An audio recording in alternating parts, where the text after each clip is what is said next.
Hey there, YouTube. We are back. We are live again. Another Saturday Night Live. Finally. It just wasn't possible last week due to, private life and work. And if you have a weekend shift and you have to get up at 4:40, so 20 to 5, it's just not possible to stay up that long. But we made it again. We are here. Here on the planet. I think that was the last planet I've landed on one of my sessions off stream. I made some like usual exploration stuff, usual exobiology stuff, and I'm on my way to a fleet carrier to finally hand in some data again. Right here, like some comfortable 45 jumps away. That's where we are. Not too far on our way. Just have to get there and then I'm straight down to Colonia. So without any further ado, let's get on. If the game is too quiet, just let me know. I will crank up the volume. But I think it should be alright. But there's a few things I have to do, like that, and I don't see the... yeah, there we go. And this one, and we are ready to go. Can I just jump from the planet? Yes, I can. Nice. There we go.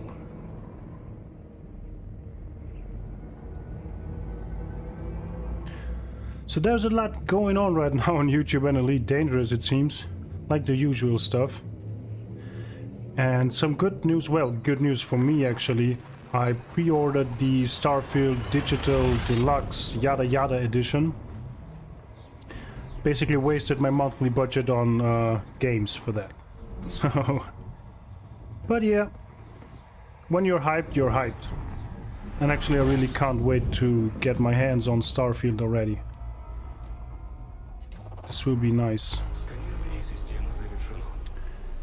I am about to make a video of Starfield as well, because everybody is saying that it will replace like this or that game, like especially Elite. Everybody is saying that Starfield will annihilate Elite Dangerous, but there are some distinct differences between Starfield and Elite Dangerous. Oh wait, we already scanned that? No, we didn't. Because in my opinion, Starfield isn't a... okay, we're finished with that. Isn't a space game per se. Neither is it a space simulator. It is a sci-fi RPG game. You know, within a kind of semi-space scenario. But that's just me and my opinion, you know. Cheers, by the way. Are the lights too bright?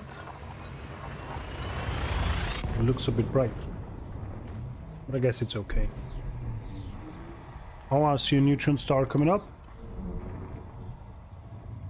And that's another funny thing on the live stream itself. I didn't have too much on exobiology stuff. But just guess, the next day when I just played, I went into a system. There were like 4 planets with... how can I forget that now? How they are called? These things you get a lot of money from. What's wrong with me today? I don't know what, but something is wrong. I'm always forgetting stuff. So I didn't scan that. Oh, we got 5 bodies. Most likely nothing too interesting. As usual with a neutron star system. We have you and one more. Yeah. Oh. 1.73 G. A big old planet. So let's move on.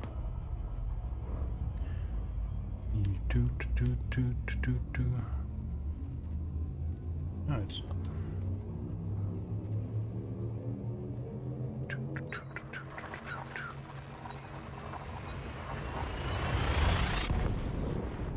So the last video really dragged in some premium elite haters. Dude, a lot of conflict potential in the comment section. It's so weird. You know, I never really bothered on saying too much on games I don't like. I mean, by nature, I don't really talk too much about stuff that I don't like. If I don't like it, I just don't like it, and that's pretty much it. But some people just, I don't know, they can't move on, or they just can't forget, you know, because things happened. That's just how it is. You can't just waste too much of your human resources, like time and all that stuff, on that. I mean, I wouldn't.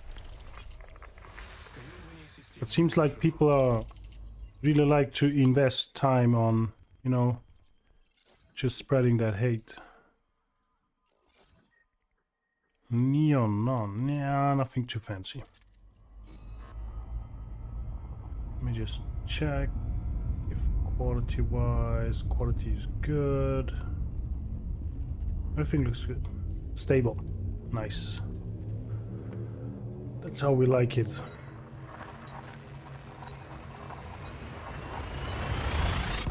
Stratums. Now I remember. Stratums. So the next day off stream I found a system with 3 or even 4 planets. All of them stratums.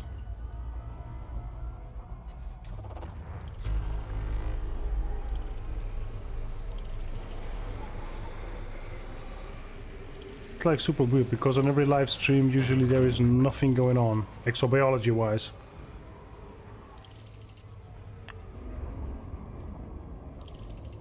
There is something on my glasses. Oh jeez. How can they become so dirty? Like, thought like either it's the monitor or it's the glasses. And it's the glasses, jeez. We have 22 bodies. Ah, a lot of clusters. Okay. Oh.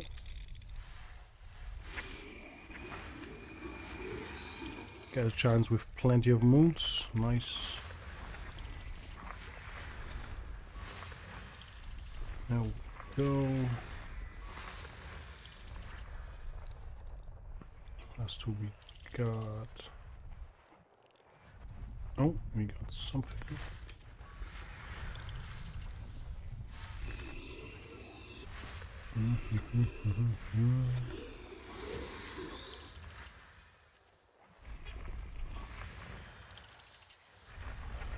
Oh.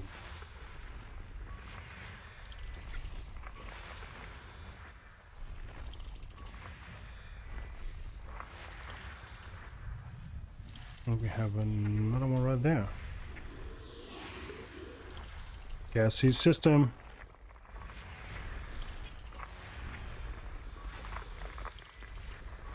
There we go. And got you. Let's check what we got. Nothing too fancy. As usual. As soon as I start the stream, nothing too fancy is going on.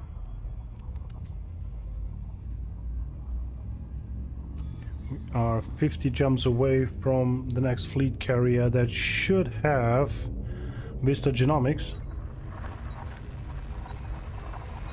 Because I didn't hand it in some data quite some time now. Let's turn that down just a notch. If the game is too quiet, like I said, just let me know. Go.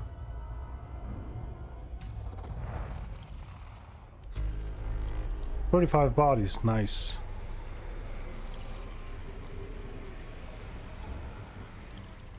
There must be something here. I mean, 35 bodies.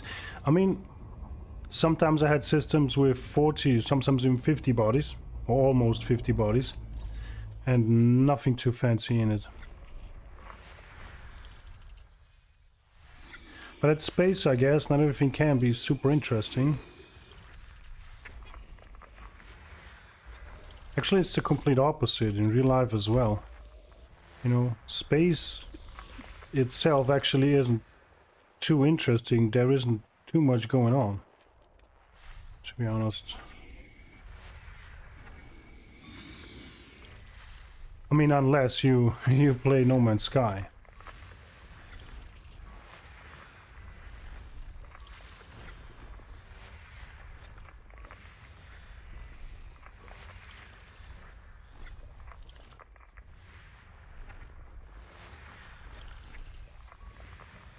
And one thing I'm recently thinking about every now and then is what Todd Howard said regarding to Starfield. So when you land on the planet, that he didn't really mention that you can kind of roam free throughout the whole planet, but rather more an area around where you land. So, you know, there's some questions bound with that. How far can you go? Will it be generated at, you know, that time when you decide on where to land? Or is it already generated? Like, do these places look the same for me like they look for you? You know, that's like one question I have in my head. But I think we're going to see that pretty soon. Well, pretty soon, September. I think September 6th is the release date.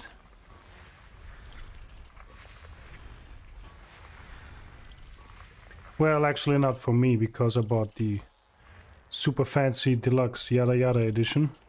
So it will be something around September 1st or September 2nd. The game will go for a while. Once folks finish the single player aspect, it will fade. First of all, welcome to the stream, Tamburello. And secondly, I kind of think so too, because in the end it is an RPG. It is a story driven game. So you follow a story, you follow those quests. So what is there to do when you follow those quests or you finish the story? I mean, it will be like Fallout. So there is a lot of stuff to do, because in Fallout you don't just have the main story, you have a lot of side quests and side stories and everything. So I will think it will take you some while to complete the game. But like you said, once you finished it, you finished it, you know. That's what I got from that. I don't think you're going to be able to wander too far from your ship.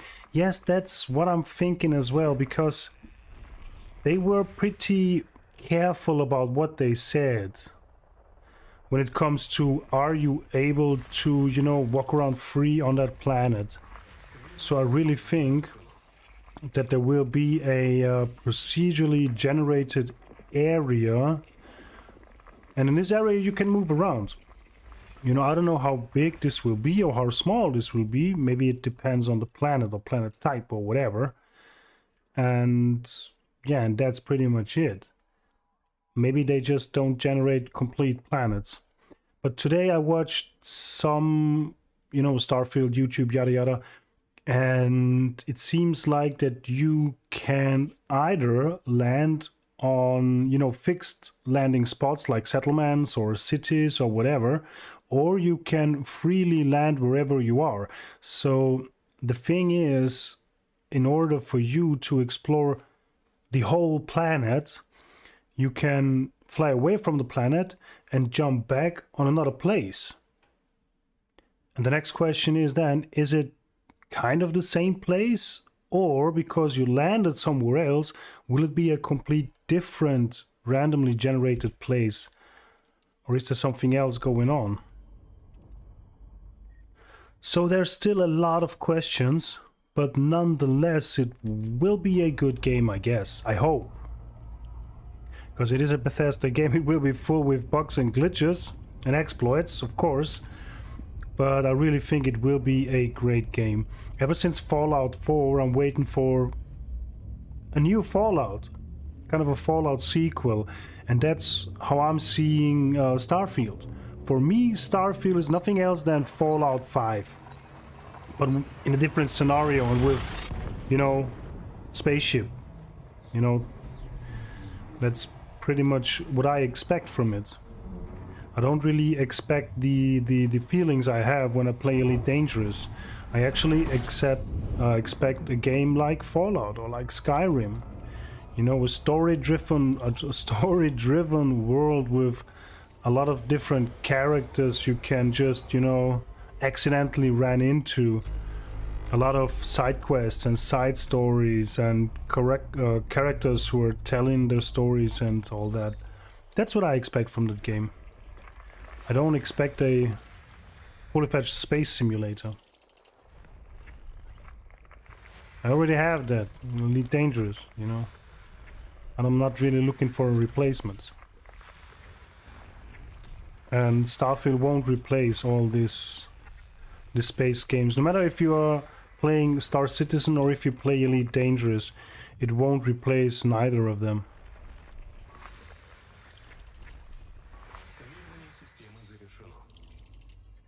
Oh, we got something. We got Neon, Bio, Gaio, Agio 1, we've got none, and Bio 1, and nothing. Thank you, and we're going on. Well, the stream starts super great. With nothing too fancy, as usual.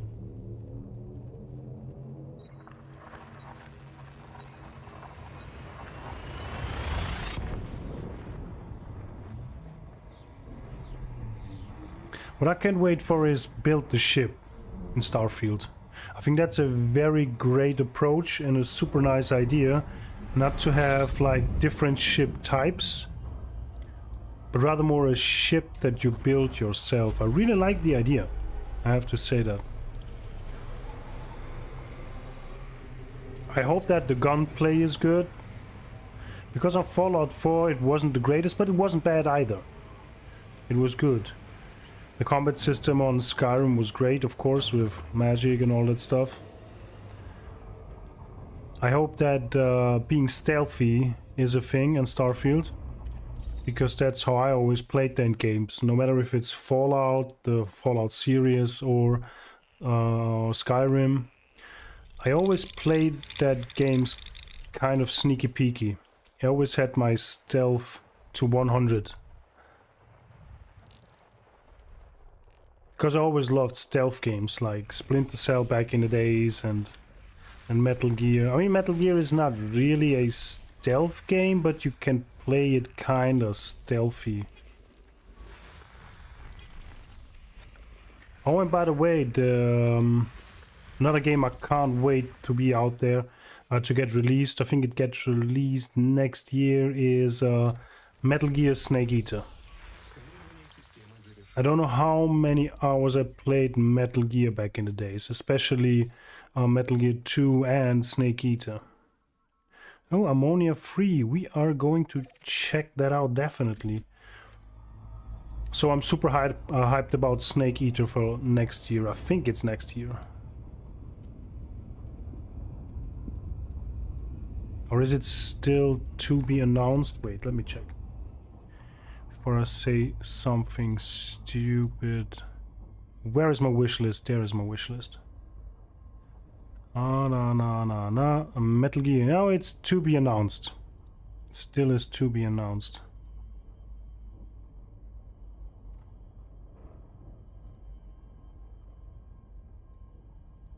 Yeah. But it will be great. Chaos Theory, one of my all-time favorites. Yeah, Splinter Cell Chaos Theory. Nice game, great game. I loved it. You know, Double Agent wasn't too bad on PlayStation. It is kind of... I don't even know if Double Agent is on PC as well. Let me check. If it is, I should have it on my library. But as I can remember, it wasn't... Yeah, it is. But it wasn't that great on PC, I have to say. Maybe they were missing some optimizations or something. Doke.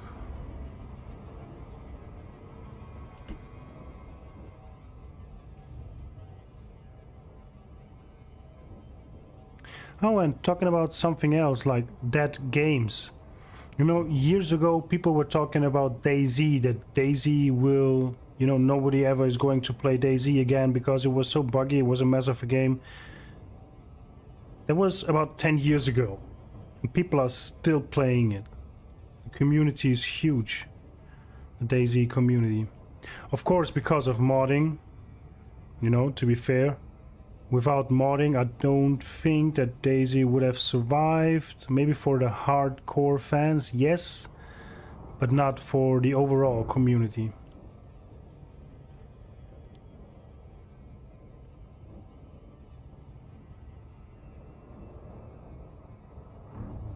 I don't know why, I just like the cockpit from the Condor. It's so wide open, there's so much space, and you're sitting here in the middle without anybody. Lonely, I'm Mr. Lonely.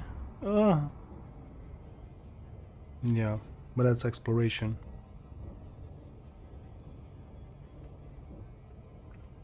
But today exploration is so much easier with all that fleet carriers running around. And if you go to Colonia, you have the Colonia Bridge, so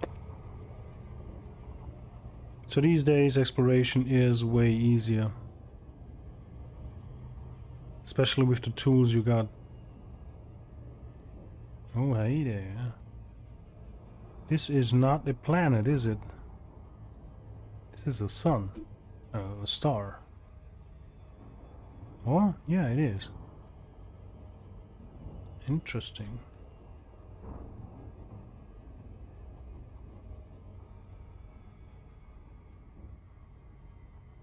Nice.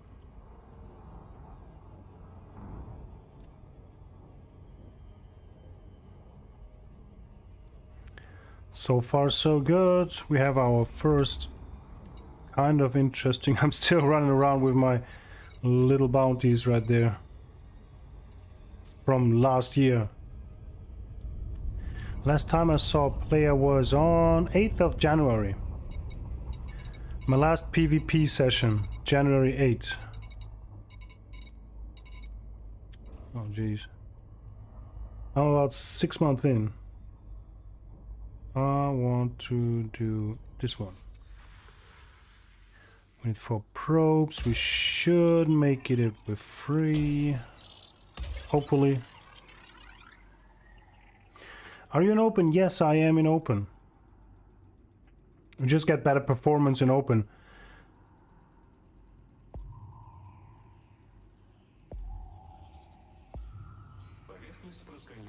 Wow, there's no wow in, you know, making deep space exploration in open, to be honest. Also as fungoid bacterias. And let's be honest. Who is going to stream snipe anybody out there? I mean, let's be honest. So nothing too interesting, and I don't land for that fungoids. No fucking way. So, but I have to be honest, you know, if I would go to Colonia right now, I don't know if I would go there in open. I mean, it depends where I saw the last fleet carrier, when I landed on the last fleet carrier. Hey, Trapping, how are you, mate? How was the week?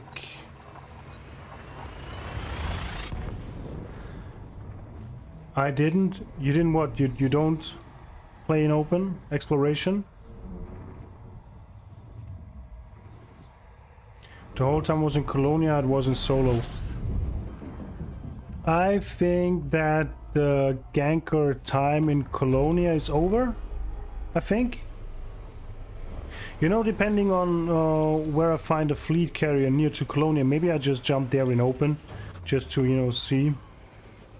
You're sick right now. Oh, Jesus. Jesus. Get well soon, man. Get well soon.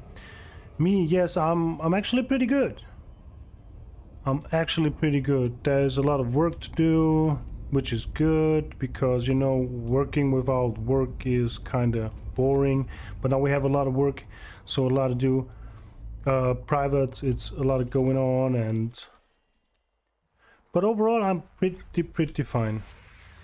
I'm pretty fine, luckily.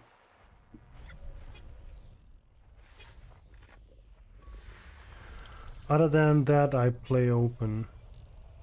Okay, so only when you're in Colonia are you playing solo, or what?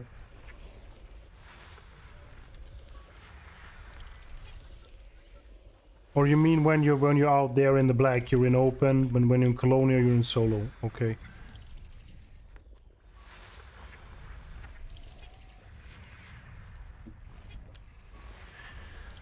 When I started playing in open.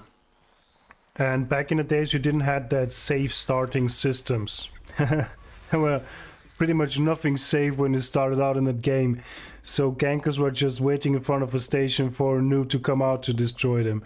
So after about 100 hours or something in the game, I gave up and I went to solo until I, you know, get the grip of the game and get to know everything and know how to jump away, know how to defend myself, yada yada. Then I went back to open, and then I mostly played in open the whole time. The only times I played solo is when I really just wanted to do my thing without any disturbance. If I don't want to make any PvP, if I don't want to, you know, participate in any player activity, then I went in solo every now and then. But most of the time I was in open.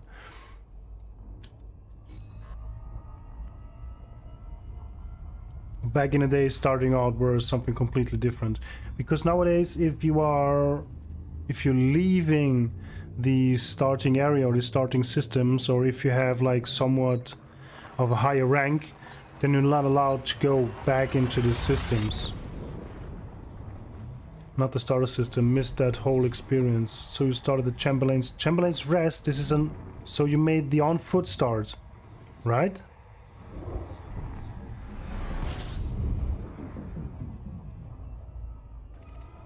Yeah. Okay. No, so now you have that safe space, which is nice, because you can really start, you know, to get into the game without any disturbance whatsoever, which is kind of nice. And another thing what you have now, what you didn't have back in the days, was a tutorial. Where is it? Or called training. You didn't have that back in the days. Nothing like that. Basically you started and that's just, you know, do what you do. I mean, yes, they were a tutorial at that at the commander's manual or player manual, whatever it's called. You get it in the PDF. Someone on the stream, I think like last month or something, told me and showed me that actually a manual and a tutorial exists, but in a PDF. So missed out on that. You know, how to land, how to dock, and actually that you need to make a docking request and everything. Something I had to find out by myself. And I didn't want to check YouTube and Google too much, because I really wanted to learn it myself. That's what I did.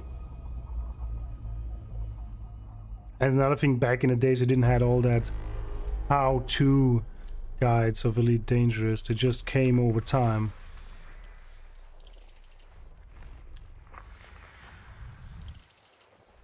What do we have here and here? Oh, there we go. We got something, and it's nothing. Let's go on. The Colorads to save me first. On the first day you got stuck on a sidewalk. Don't mind, it happened to me as well. Back in the days we didn't have the fuel rats. I think I restarted my commander a few times. So I crashed into the sun and I didn't know how to get away. There was something about an escape vector, but I didn't know what it was. I didn't know where it was, so I just were stuck at the sun, overheating all the time. I didn't know what to do, so okay, just restart the game. I get destroyed by a station because I just went in, or like you when you get stuck without any fuel. I think I restarted the game a few times. Oh jeez. Hey, what was that? Okay. Oh, what do we have here? We got 14 bodies. Hopefully something interesting.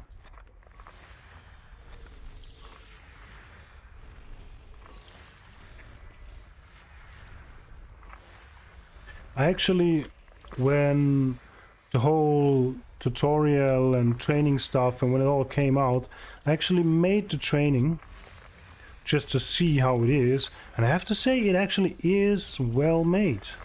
Really. Everything you need to know at the start, you can learn it there. We got Argon Rich none, and that's it. I wish I got that rat's name. He taught me a lot as he escorted me to a station. Nice. Not a few rats are... They are super nice persons. I never really needed them, luckily, but I defended some of them because they do have their attack. And every now and then you see gankers attacking them, and that's just something you don't do. You never attack fuel rats. I had my ganking time back in the days. I had my seal clubbing time back in the days. You know, we all went through that. I mean, maybe not we all, but a lot of the combat pilots. But something that I never did is attacking a fuel rat. You just don't do that. Because these people dedicate their gaming time for other people, you know? To save them in shitty situations. Yo, Boba Fett, was geht, Mann? Ist voll lustig, du bist Darth Boba Fett, auf deinem Kanal steht Boba Fett, aber in den Kommentaren bist du Schmaukspur. Was recht witzig ist. Yo, Dog Schmaukspur in the house. Oh, I need to scan it first. Alles easy, man. Okay, nichts da.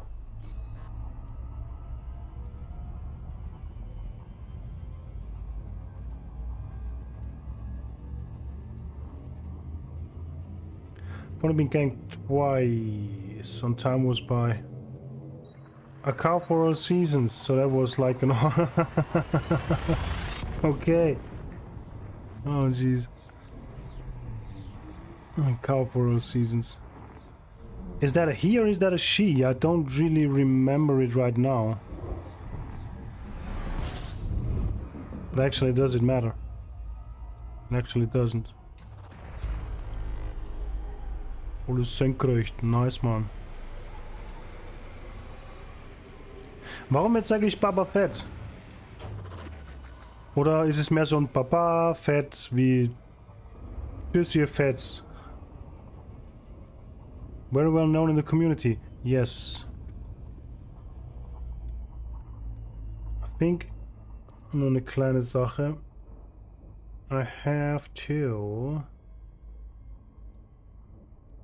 make the chat size a bit smaller.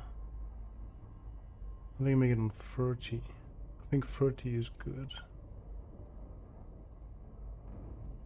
There we go. So, lala.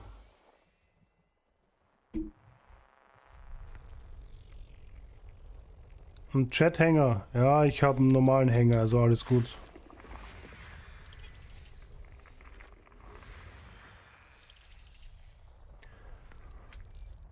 War Thema einfach nur so wild durch. Am Anfang war es ein bisschen Starfield. Jetzt waren es die Fuel Rats, dass man die einfach nicht angreift. Ganz egal, was für ein Ganker oder PvP man ist. Fuel Rats greift man einfach nicht an. Das sind gute Leute, die man einfach ziehen lässt.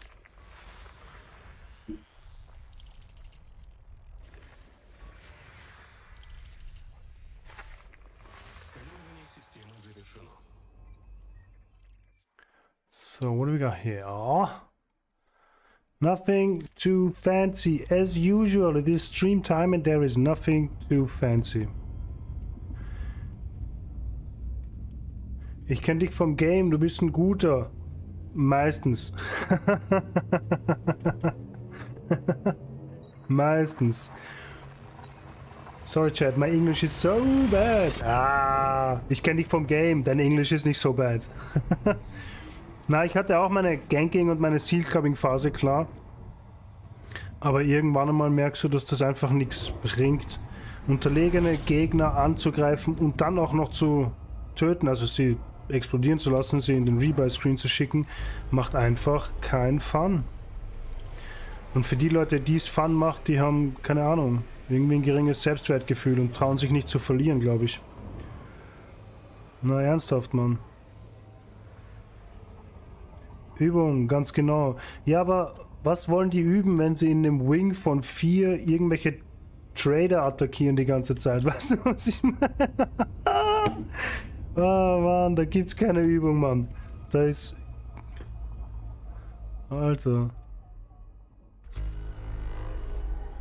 Das war auch so etwas für mich. So Explorer und Trader, wenn du sie schon angreifst, angreifen ist ja nicht das Problem, aber kratze sie nur ein bisschen an, schieß sie runter auf 10% oder so, weißt du, was ich meine? Und dann lass sie auch weiterziehen. Trader genauso, die lässt man einfach nicht explodieren. Alles, was sich nicht wehren kann, kann man zwar angreifen, ja, aber man schickt sie nicht zum Rebuy-Screen. Du lernst nur, wenn du gegen die Besten fightest. Genau. Oder 1% Club, ganz genau. Schick sie in den 1% Club. Sowas zum Beispiel, weißt? Sowas kann man machen, sowas kann man immer machen, meiner Meinung nach, ja. Aber sie...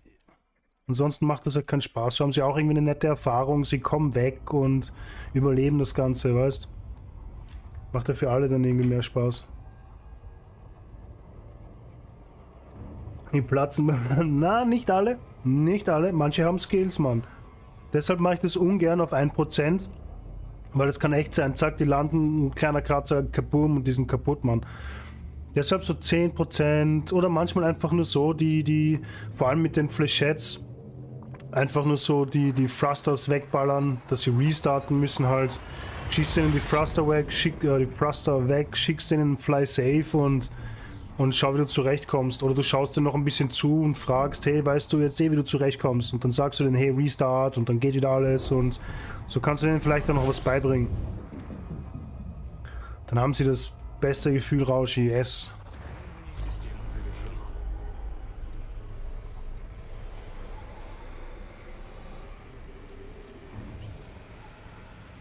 Tamburello, haben wir dann noch einen deutschsprachigen? Oder war das jetzt einfach nur Google-Übersetzer mit Übung? Nur so nebenbei.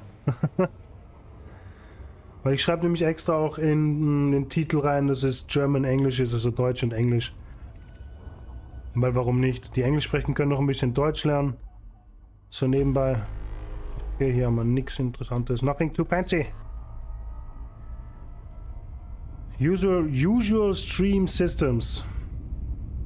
Ich komme vom Roleplay, nicht vom PvP. Okay, auch nice. Also du machst ja eigentlich mehr Powerplay, wenn ich mich recht erinnere, oder?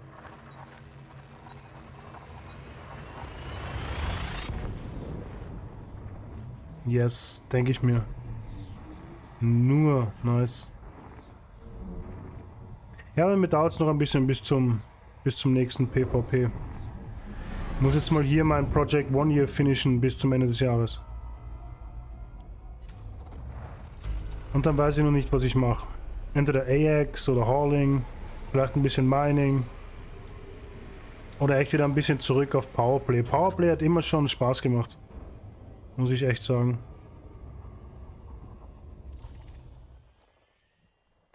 Bist du immer noch FLC, Doc?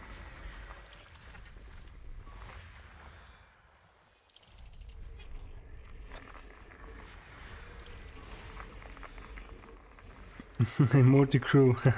Damit ich wenigstens dabei war. Nice. Immer noch FLC. Cool.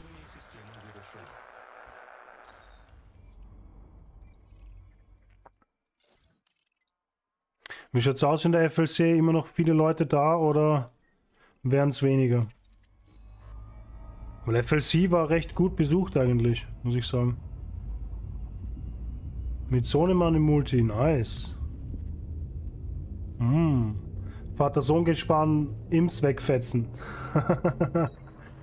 Ist ja auch geil.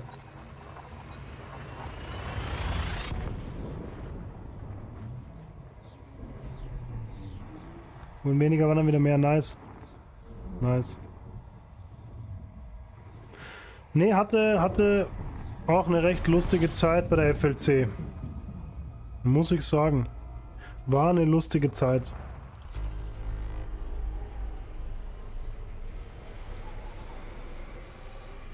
Vielleicht komme ich ja mal wieder. Mal gucken. Ja, war ich. Ist nur schon echt eine Zeit her. Ich war FLCS.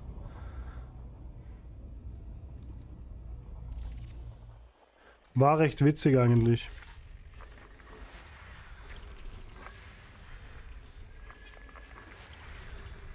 Und eins habe ich mir geschworen, wenn ich irgendwann mal wieder Powerplay mache, dann höchstwahrscheinlich auf keinen Fall Imps.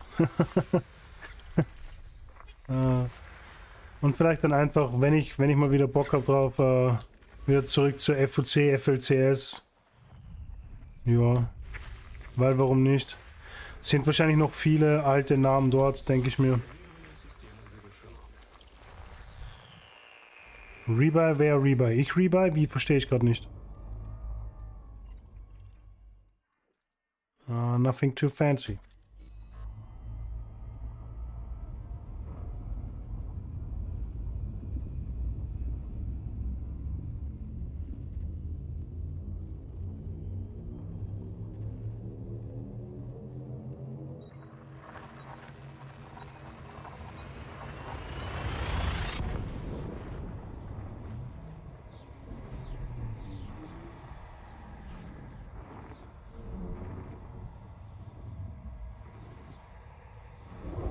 Rebuy, lese davor. Ich lese davor nichts mit Rebuy.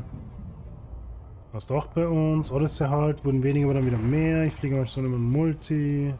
Multi, yes. Ja. Verstehe es gerade nicht. Ich sehe den vorigen Satz nicht, wo das Rebuy dazugehört.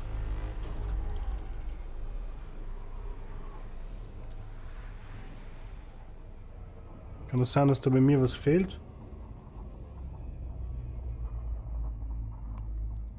Ich glaube, bei mir fehlt das einfach. Das ist ein Gassy.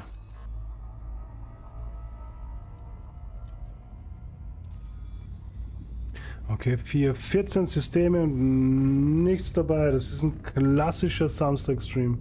Klassisch. Wow. Nice.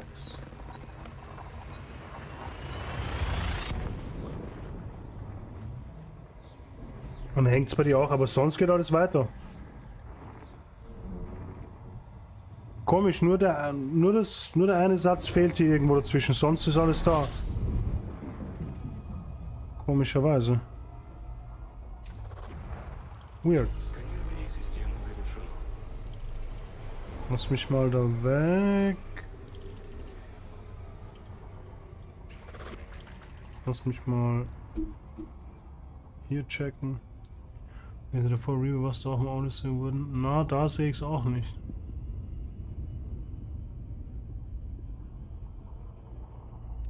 FUC war ja dieser Oberverein, aber ich war bei der FLCS. Aber FLCS gehörte zur FUC dazu, wenn ich das richtig verstanden habe. Anno dazu mal. Ich war beim Discord FLCS, ja.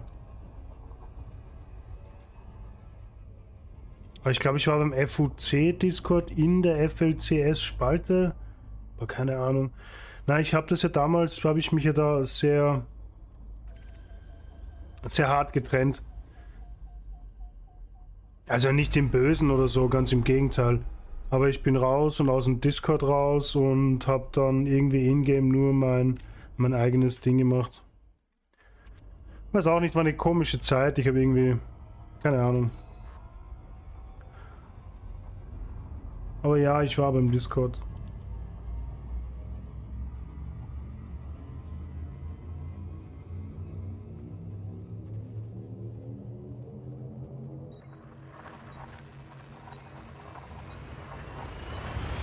Pio!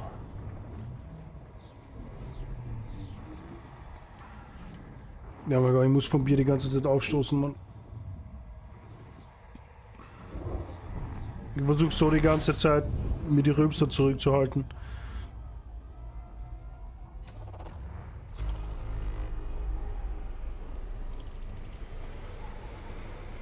Auf Lone Wolf. Ja, ich bin nicht so der Wing-Typ irgendwie.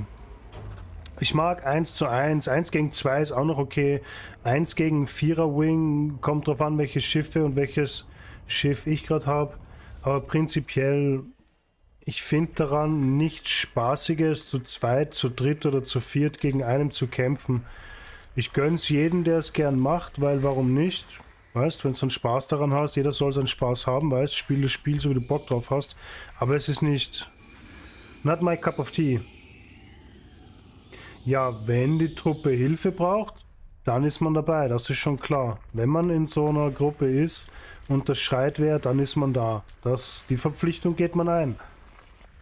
Die Verpflichtung geht man ein. Weil ansonsten kann man es auch gleich lassen, weißt? Lass es raus, uff, das wünschst du dir nicht, Mann, das wünschst du dir nicht.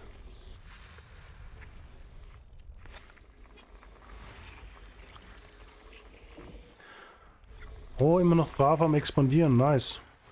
Mir freut mich zu hören, dass da noch weitergeht, dass Powerplay noch ein Ding ist in Elite. Das freut mich zu hören. Ich habe schon ewig lang kein Powerplay mehr gemacht. Ich war jetzt die ganze Zeit, bevor ich da jetzt am Explorieren war, nur noch ganz normal am PvP machen in den üblichen Systemen und das war's, ja. Unter Männern geht das. Jo. Ja, na dann beim nächsten werde ich rauslassen, keine Sorge. So, was haben wir da? Argon und nix. Das ist klassischer Stream. Es ist nichts Interessantes dabei. Classic Stream Saturday. Nothing too fancy. Nowhere.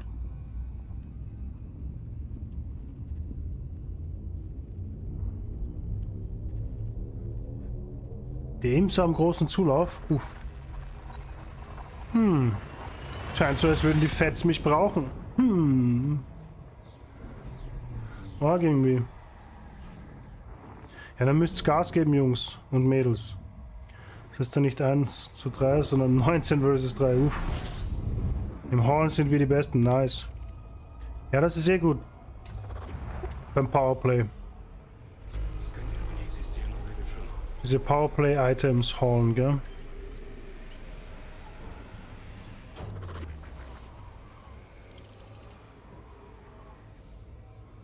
Das Einzige, was ich nicht mag an Powerplay ist, dass es auch in Solo geht.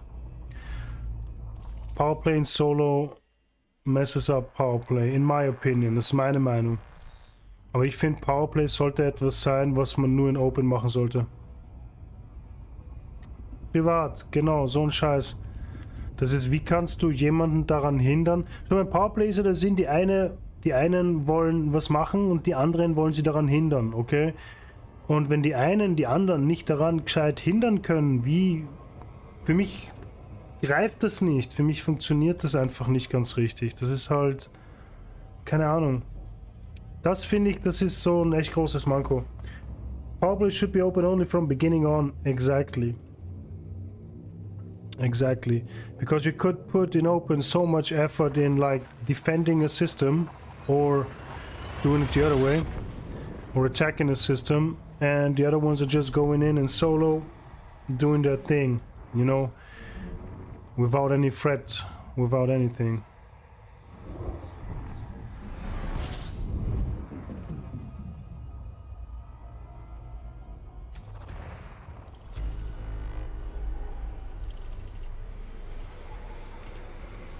Und ich finde, dass wenn Powerplay nur in Open wäre, dass es die Community von den verschiedenen Major Factions auch mehr zusammenhalten wird. Weil dann müssten sie mehr zusammenarbeiten, um in verschiedenen Systemen dieses oder jenes zu erreichen. Weißt du, was ich meine? Und dann könnte nicht einfach, keine Ahnung, 10 Leute in Solo einfach alles erledigen. Na, da müsste wirklich der komplette Squadron her und müsste in diesem einen System alles geben. Weißt du, was ich meine?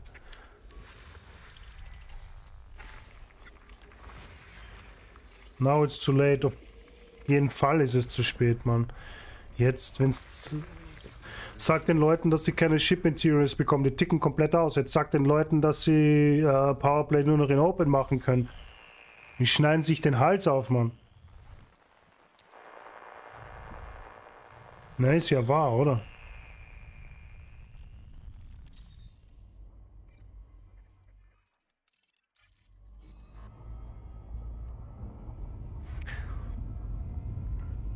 So basically for everybody who who doesn't speak German, we're just talking about power play and how it should be a open thing only, and they should have had implemented power play from the start in solo, but that's just not a thing right now because people would basically hang themselves if FDev would do that, and that is not a thing.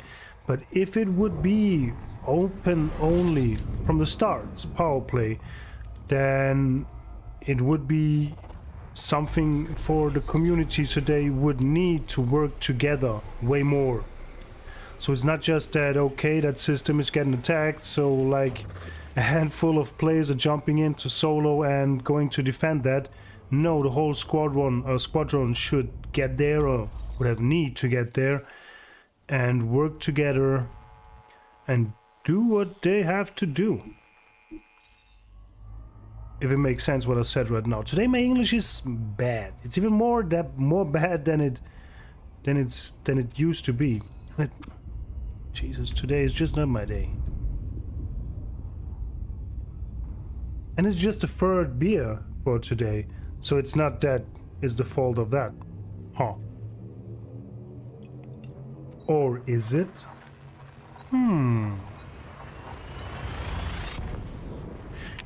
You know, when I'm driving cars, it's no drink and drive. But when I fly a spaceship, it's like, be a bit tipsy and fly. It's okay.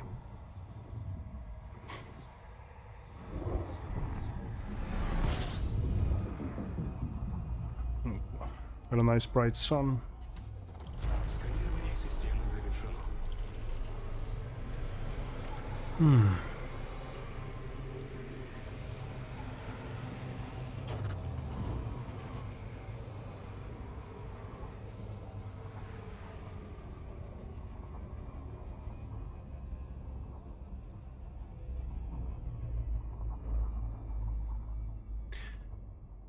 That would be an idea. We get a big overhaul at the end of the year. You mean a gameplay overhaul?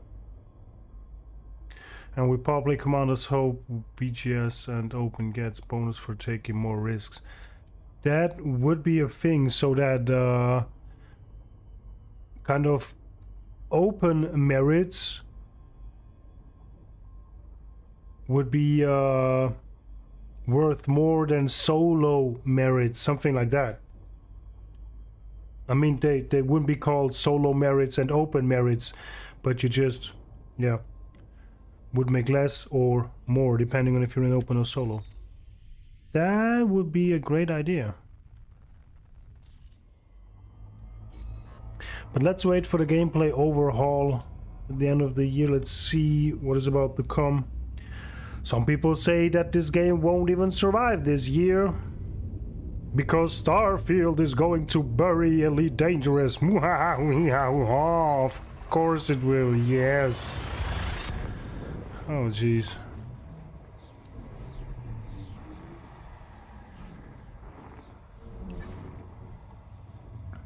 No, I think that they really did put a lot of content out with the whole Thargoid stuff, which unfortunately I'm not too interested in, so it's not the content or the gameplay I'm waiting for.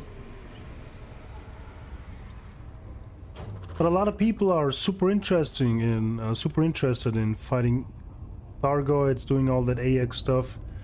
So good for them that they got something new. But I think it's time for us, the rest, that we get something new as well. So let's just, you know, sit back, relax, and wait for what's there to come. I guess that's the only thing we can do.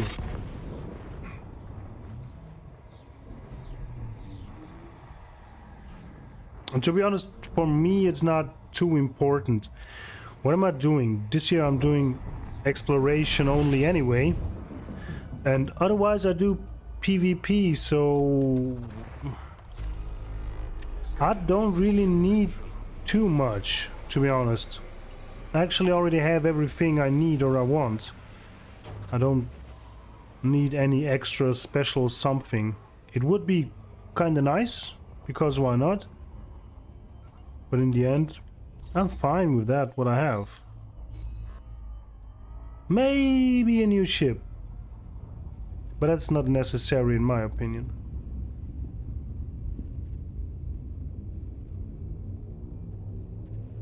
But the reason for that is that I don't really use too many ships.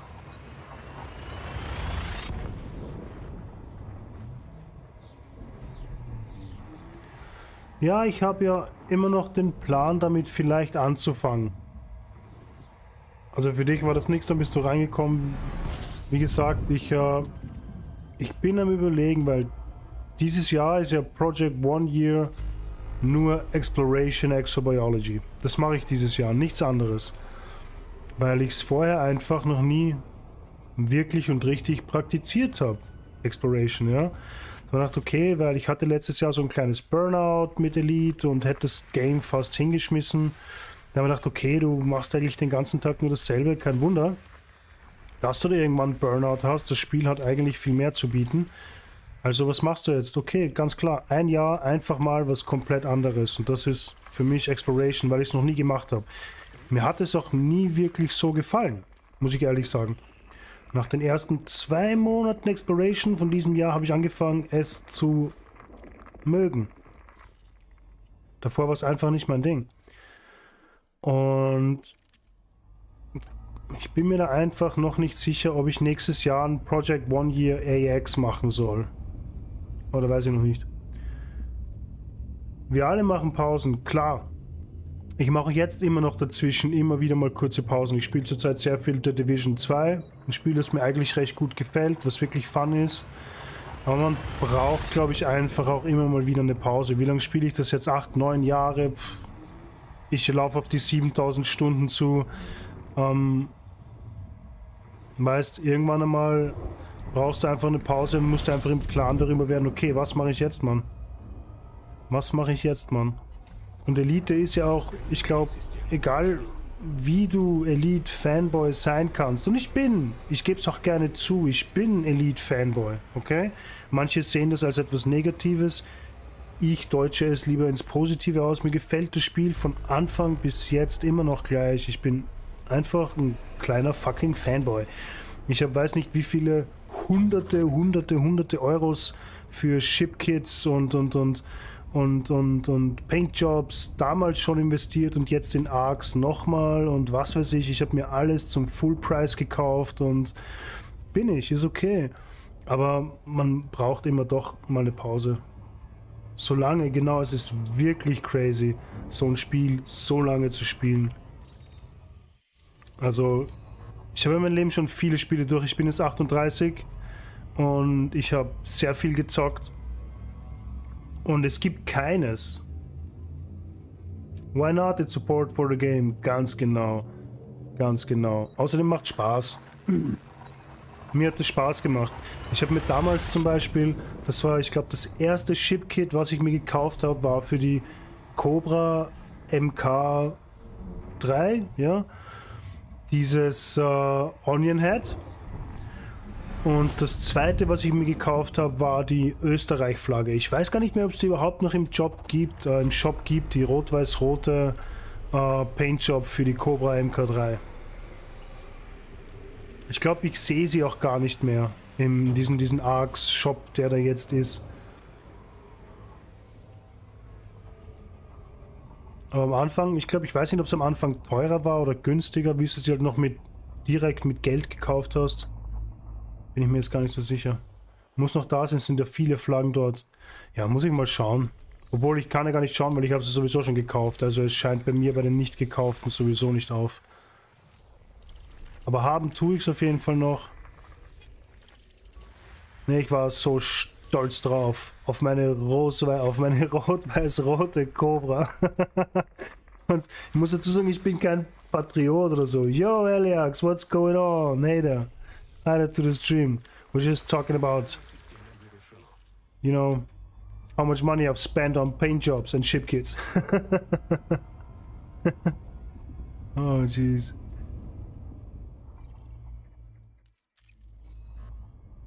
And I just admitted that I'm a fanboy in front of the Lord. And open power play, exactly. Exactly. You actually spent nothing. You spent nothing on ship kits and paint jobs, really. I admire you. I don't think that there are a lot of people who didn't spend anything on paint job or ship kits. I don't think that there are a lot of people like that. I don't know how many hundreds and hundreds of years I spent in that game. Before arcs and now with arcs. Oh, damn.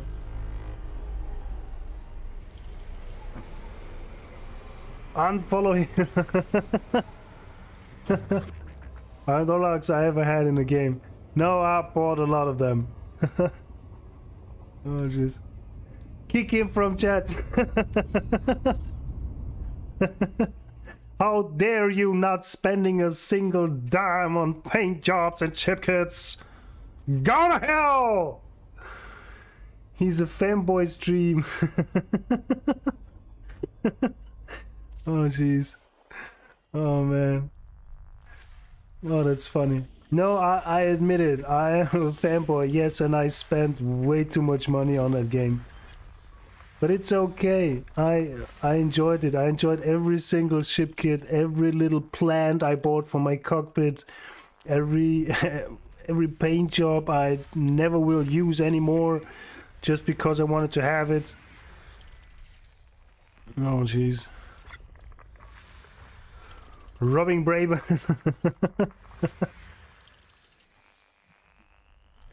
But you have how much hours? What, me or Heliox? I think Heliox have a lot of hours.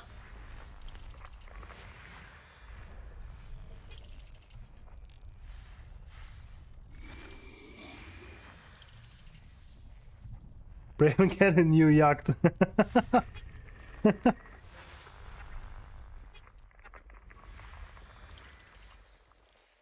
On Steam I got 8k. 8k what? 8k arcs or what? Huh?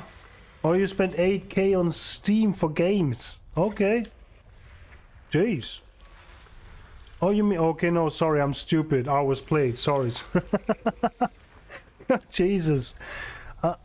I'm telling you, something is wrong with me today. Oh, jeez. 8k hours and you 8,000 hours and didn't spend a dime. Oh, jeez. Poor Braben. That's why he stepped down as a CEO. Because he didn't make enough money.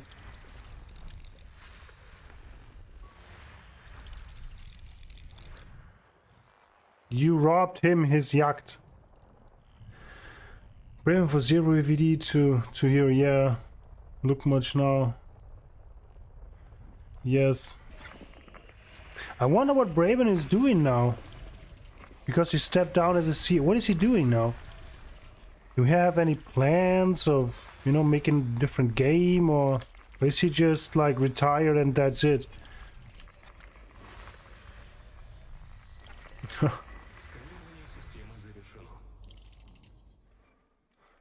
Oh, jeez. Nothing too fancy as usual. What is going on today? Oh, we're 24 jumps away from our fleet carrier. We're going. Working on ED2 inhales massive dose of copium. Oh, jeez. Coding Atmo planets, yes. I don't think that Braben itself is coding too much.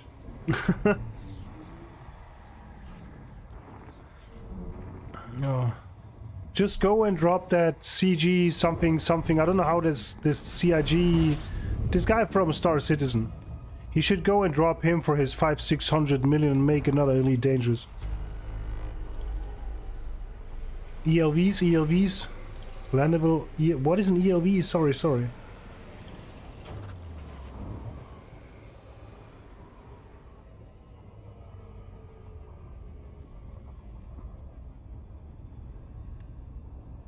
Earth-like words. Look, I told you something is wrong with me today. Yeah, that would be great. Landable Earth-like worlds. Oh, jeez. That would be nice. That would be a really great thing. Coding is his hobby. Yeah, but, you know, a hobby... Hobby is a hobby.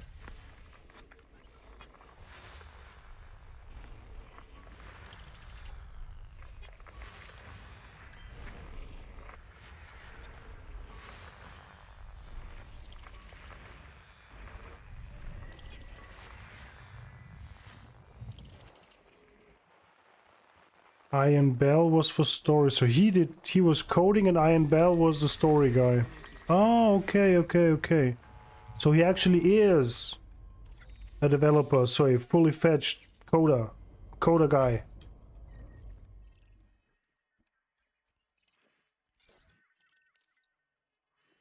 Bio 1. Oh, we got a sulfur bio 1. Should I go and check it? Yeah, it can fail.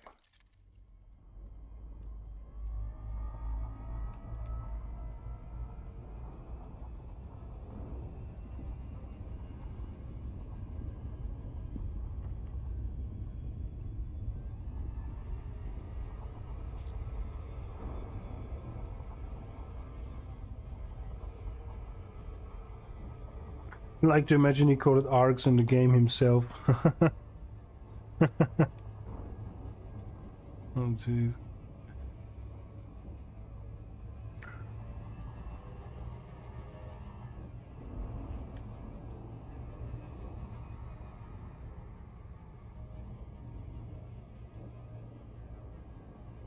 Yo, maybe that's his passive income. Maybe he stepped down as a CEO, but maybe everything that comes in from arcs is his cash.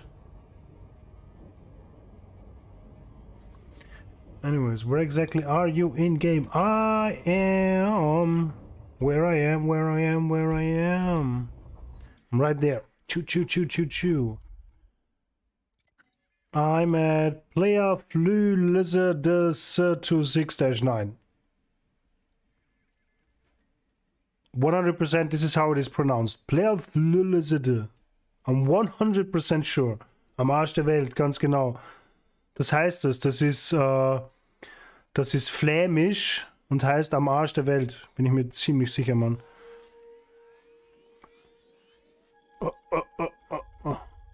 Here on that spiral arm right there. I'm still on my way right here. And then going straight to Colonia. But for now, I am 23 jumps away from the next fleet carrier. I mean, I hope he's still there. With a Vista Genomics. So I can hand in some data and get some repairs done because I'm on 54%, which is not good. You arrived at Izarami, nice.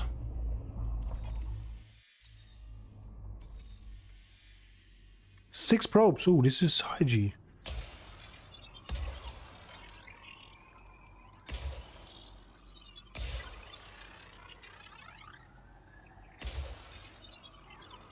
So in Colonia, I was 2 times there, but with taxi. No, I was in Colonia 2 or 3 times. I don't know it exactly right now. But it's just first time I went there just to go there because, you know, you have to been to Colonia at least once. The second time, hey, sorry to interrupt myself. We have a 1 bio signal with a stratum. Nice. That's the first one I found. That is great. And The second time I went there because I wanted to make some PvP there, but there wasn't anything going on, so I took the rebuy screen highway home. And the third time, or was it? I guess it was just 2 times. I guess, yes. But now I'm just going there to go there because it's on my exploration way anyway, so let's make like a break there. Maybe I get my Flechette scout sent there. It just take like 2 or 3 days, so he's there, and maybe I check out if I can make some PvP there. Let's see, like 1 or 2 weeks break from exploration. Let's see.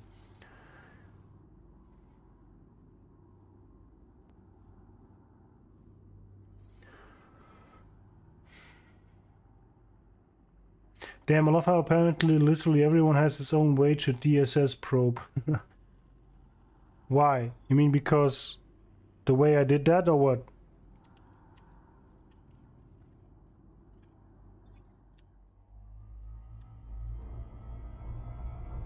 Well, actually, I'm always making it like that.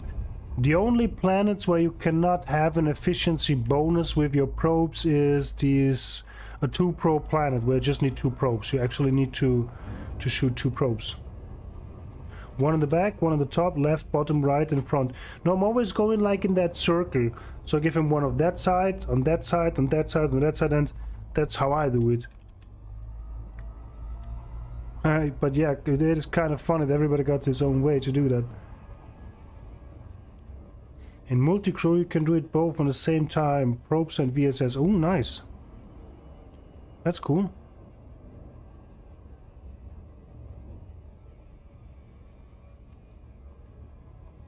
But I just wanted to say it again. There we have a sulfur 1 biosignal with a stratum. So it's not a 2 bio, not a 3 bio, it's a 1 bio with stratum. I don't know exactly who told me that. I think like the last stream or the stream before, that this is actually a thing. No, I know who it was. It was, oh geez, I don't remember the name right now. But I actually told him that you should make a video about that, because people need to know that. Because a lot of people like me, we skip that 1 biosignal planets because we don't really expect the stratum to be there. But he told me that no, that is actually a thing. And so now that's the first planet where I thought like, okay, let's check it. And lo and behold, it's a 1 biosignal planet with a stratum. So all you exobiologists out there, keep your eyes open for them. Sulfur 1 bio, at least check it, you know. You have time for that. You have time for that. Spending a lot of time traveling around and exploration around, you do have time to check that 1 planet. I'll have to do some surface wing mining. Okay.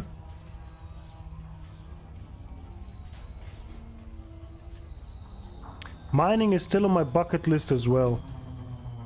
To at least do it for some time. You know, like daytime job, being an elite miner.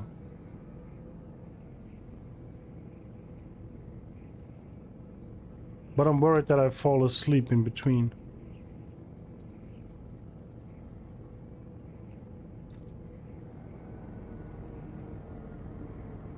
Joint and good music, let's go. Oh jeez. Platinum and pristine is metal. 20% of almost any pro bugs, crazy. Core mining, I never did core mining. The only mining I did, that is way too long ago, was the normal laser mining. I did it because I wanted to gather some materials fast and make some money in between.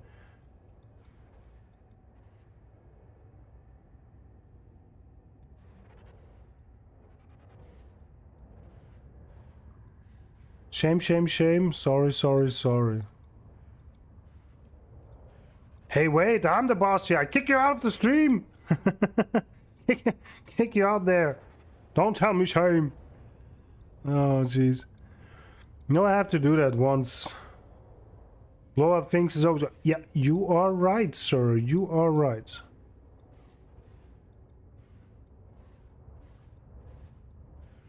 The only thing I know about core mining is that you have to have a certain distance to the rock you are going to let explode, because otherwise you do take some damage. That's what I know. So if Rocky makes boom boom, you need to be away. A mining CG? Huh. Nice. Oh, I didn't put my landing gear out. Let's go. Nice. A bit closer. So you missed the dangerous. Heliax is a badass. He likes to be close when it explodes. My shields. You know, if you have shields, that's all fine. If you don't have shields, then you have a problem. Because I always fly shieldless. So if I go core mining and I do that, I just go and make two rocks boom and my ship goes boom. Back a bit too nice. So we are going to collect some stratum stuff. Wait. Did it get a bit darker here? Jeez. I think it did. So, whoa.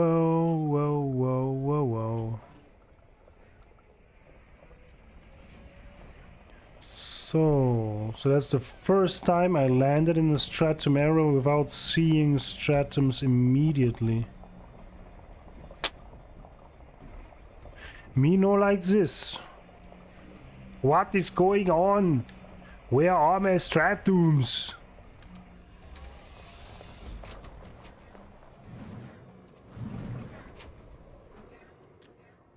You do deep core mining in an asp. Jeez.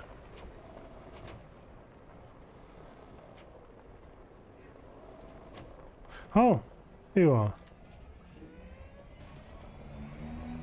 And it even is a Tectonicus. Hello there.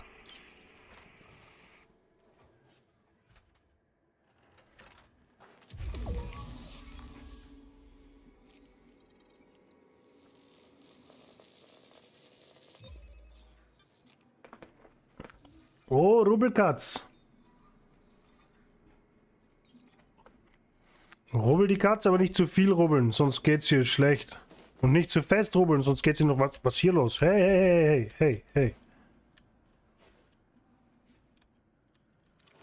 Jeez.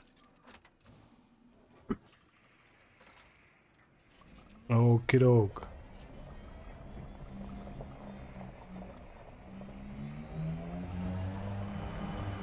Da, na.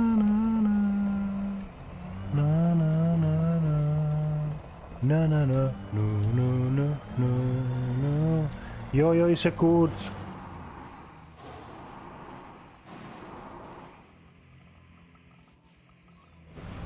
Point flip.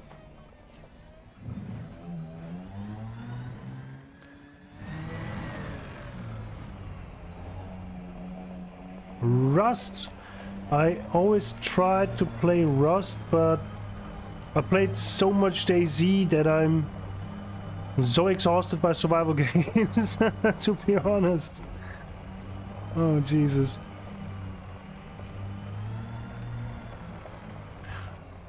I think Rust, isn't that like... Did you see the Maelstrom? Wer? Ich? Nein, noch überhaupt gar nicht. Ich bin ja Jänner.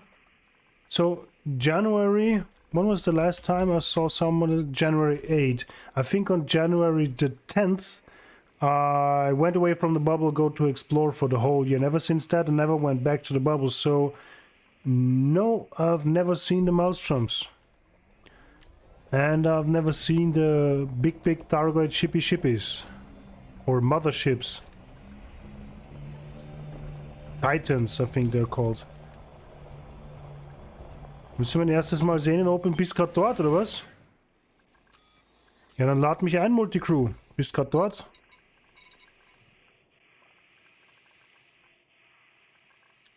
Eine Entjungferung sozusagen. Ja, her damit. Oder hast du sie hochgeladen?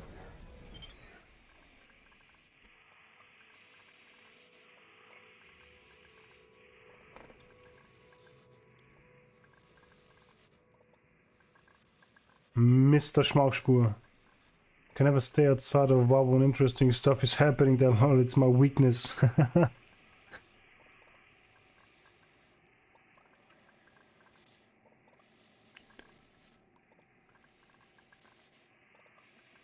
Ich habe ein Video von einem Monat, Doc. Elite Dangerous, der Weg ins Unbekannte. Maelstrom Terranis. Hast du Videos gelöscht, Mann?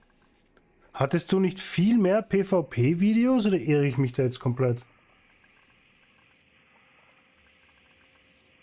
It's also part of why I love that Elite story is evolving so slowly. Yes, it is. Nein, das andere. Update 15, Journey to the Heart of Maelstrom, oder?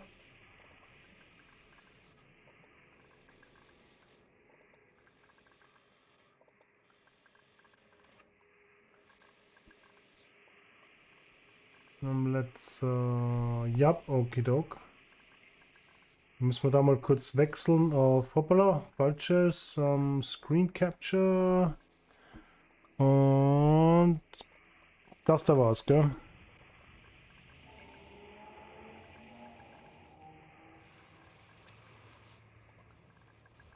Warte kurz.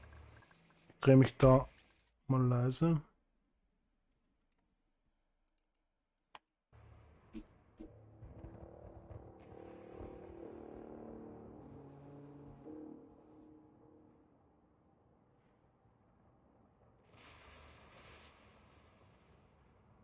So schaut das also aus. Nice.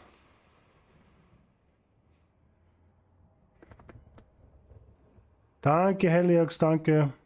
See ya.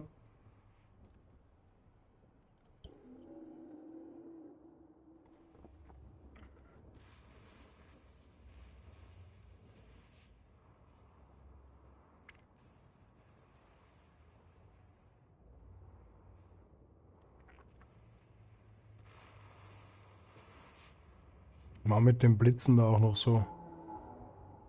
Oh Jesus, was wartet da, Mann?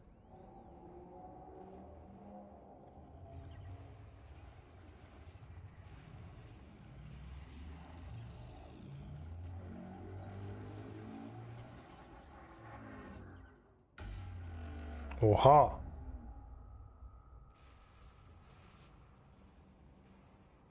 Kommt das jetzt da raus oder was?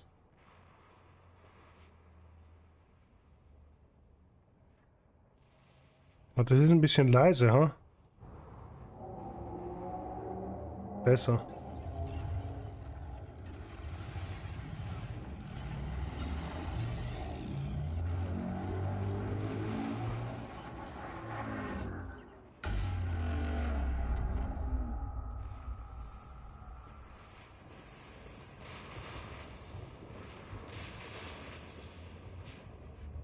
Drehen wir mal auf hier.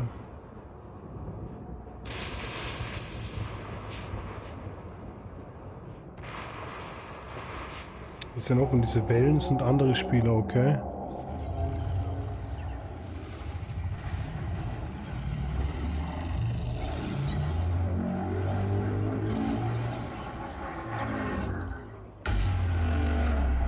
Wow. Das heißt, da drin machen gerade andere Spieler Zeugs mit dem Teil, quasi. Und deshalb wehrt es sich mit dieser Welle, oder wie? Ein Abwehrsystem, okay, passt, cool. Wir verstehen uns.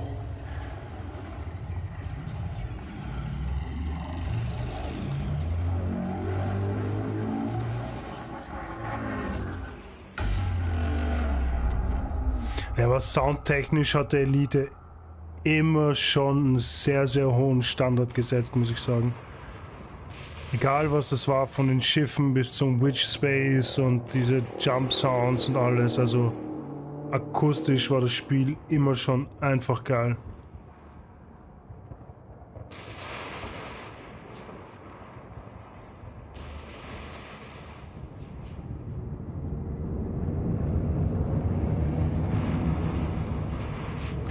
Mass Effect.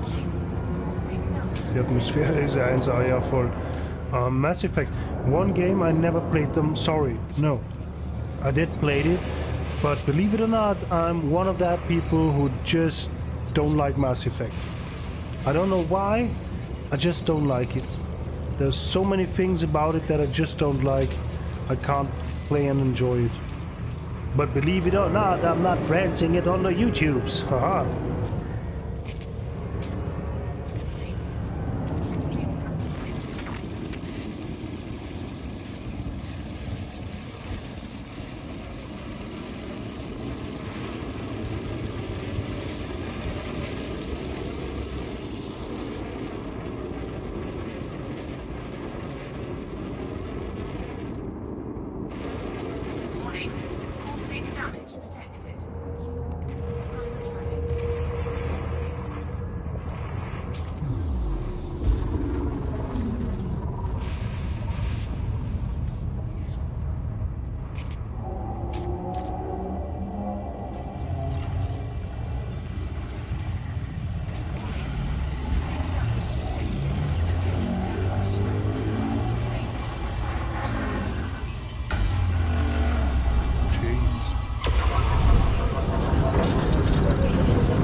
It's not quite a comfortable place to be, though. Because I couldn't. I just didn't like it at all for whatever reason. But one was too hooked me pretty long. Yeah, there are just some games out there I just don't like, and I can't even pinpoint my finger on why I don't like it. It's just the overall feel, how this looks, how that looks, how that handles, and it's just like a complete package of I don't like, you know, something like that. There are these games, and on the other hand, there are those games where you just, you know, you're just into it from the first few hours or the first minutes or the first seconds even, you know. The Last of Us was one of those games. I just saw it on YouTube. It's quite some time ago because that game is not the youngest. Jesus, that sound though. So The Last of Us was one of that game that just hooked me from the first second because of the story.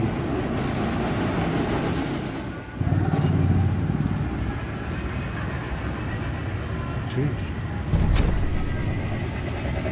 Simply can't enjoy it, yeah. Gothic one best example, huh? No, The Witcher. I think the only game from the Witcher series I played was Witcher 3. That was okay. The Witcher 1 I started, and 20 minutes later I was done with it. I just couldn't play it. Don't even ask me for Witcher 2. Oof.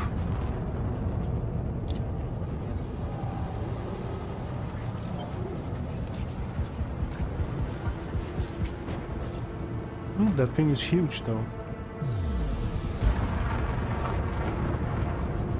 And a great sound design though. Awesome. So I have to turn it off again. The Titan is the same what we have on, exactly, it's the same like that Crash Titans where everybody just said it's a Thargoid structure. And there were some rumors about it that it could be like a big ship or something, but all the ships were smaller. So now we know these Titans are these structures on the ground. Which is nice. You know, now it all kind of, you know, makes sense. So, but I'm still looking for stratums, some more.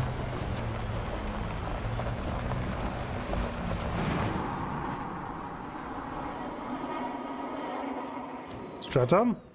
Stratum! What's going on? Usually they are everywhere.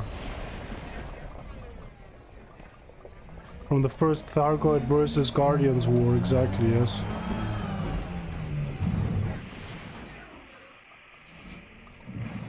But the thing is, do we know already if the Guardians actually were the good guys?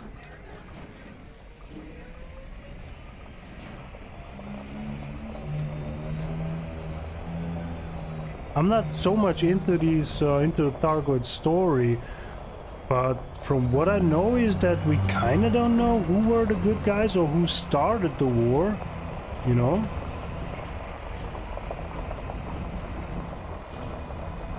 Because what if the Thargoids were the good guys? And the Guardians just, you know, started to attack them, and the Guardians actually are the bad guys. Deep thoughts on Saturday Night Live. Are we the good guys or are we the bad guys? Nicht wirklich, wir wissen aber mehr über Guardians als Thargoids. Ja, aber immer noch nicht, ob sie die Guten oder die Bösen sind, huh? Sir, can anybody tell me if we are the good guys or the bad guys? Where is that stratum? Usually they are everywhere. There we are.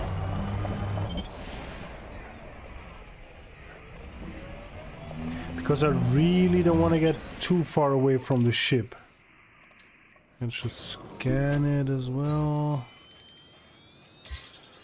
Thank you. Wie war das noch gleich? Der Sieger schreibt die... Stimmt auch wieder, ja. Oh. 4 Arme. Oder zum Beispiel, dass sie 4... Wer, die Guardians oder die Thargoids haben 4 Arme?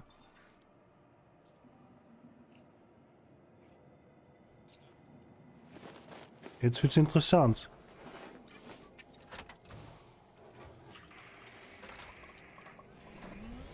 Echt? Die haben 4 Arme? Um Gottes Willen. Das erinnert mich sofort an die eine Szene von American Dad. Wo er in die Schule kommt mit so einem Gestell rundherum und so einem Ding und alles. Und einer schreit nur, er ist anders! Und dann bewerfen sie mit Gemüse und Obst. So ein Apfel auf die Birne. Am Unterarm haben... Also... Das heißt, sie haben Arme und am Unterarm kommt der zweite Arm raus, oder was? Das ist ja ekelhaft, Mann. Na, pfui Gaxi. Na, Bumste, wenn das die Identitären wüssten, die würden über Soll eine Phalanx bauen. Also um Soll herum. Huiuiuiui. Ha! Alex und seine politischen Witze. Immer wieder ein Brüller.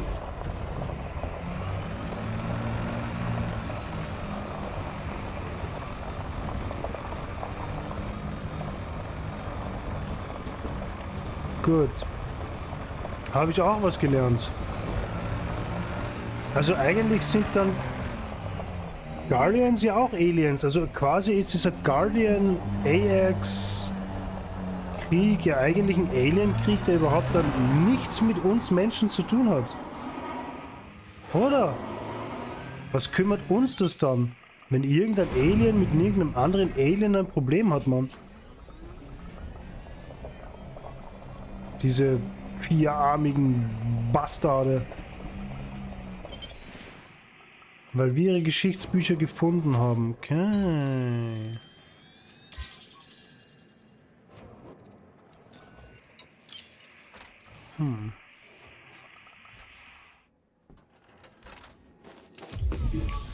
Na hurra. Also quasi ist da fast schon mehr Real Life drin, als wir wollen. Weil von unserer Geschichte gibt es auch das ein oder andere Buch. Und da handeln auch ein paar Menschen nicht ganz rational. Wenn ihr versteht, was ich meine.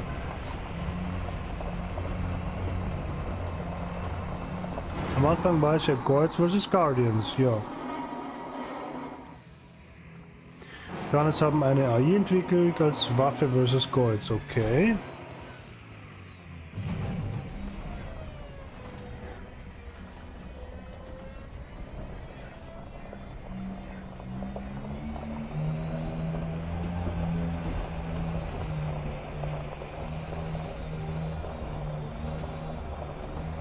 Da habe ich irgendwo uns Schatten gesehen, oder? Yes. Und am Ende hat die AI sie ausgerottet. Die Guardians. Also das heißt, die Guardians haben eine AI oder KI, wie auch immer, entwickelt, um die Goids zu vernichten, und die KI hat dann die Goids und die Guardians vernichtet.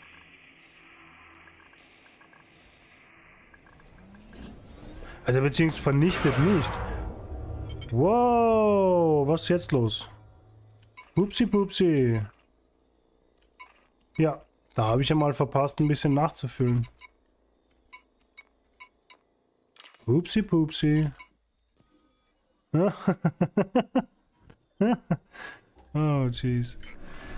Na, alles wieder gut? Wunderbar. Perfekto Mundo. Aber schau, wenn es da draußen offensichtlich Guardians gibt, ja, Stargates gibt, gewonnen ist das Kreuz und dann am Ende hat die KI Self-Strip. Okay.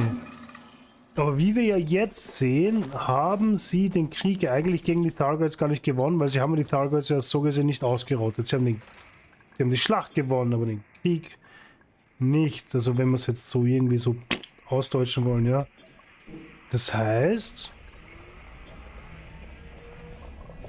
Was heißt das? Dass da irgendwo noch Guardians rumlaufen müssten? Ha. Ja, es könnte sein, dass das storytechnisch echt noch was auf uns dazukommt. Mit den Guardians. Einfach vertrieben haben sie sie, genau. Sie haben sie nicht ausgerottet, sie haben sie vertrieben. Und die KI hat die dann auch fertig gemacht. Ja, vielleicht hat die KI beschlossen, dass die Guardians einfach zu mächtig sind für diese Galaxie. Dass sie einfach nichts Gutes bringen. Vielleicht waren sie echt die Bösen. Vielleicht haben sie der KI gesagt, da die bösen Targets müsst ihr vertreiben, und dann ist die KI draufgekommen, hey ja, ihr seid aber auch böse. Das ist eigentlich fast schon ein klassisches Terminator-Szenario. Die KI, die entwickelt wird, um das Böse zu verhindern, und dann kommt die KI drauf, dass eigentlich die Menschheit böse ist, und somit will die KI die Menschheit vernichten. Genau, selbst lernt. Hat dann gelernt, hey, ihr Guardians seid ihr eigentlich voll die Ärsche. Die hat's auch vernichtet. Maybe baby.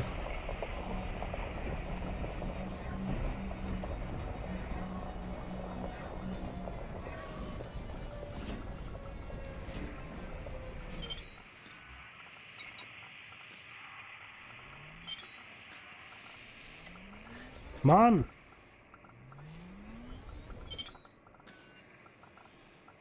Board, please.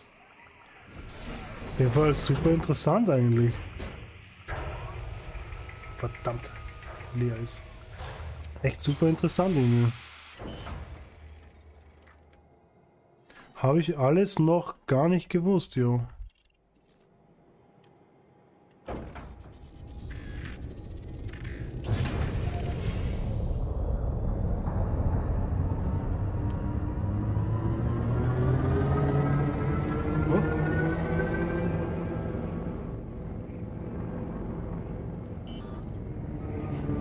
So, ich hole mir schon was zu trinken.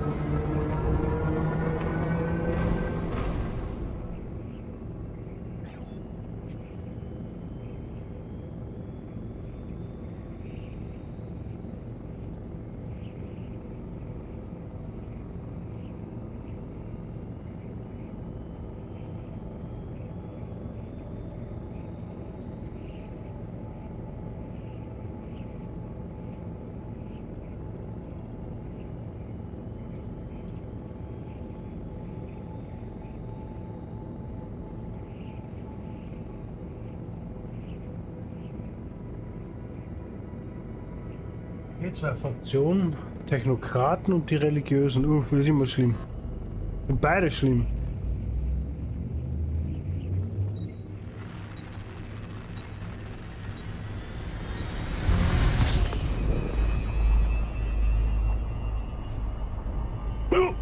Jesus.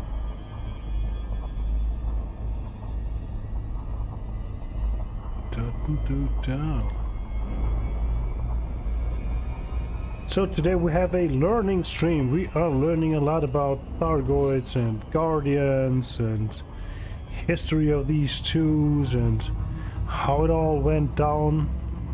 Basically before Elite Dangerous. What happened back then? And it actually is a quite interesting story, I have to say. So everybody who doesn't speak German and they can't read everything there in the chat. So basically the Guardians and the Thargoids, there was a war, okay? And the Guardians made an AI to destroy the Thargoids. And once they defeated the Thargoids, the AI actually destroyed the Guardians. So the thing is, Thargoids are still here. So maybe there are Thargoids, or maybe there are Guardians somewhere as well. So maybe there is some sort of story reveal. Maybe one day when we find Rockslot, maybe then we know what's going on with the Guardians right now. That was super interessant.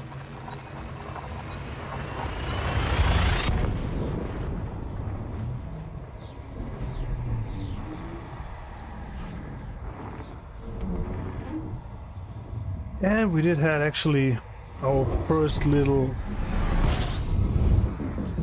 system with something to find exobiology wise. Oh, we got 34 bodies. Come on, we have to find something there.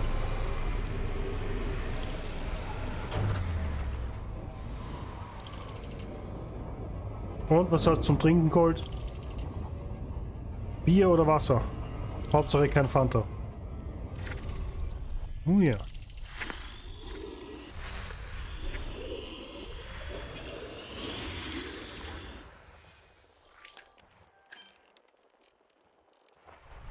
Ja, es gibt ja irgendwas in diesen Files drin, stehen ja immer irgendwelche Zeilen. Und da weiß man ja noch nicht wirklich, was das ist. Ist das irgendwas, kommt da noch was oder ist es einfach nur eine Junk-Zeile quasi? Kalte Coca-Cola? Ich hoffe Coca-Cola. Ich trinke kein Alk, sehr brav. Obwohl ich muss dazu sagen, das ist alkoholfrei. 0,0. Ich trinke nicht zu viel Alkohol. Nicht mehr.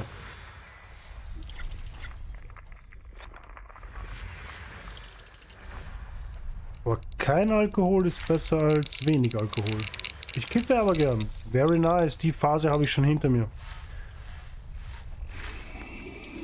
Lang ist's her. Ich habe mit dem Kiffen aufgehört, als ich mit dem Führerschein angefangen habe.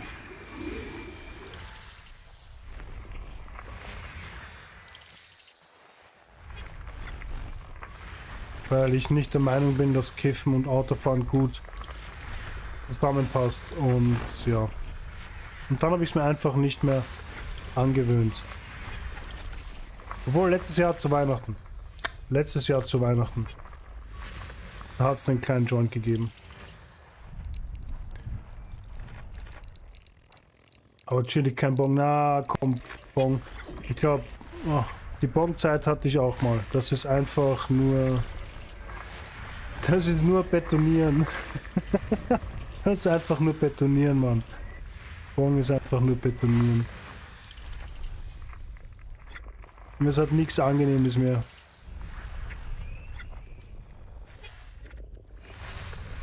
Wir sind keine 18 mehr, ganz genau. Bon kannst machen bis 20, 25 oder sowas, aber dann muss Schluss sein. Dann muss Schluss sein, Mann. Was ist denn hier los? Nice, hätten wir da alles.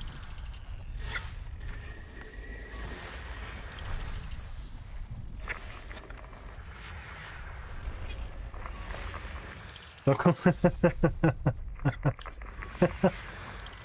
Na, ich muss ganz ehrlich sagen, ich habe vieles probiert, sehr, sehr vieles probiert, wirklich. Aber Heroin, da habe ich mich nie drüber getraut. Ich habe in jungen Jahren schon gesehen, ich hatte so einen recht kreativen Freundeskreis, sage ich jetzt einfach mal so. Und da habe ich schon sehr früh gesehen, dass das einfach etwas ist, was, ja, was man nicht mal probieren sollte. Da ist das Problem, Heroin ist echt schon, probieren reicht schon und das kann schon zu viel sein, Mann. Das kann schon zu viel sein. Das ist das Einzige, was ich echt nie probiert habe und auch nie probieren werde. Das ist mir echt zu heikel, Mann. Heroin ist mir zu gefährlich. Ja, richtig abgestürzt. Richtig abgestürzt, Mann. Schade drum. Alles gute Menschen, alles lernende Kerle. Aber das Zeug macht dich echt kaputt. Echt nicht schön.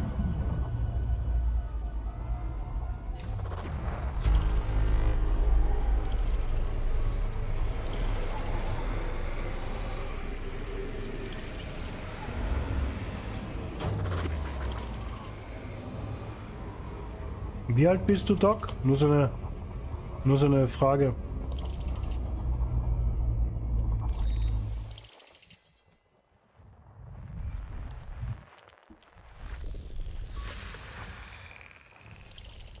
'77er Baujahr. Hoi, da komme ich mal wieder mal richtig schön jung vor. Feini, feini. Feini, feini. Der 77er Baujahr hatte noch bessere Drogen als ich.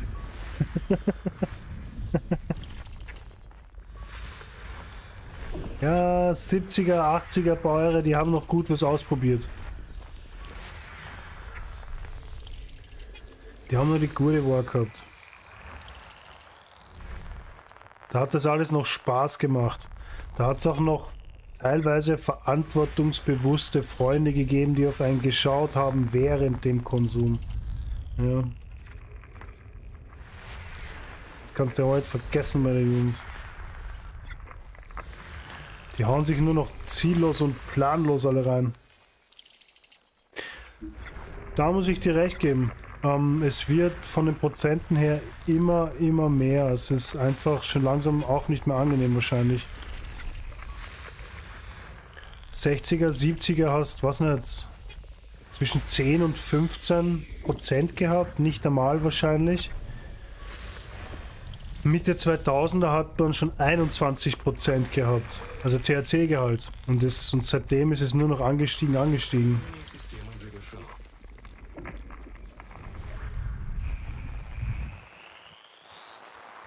So ein Blödsinn, inwiefern?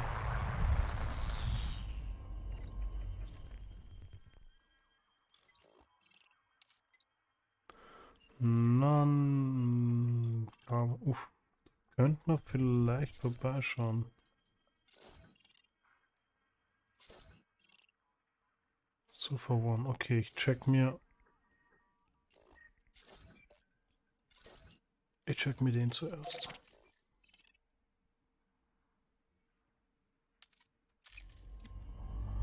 Was ist das Gras oder allgemein? Es gibt schon starkes Gras. Das ist schon hart. Immer mehr, ganz genau. Ja, aber ich glaube, das ist das Problem an den heutigen Kiffern und warum sie auch einfach teilweise nichts gebacken bekommen, weil es vielleicht teilweise auch einfach zu stark ist für die jungen Leute. Weißt du, was ich meine? Mehr ist nicht besser, na. Du bist dann halt nur noch betoniert, weißt du, was ich meine? Das macht ja auch keinen Spaß mehr. Das ist... Was ich als, weiß ich nicht, 12-, 13-Jähriger gekifft habe, wenn das jetzt einer nehmen würde, der jetzt kifft, so ein 15-, 16-Jähriger, der würde dich wahrscheinlich auslachen. Aber auf der anderen Seite bleiben die auch anders kleben auf der Couch, da gibt es nichts mehr mit Aktivität.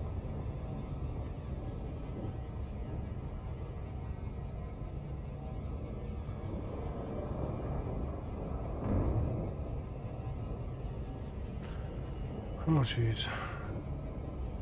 Oh, ganz was Feines, der Herr. Ganz was Feines. Selbst aus dem Garten. Sehr nice. Da kann man es wenigstens noch ein bisschen kontrollieren. Das ist eh gescheiter. Das ist eh gescheiter.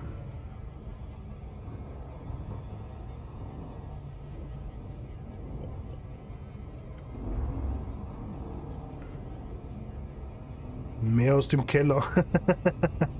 Aus dem Kellerzelt.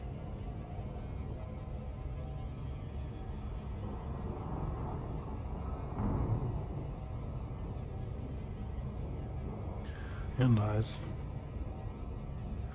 Oh. Jetzt tun wir sich das an und checken dieses eine Sulfur Warm Bio. Am Ende des Tages natürlich die schöne Sonne vorbei. Klaustaler Kellerzeit. Klaustal Kellerzelt.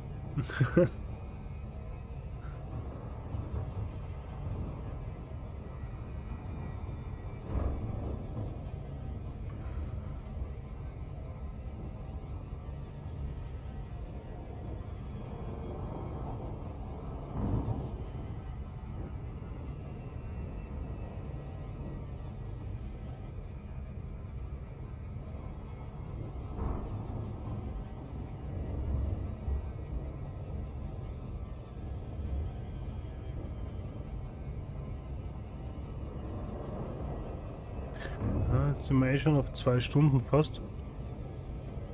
Jetzt werde ich dann nach der Landung wahrscheinlich schnell mal eine rauchen gehen.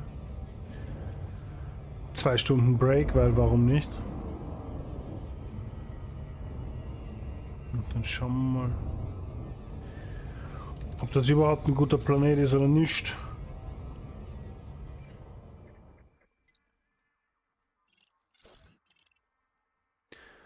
Weil dadurch, dass der letzte auch gut war, der letzte 1er Biosulfur.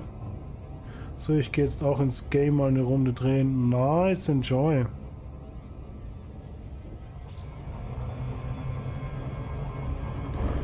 Ich stream nur YouTube. Ich weiß nicht, ob ich, keine Ahnung, Twitch auch machen soll. Ich habe gedacht, entweder oder, weil warum sollte ich auf 2 Plattformen streamen, weißt? Keine Ahnung. Und dadurch, dass ich das ja alles nicht so professionell im Sinn habe, ist es für mich jetzt auch nicht so, keine Ahnung, nicht so wichtig.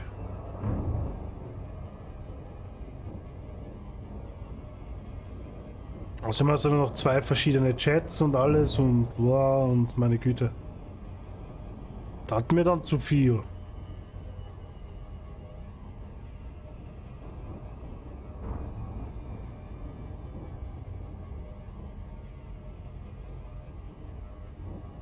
Twitch nervt eh. Ja, Mann. Keine Ahnung, ich habe früher ein bisschen mehr Twitch geschaut als jetzt, aber mittlerweile... Keine Ahnung, ich würde es machen mit Twitch, also Twitch und YouTube oder nur Twitch oder beides quasi, oder was? Ja, weiß nicht.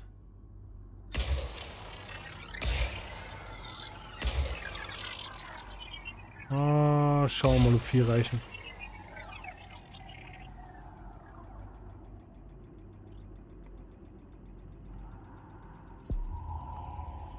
Ja, der Rechner sollte es aushalten.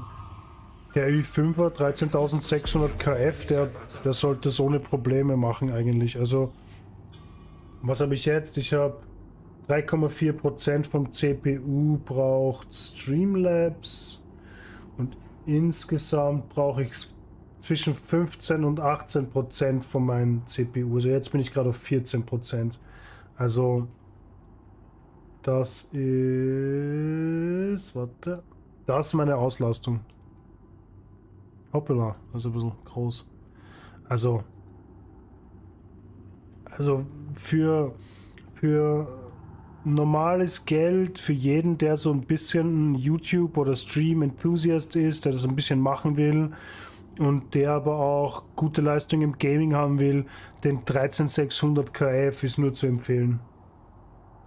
Also wenn du mehr Zuschauer haben willst, Twitch ist der Weg. Ja, mehr Zuschauer haben wollen, das ist immer so eine Frage. Idioten kannst du immer rausschmeißen. Ja, Mann. Also so von der 88%, was ist hier los? Also so von der Leistung her habe ich da überhaupt kein Problem. Das sollte er bringen.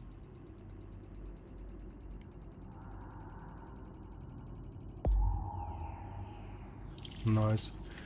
Okay, also nur ein Bakterium, also vergessen wir das alles hier gleich mal. Upsi, upsi. Nein! Weg da! Ja, mal schauen, vielleicht haue ich mit Twitch auch noch dazu. Aber wenn ich YouTube und Twitch machen will, dann muss ich mir Streamlabs Premium machen. Was ich eigentlich nicht brauche, weil ich so ganz gut zurechtkomme. Macht Twitch, du machst es gut, auch wenn es mein erster Stream ist. Danke, danke, danke. Ja, maybe baby. Der bei Twitch brauchst du, dann musst du dann wieder irgendwie... Weißt du, das Ding ist, du musst bei dem Ganzen auch immer irgendwie Arbeit reinstecken. Weißt du, wenn ich was mache, dann will ich es halbwegs gut machen. Und bei Twitch brauchst du dann noch eine BIOS und eine Beschreibung und vielleicht noch extra Smileys und diesen ganzen Scheiß und was weiß ich. Mal gucken. Mal gucken. Habe ich jetzt gescannt? Ja, habe ich. Bin ich wieder irgendwo.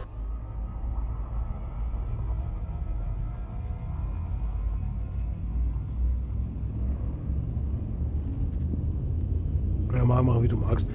Mal gucken. Einfach mal. Also ich pack das alles in ein Kuvert und da schreibe ich mal gucken drauf. Schauen wir mal. Altwienerisch, schauen wir mal. Und das lege ich mir hier auf die Seite und überlege es mir einfach.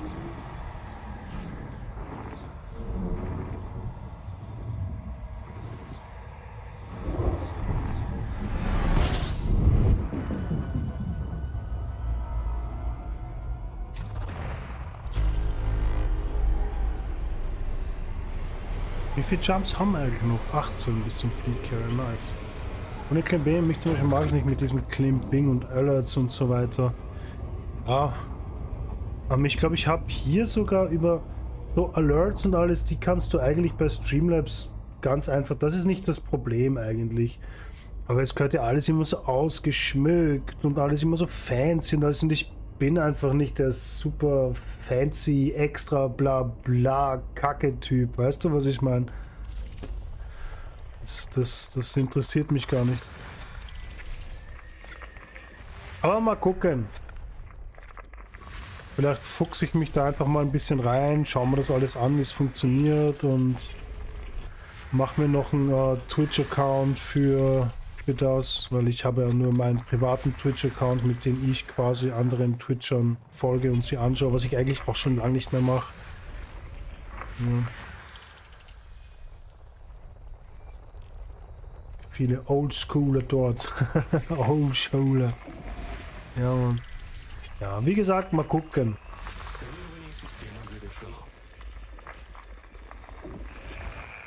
Maybe baby.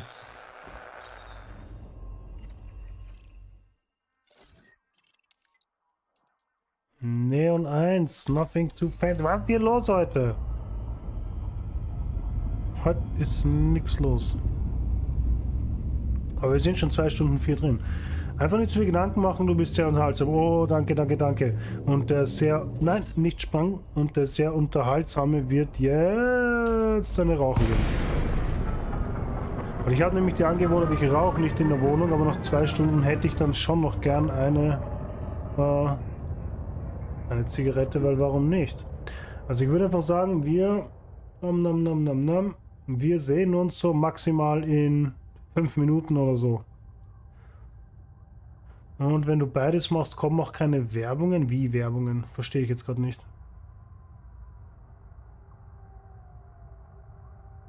Okay, dann gehe ich gleich eine rauchen. Das mit den Werbungen will ich jetzt noch wissen.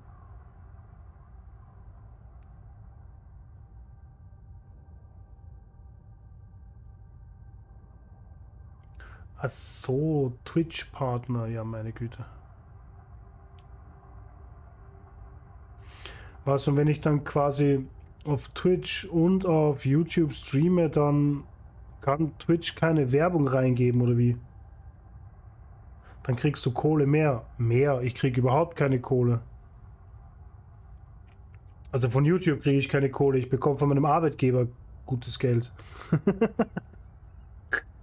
Nur so nebenbei. Das wollen sie ja nicht, dass du beides machst. Okay.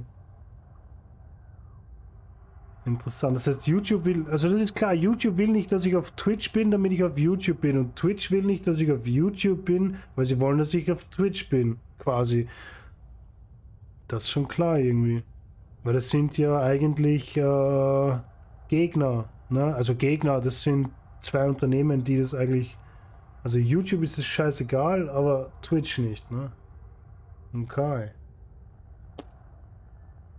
Twitch mag es nicht. Hm. Interessant. Aber Twitch geht nur. Ich glaube, Twitch kannst du nur auf 27 streamen, oder? Stimmt das oder ist das schon anders? Ich glaube, ich habe mal irgendwas gehört, Twitch lässt nur 27p. Ich meine nicht, dass das jetzt so ultramäßig wichtig ist, aber wenn ich persönlich etwas nicht mag, wenn ich mir irgendwas anschaue, dann wenn das Bild schwammig ist, weißt?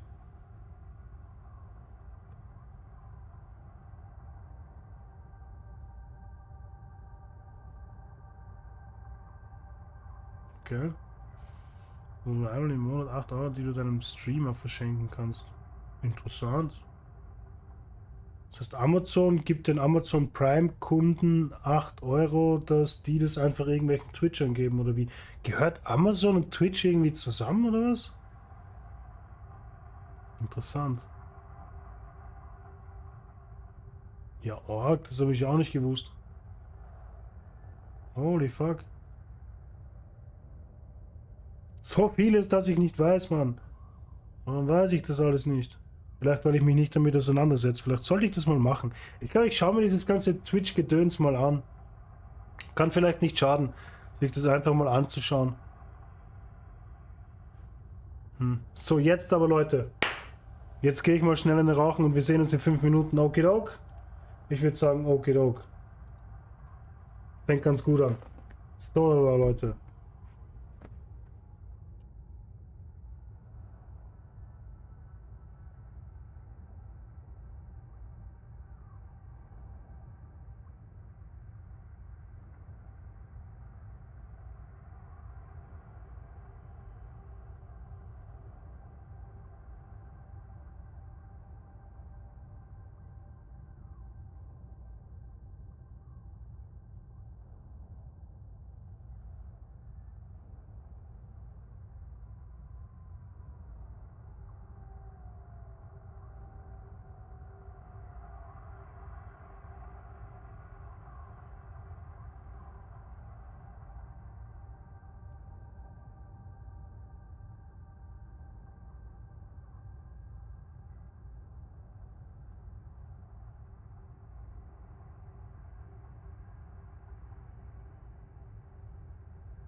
We are back. Wir sind zurück. Und we are... There we are. And we are still on the way. 18 jumps away from our fleet carrier. Manageable. Completely manageable. Oh, jeez. Cheers.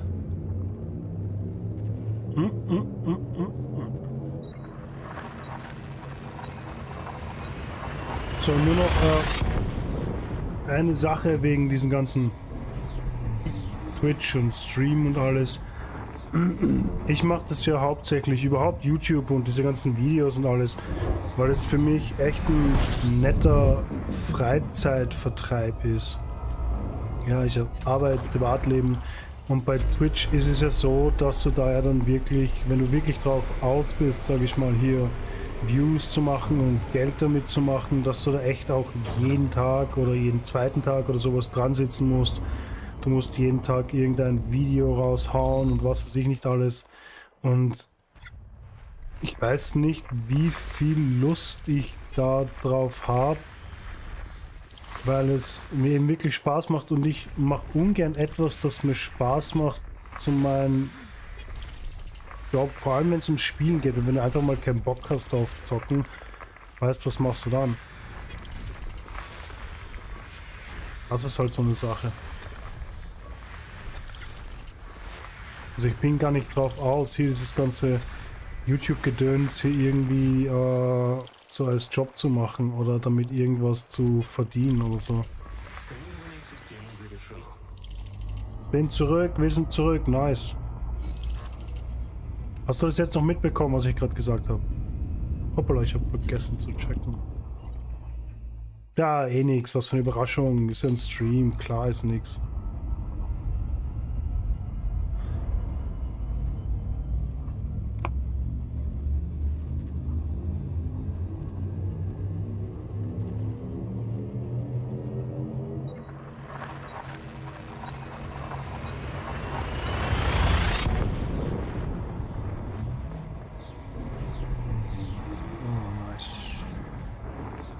Bin so gespannt, wie viel jetzt rauskommt, wenn ich da im nächsten Vista Genomics rein rausche.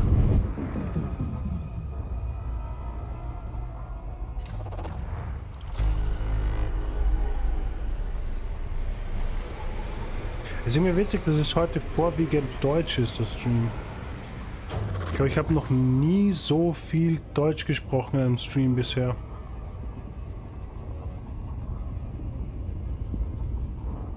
Ist aber recht angenehm, muss ich auch dazu sagen.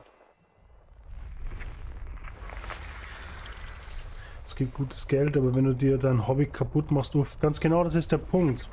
Weißt? Wenn du plötzlich aus einem Hobby dann immer unter Zugzwang bist, etwas zu machen. Man sieht es bei sehr vielen YouTubern, bei sehr vielen Content-Creatern und auch Streamern, dass sie dann am Ende, dass halt einfach nur Content gemacht wird, um Content zu machen. Weißt du, was ich meine? Da zählt dann einfach die Quantität. Weißt du, musst dann halt machen. Weißt du, brauchst deinen fixen Video-Schedule, deinen fixen Stream-Schedule und du, weißt, das ist halt einfach dann etwas, weißt du, will man das oder will ich das? Weißt du, was ich meine? By the way, ganz genau ein sehr gutes Thema, Obsidian End. Ich habe Obsidian End gementioned bei einem meiner Videos, die jetzt bald kommen über Starfield. Also das ist bei jeder kleine Scheiß bei Starfield da werden 5, 6 Videos draus gemacht und in jedem Video zerpflückt er irgendeine Kleinigkeit über 10 Minuten einfach nur, damit er ein Video draußen hat. Weißt du, was ich meine? Das ist dann... Ach. Ich meine, es gibt auch viele andere Content Creator, die Daily Basis Videos raushauen, wo die Videos auch Spaß machen zuzuschauen, wo du merkst, die haben auch einfach echten Spaß dabei. Das macht dann auch wieder Spaß zum Schauen, das ist dann wieder was anderes. Das ist bei mir, es wird gemolken, ganz genau. Und bei mir ist das halt einfach auch so, will man das dann wirklich tun? Will man sich jeden kleinen Scheiß widmen, einfach nur damit man was raushaut, damit der Algorithmus auch ja weitergreift? Wenn du dann einmal irgendwie eine Woche nichts raushaut, dann kickt dich der Algorithmus wieder irgendwo komplett unten rein und so. Das ist, ja, ist halt echt die Frage, was will man machen? Ich mache halt meine paar Videos und es sind doch Themen, die die Leute dann auch nicht immer hören wollen oder sehen wollen oder was sie sich nicht zwingend anschauen, was mir dann auch egal ist, weil es ja darum geht, dass ich meinen Spaß dabei habe und dass ich das mache, was ich will und nicht eben das, was jetzt YouTube will oder Viewer wollen. Weißt? Es ist dann schon ein bisschen freier einfach. Wenn man sich da einfach keine Gedanken drüber machen braucht.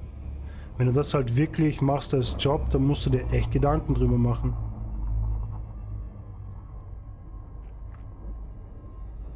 Ja, mir wichtig, stimmt schon. Ja, das sowieso. Das sowieso. Hoppala. Ich glaube, ich weiß nicht, ich glaube beim vorletzten Video, da hat auch irgendjemand in den Kommentaren geschrieben, so hey, dass der Hate und dieses Negative einfach ziemlich viele Views bringt und die brauchen halt die Views. Und da habe ich geschrieben, eben, dass ich einfach in der Position bin, dass ich auf diese Views nicht angewiesen bin. Ich bin auf Views, auf Subs, auf den ganzen Scheiß bin ich nicht angewiesen. Ich habe meinen Job, ich verdiene gutes Geld, normales Geld quasi, ja. Und ich kann quasi das sagen, was jetzt nicht zwingend viele Views oder viele Klicks bringt. Einfach nur, weil ich es will, weil ich nicht darauf angewiesen bin. Und außerdem hätte ich auch gar nicht die Zeit dafür, um ganz ehrlich zu sein, um sowas zu tun. Um jetzt wirklich mir jeden Tag Gedanken über irgendein Video zu machen, was ich raushaue. Ich meine, ich mache mir schon jeden Tag irgendwie Gedanken über irgendein Video, aber ich habe dann auch einfach nicht den Stress, dass ich, weiß nicht, 2 Tage in der Woche komplett dranhänge, um für 2, 3 Wochen Videos vorzubereiten. Damit ich ja in mein Schedule bleibe, damit ja der Algorithmus greift, etc. etc.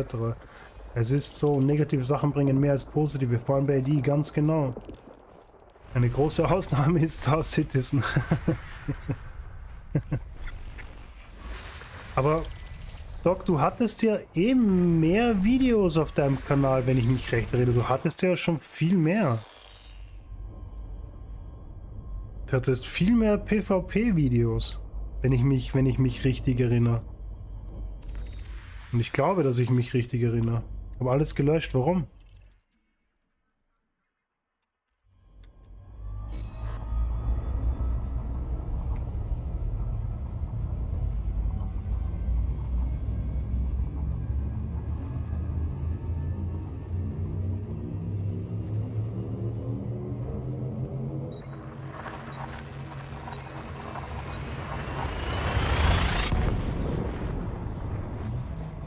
Weil kein Bock mehr hatte, das Geheule von anderen zu hören.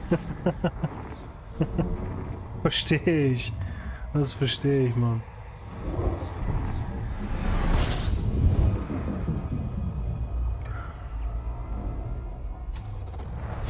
Ja, vor allem manche sind doch einfach so dumm und unnötig. Also manche kommentieren einfach nur, um zu kommentieren. Keine Ahnung, ohne groß viel nachzudenken, ohne viel Sinn, ohne viel Verstand. Das ist so dumm einfach manchmal. Überall Discord, Reddit.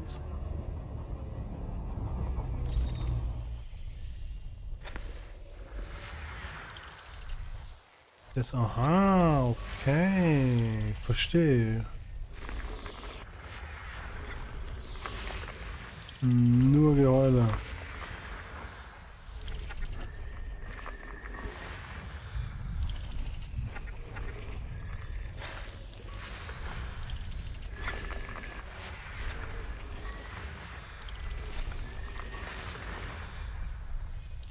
So, schauen wir mal, ob wir da was haben.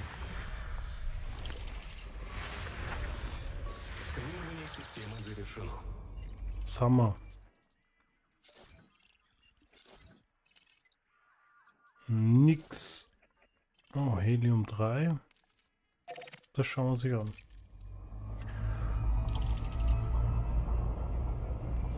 Hab keinen Bock, 10.000 Mal zu klären, dass es Powerplay ist und kein Gang. Verstehe ich, ja.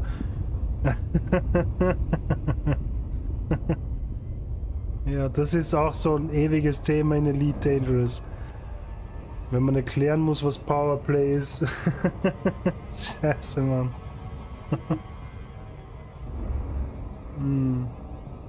Ja, verstehe ich total, ja. Was so?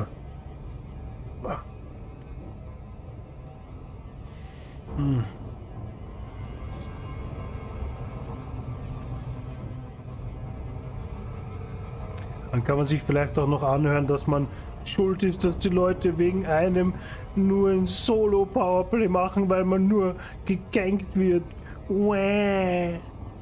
Obwohl, ja, Mann, das ist halt der Sinn von Powerplay, Mann. Du machst das und die Gegner kommen und machen was anderes. Ich wollte vielleicht auch mal streamen. Ja, warum nicht, Mann? Wenn du den PC dazu hast, wenn du das Internet dazu hast, warum nicht, Mann? Was ist halt, wenn du in Elite in der Bubble unterwegs bist und am Stream bist, dann was halt scheiße ist, sind die Stream-Sniper, weil die kommen. Ich bin schuld, dass 76 oder 67 Leute aufgehört haben, MIDI zu spielen. Oh, jeez. Ah, du böser, böser Bube. Wie kannst du nur denen das Spiel versauen, indem du Powerplay machst? Das ist eine Frechheit, Mann. Was bildest du dir ein? Sie nicht einfach ihr Powerplay-Zeugs machen zu lassen, damit sie dein System underminen können. Oh, fuck. Streams, das wären dann okay. Oh, okay.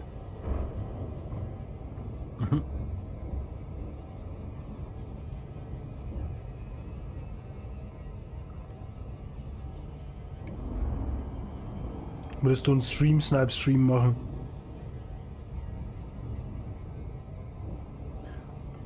Keine Zeit. Ja, Zeit ist halt auch was, ne? Das muss man auch haben. Wie gesagt, ich habe mir zum Beispiel eben diesen Samstag eingeräumt zum Stream. Was halt auch nicht immer geht, weil wenn ich am nächsten Tag arbeiten muss, weil ich gerade Wochenenddienst habe, ich kann nicht um 20 vor 5 aufstehen und live und arbeiten gehen, wenn ich bis um 12 oder bis um 1 oder sowas munter bleibt. Das funktioniert halt auch nicht. Weil in der Arbeit muss man auch funktionieren. Aber so habe ich mir gedacht, okay, cool, Mann, nimm dir diesen Samstag und stream halt einfach. Weil alleine spielen tust eh lang genug und oft genug, also warum nicht einfach nebenbei auch irgendwie vielleicht eben quatschen oder so. Das heißt, der Samstag ab 8 Uhr, zwischen 8 und 12 ist so meine Streamzeit. Das ist die Zeit, die ich mir eingeräumt habe.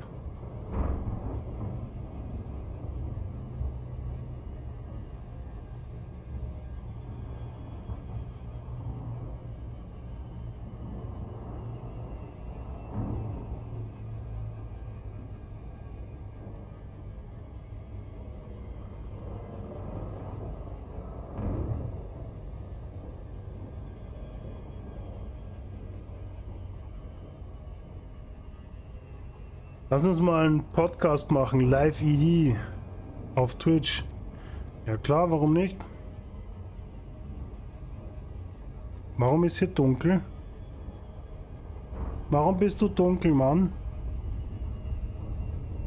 Okay, das ist jetzt gerade ein bisschen scary hier.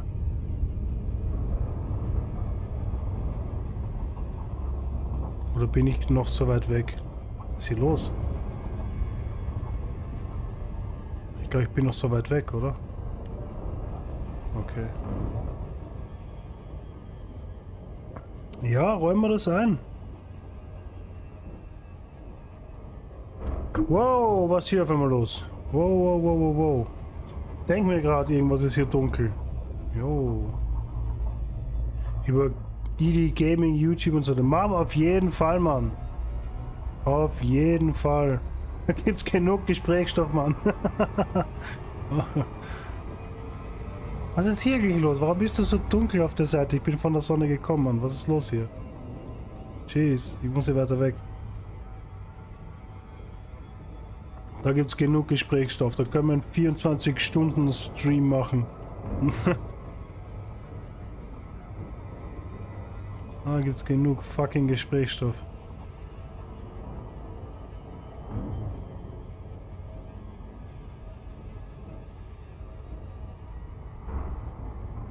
So, ich muss da jetzt mal weg von hier.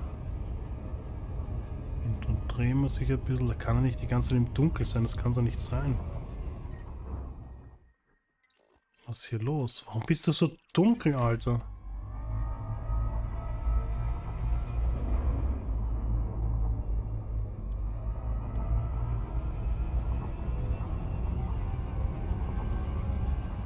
Na, der ist so dunkel. Oh. 10 Folgen über Yamix sind schon im Kalender. Oh Mann.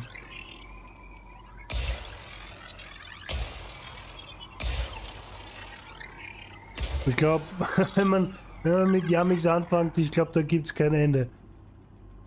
Ich glaube, da gibt es kein Ende.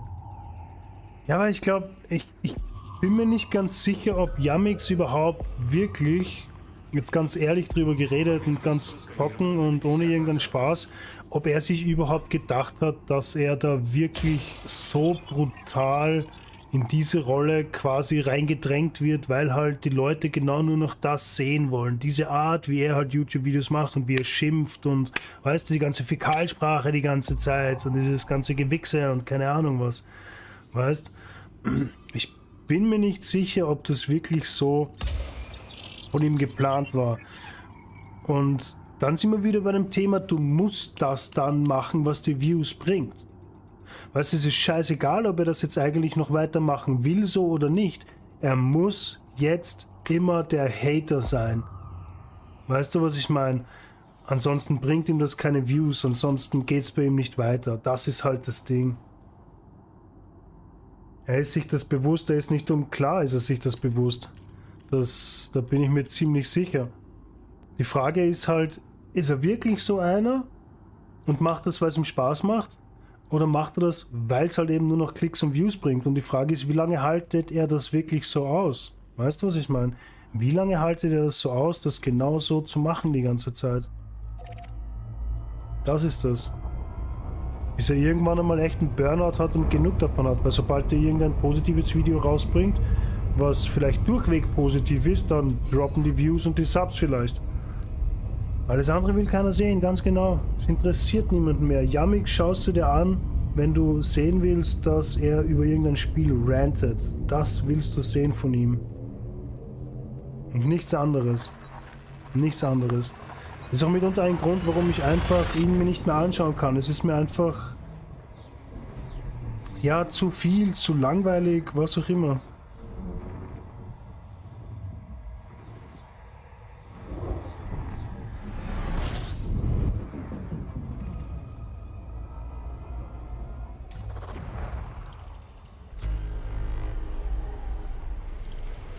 Ist jetzt vielleicht ein echt blödes Beispiel, aber PewDiePie, der YouTuber schlechthin, anno dazu mal, vielleicht jetzt immer noch, ich habe keine Ahnung, wie viel Subs der jetzt mittlerweile hat oder nicht mehr hat oder keine Ahnung. Der war ja eben diese ganzen Horrorspiele, das komplett übertriebene, überzogene und dieses immer dumm schreien und schimpfen die ganze Zeit über was auch immer. Der hat auch irgendwann einmal gesagt, er kann das einfach nicht mehr und macht jetzt irgendwie anscheinend anderen Content. Oder überhaupt irgendwas anderes. Schon noch irgendwie Gaming teilweise, aber auch was anderes, weißt? Irgendwann einmal kannst du das halt einfach nicht mehr. Dass er lügt, bewusst, und das nervt mich. Das Kommentar wird bei dir abgesetzt, bei eins von deinen neuen Videos. Ich weiß, das war Sir Complains a Lot, hat ein Video gemacht über das Grinden von den Waffen, wenn ich mich jetzt gerade recht erinnere. Und da waren so ein paar Kommentare von dir und dann war eben das eine, wo du gesagt hast, ja, dass der Yamix eben mit unengineerten Waffen gegen einen schweren Gegner quasi 5 Minuten reingeballert hat und das nichts gebracht hat und er sich da beschwert hat wegen dieser ganzen Mechanik. Ja. Genau, ja, ja. Voll mies eigentlich. Voll mies eigentlich. Ein kompletter Scheiß. Für was? Für irgendwelche Scheiß-Views. Weißt du, was ich meine?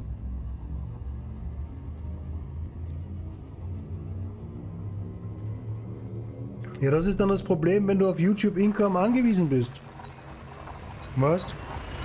Und es ist auch scheißegal, ob man das jetzt auf sein Video zum Beispiel schreiben würde, hey du, das ist eigentlich so, also dran nicht zu eine. Weil, wie gesagt, und wie du es auch schon weißt und gesagt hast, die Viewer wollen genau das sehen. Dazu noch Kinetic vs. Shields, ja, das ist das nächste. Das funktioniert halt so oder so nicht. Ja. Aber genau sowas wollen die leider sehen. Vor allem die Elite-Hater wollen sowas sehen. Die wollen einfach sehen, wie Elite scheitert. Weißt du, was ich meine? Obwohl er weiß, dass es wie bei Chips funktioniert. Genau. Energy gegen Shields, Kinetic gegen Hull. Es ist so. Was lustig ist, weil er nämlich in einem seiner älteren Videos, wo Odyssey irgendwann einmal rausgekommen ist, er das noch angeprangert hat, dass sie diese Mechanik, diese Combat-Mechanik von den Ships 1:1 auf diesen FPS-Teil umgemünzt haben. Das heißt, er weiß es so oder so, dass es so nicht funktioniert. Das heißt, er weiß ganz genau, Schilder, Energy Weapons ja, wenn die Shields unten ist, dann kommst du mit den Kinetics. Ich meine, ist jetzt auch nicht so zu 100% richtig, weil bei Schilder zum Beispiel in Ships, wenn du engineerte Frag hast auf Double Shot oder sowas, dann fetzt du Schilder auch mal schnell runter. Bei kleinen sowieso und bei Medium Ships auch. Leute schlucken das, ja. Eben, weil sie eben genau nichts anderes von ihm erwarten, nichts anderes sehen wollen. Ja.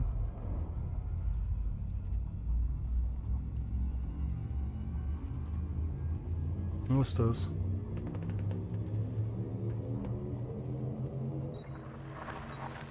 Genau, das Grundprinzip ist dasselbe. Und er weiß das, wie du gerade geschrieben hast, er weiß es ganz genau, dass es dasselbe ist.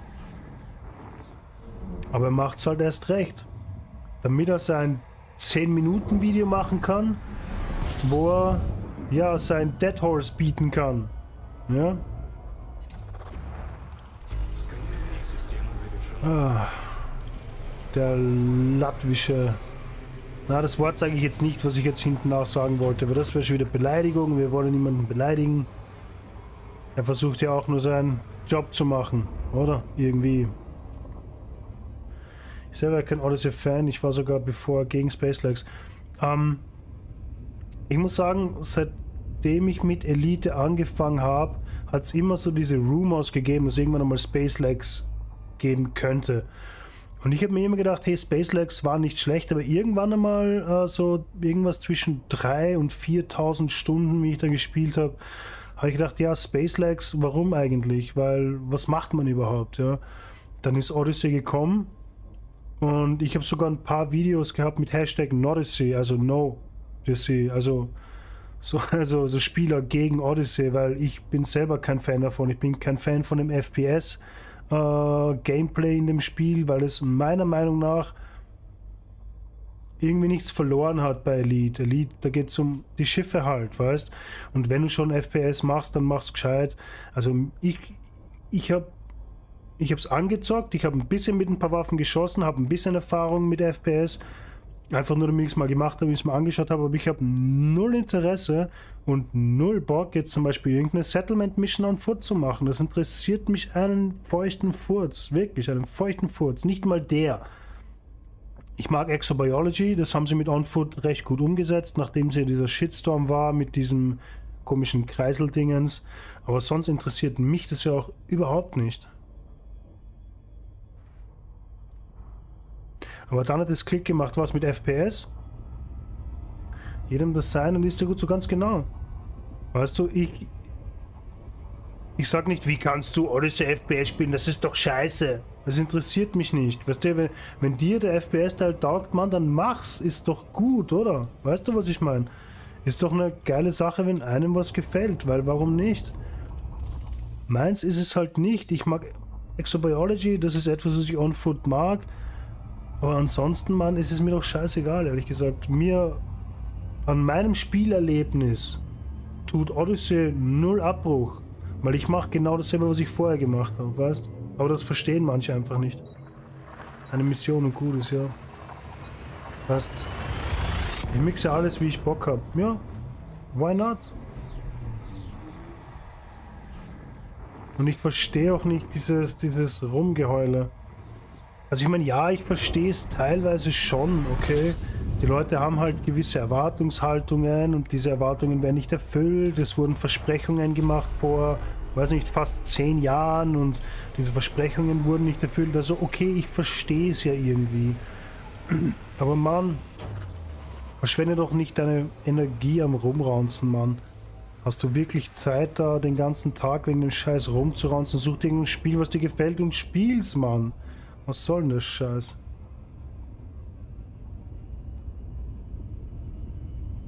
Und wenn Spacelags, dann war es ja... Und wenn Spacelags, dann war es ja klar, dass es mit BGS verbunden wird. Ja, höchstwahrscheinlich. Weil sie werden nicht einfach nur Spacelags machen und du spazierst einfach nur rum. Ich meine, das war klar.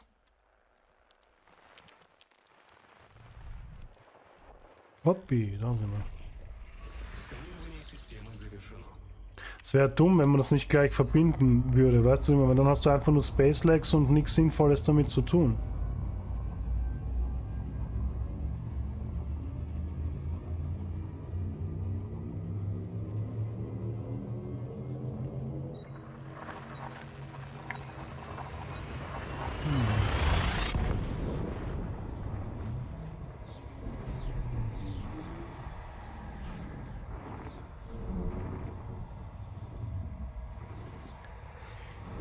Langsam werden ja auch alle Versprechen umgesetzt.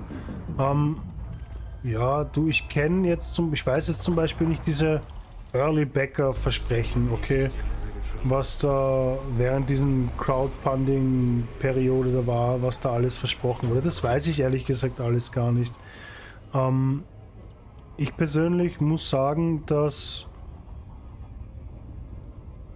ich eine positive Verbesserung schon bemerke seit Odyssey, was den Jesus Maria, was den Content betrifft, was die Performance betrifft, was FPS betrifft, weiß ich nicht, weil ich es ja nicht mache, außer Exobiology, okay? Aber sonst, was die Lore und die Story betrifft, kommt auch immer wieder irgendwas dazu, beziehungsweise wird sie weitergeführt. Ja, mal schauen, was da noch an Gameplay-Overhauls jetzt wirklich gegen Ende dieses Jahr kommt. Und ich glaube aber schon, entgegen vieler Meinungen, dass FDev doch noch motiviert ist, in diesem Spiel was weiterzubringen. Ansonsten würden sie sich zum Beispiel mit dem Titan nicht so viele Mühe geben, etc.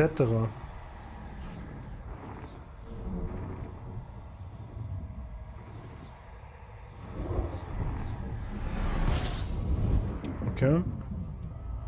Du kennst sie, dann bitte! Erleuchte mich, erzähl's mir. Keiner hat was versprochen. Bei Beta wurden die Hauptleute, die an ID gearbeitet haben, gefragt, was sie in Zukunft haben wollen in Game. Und da hat Braven gesagt, Atmospheric Planeten mit Leben. Okay.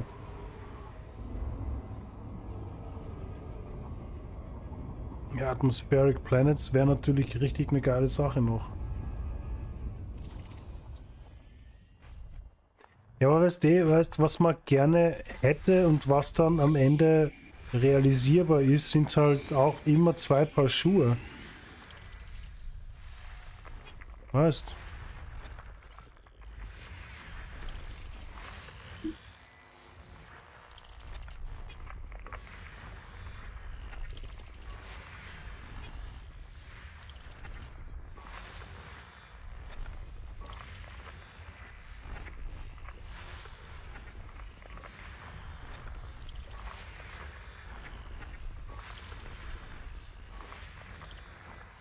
Ich glaube, ich kann mich vage daran erinnern, dass Braben irgendwann einmal irgendwas gesagt hat, von wegen, dass es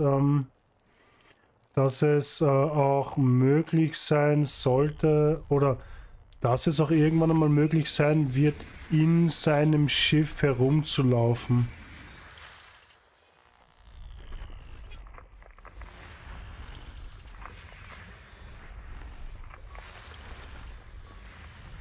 Was für mich sowieso keine Notwendigkeit ist.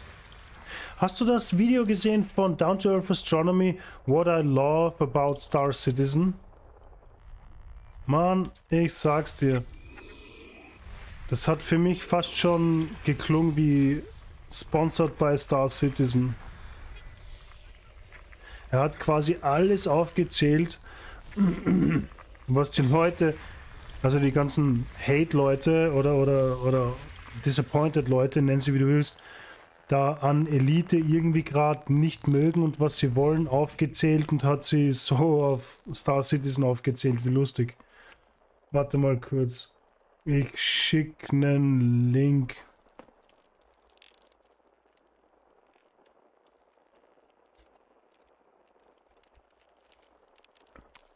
Das ist so brutal, dieses Video. Das ist so brutal, dieses Video.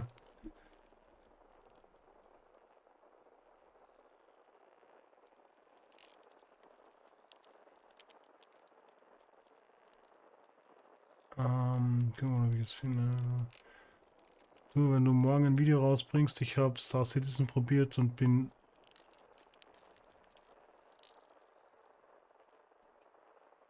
Ja, dann kriege ich wahrscheinlich 1 Million Views. Und 5 Millionen Likes oder so. Hast du 100% 10k Zuschauer? Wahrscheinlich, ja. Oh, jeez. Na, ich sag's dir ganz ehrlich, ich werde Star Citizen auf jeden Fall probieren. Nur, wie ich eh schon geschrieben habe, das geht sich dieses Monat einfach nicht mehr aus. Nächstes Monat werde ich mir vielleicht so ein fancy Package besorgen und werde es auf jeden Fall probieren. Ja, und dann werde ich es eh sehen. So, aber jetzt... Warte mal. Hoppala, wieder das Falsche. Wir nehmen die Screen Capture. A while back, I did 2 videos where I talked about 5 things I loved and hated about it. Also entweder schauen wir es hier oder ich schicke dir den Link und du schaust es selber, wie du Bock hast.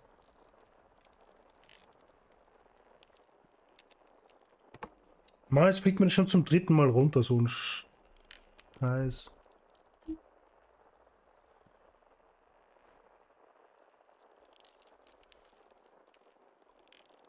Elite, dangerous. And now the turn has come to Star Citizen, where we're gonna go over 5 things that I both love and hate about the game. And in this video, we're gonna go over 5 things that I... Aber das ist eh einfach nur Why I Love Star Citizen. Hoppala, man sieht es nicht wegen am Chat. Also Why I Love Star Citizen. Das ist eh, das Thumbnail ist... Wo ist denn? Da, mit so einem Riesenherz. Man findet es eigentlich sofort. Das ist einfach nur so ein orges Video. Ich habe da eh einen Kommentar dort gelassen. Es ist einfach eigentlich fast eine Frechheit, weil er nimmt halt wirklich diese Sachen, die die Leute oder die manche Leute jetzt unbedingt bei Elite haben wollen oder wollten. Und zum Beispiel ein Argument wie zum Beispiel What I really love about Star Citizen is that I'm capable to walk around my ship and walk in and out, and no matter how many times I'm doing it, it never gets old, it never gets boring. Weißt du, so genau dieses Argument, was quasi FDev nimmt, warum sie es nicht machen wollen, nimmt er quasi im Umkehrschluss, warum es leiwand ist. Wenn du verstehst, wie ich das meine. Das war so ein cheesy Video einfach. Wirklich. Weil ich sag's dir ganz ehrlich, du brauchst 15 Minuten, um abzuheben. Jesus, wer will diese scheiß 15 Minuten investieren?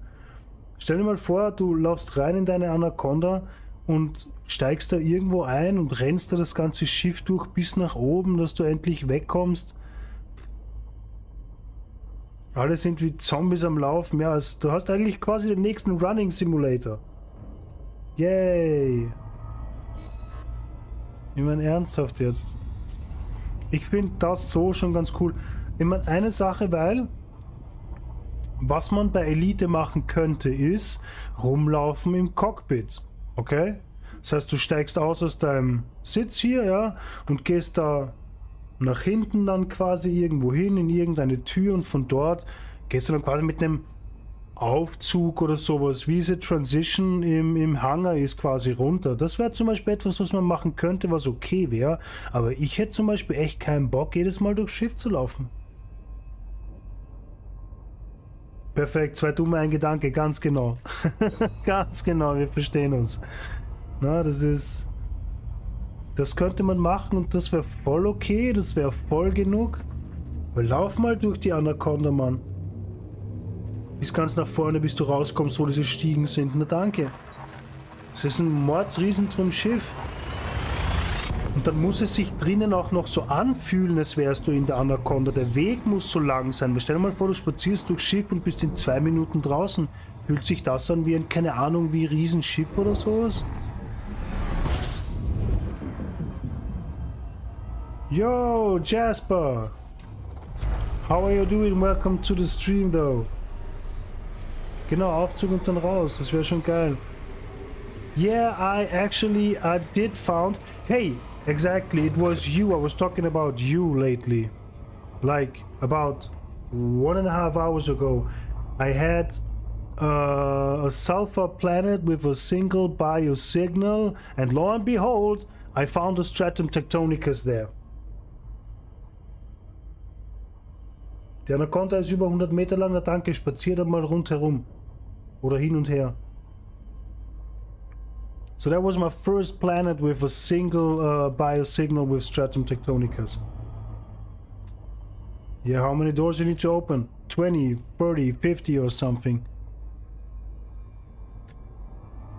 And actually, Jasper, that was the only good find today. This is a classic Saturday night live stream. 2 hours and 50 in the stream now, and one interesting planet. The last stream it was like somewhat similar, and then the next day I found a system where I had like 3 or 4 planets with stratums on it. It is rare, but it do exist, yes, and I did found my first one now. My first single sulfur 1 bio planet with stratums. Nice. Cool. So we're talking about a nice little topic right now. About ship interiors and if we actually really need them and how long it would take to like walk out from an anaconda or something. And if you really want to have like 15 minutes from entering the ship to start.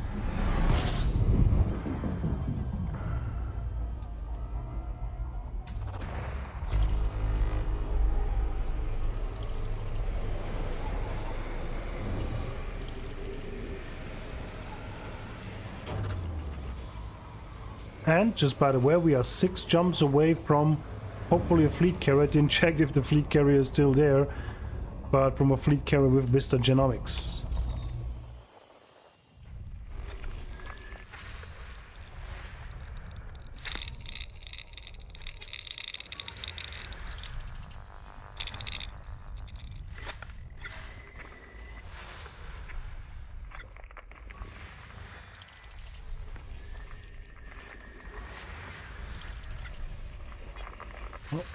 Oh.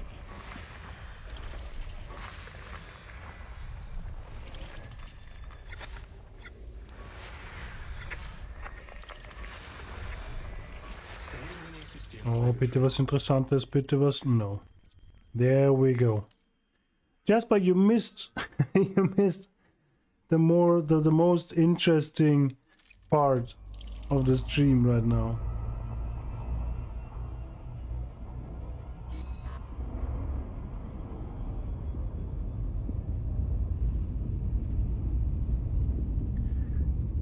It would add more realism. Well, maybe it would add more realism, yes, but is it really that necessary? So Baba and we would just have the same thought because we do already have, you know, cockpits. So why not just, you know, do it like in stations or fleet carriers, where just go to the back of your cockpit, get into a elevator, and then you have a transition to, you know, being on ground or EVA. Because I think that would be a more manageable task to complete. I'm trying to find a future interview with Braben. Ah, du wirst es schon finden. Wir glauben fest an dich, Mann.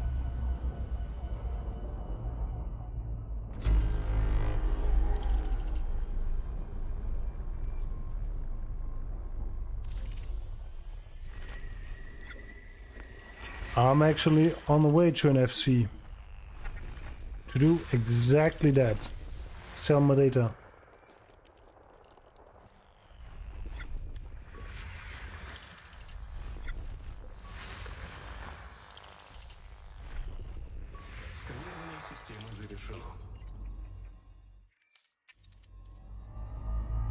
EVA in space versus ship interiors.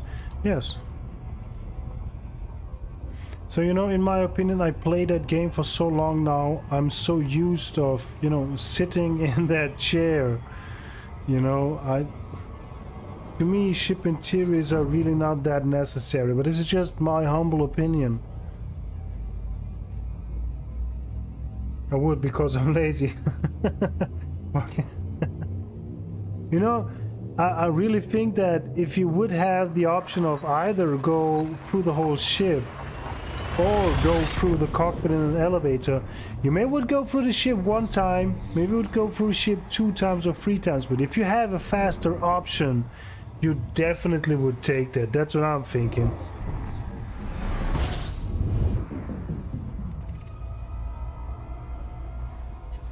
Just imagine in Star Citizen you would have the option to either walk around the ship outside or just, you know, have your Armstrong moment like in Elite Dangerous.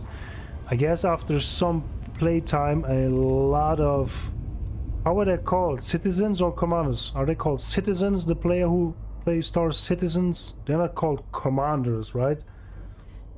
I think a lot of them, if not the majority, would choose the fast way out of the ship. Except for the small ships where you just, you know, get outside of the cockpit like, and you're outside. Citizens. Citizens. Put extended sprint duration on all my suits just to get elevators or ship fast. Oh, jeez.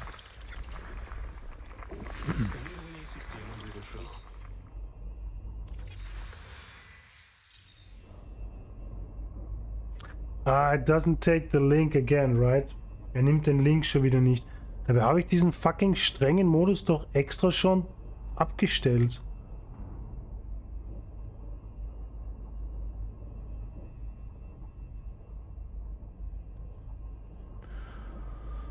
Warte mal kurz. Irgendwie kriegen wir das hin.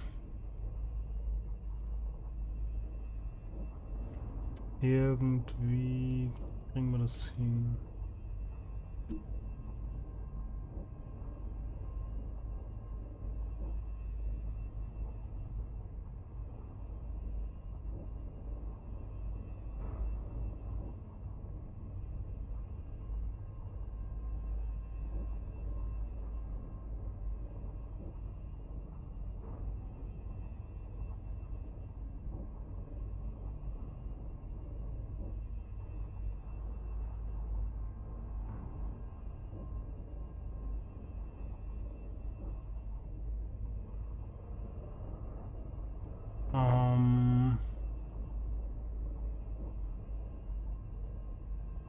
Kopiere einfach meins. Ja, ich sehe hier deinen Link nicht.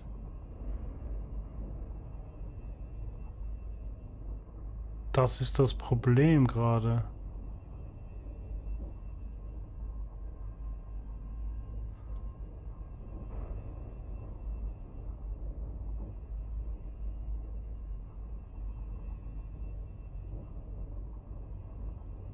Willst du es mir auf Discord schicken?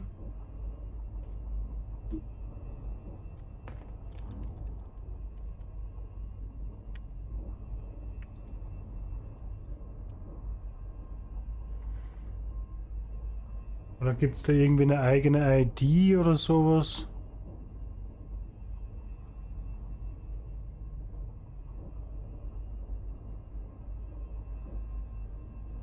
The Making, Elite Danger ist okay. Oder einfach so passt.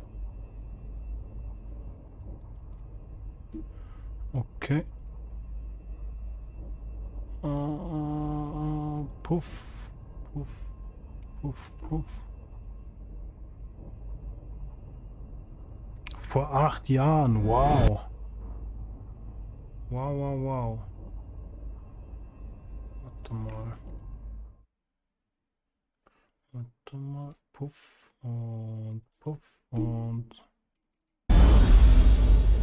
Upsi, ein bisschen laut.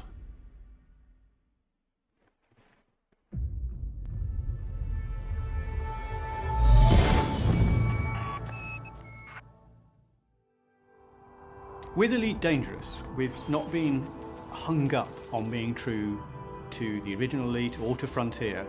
What the priority has been to make a great game. People have this idea of what Elite should be, and trying to match that idea is going to be fun. I see Elite Dangerous as the next step in that franchise, which kind of rolls in the best bits of all those games and then adds some more of its own as well.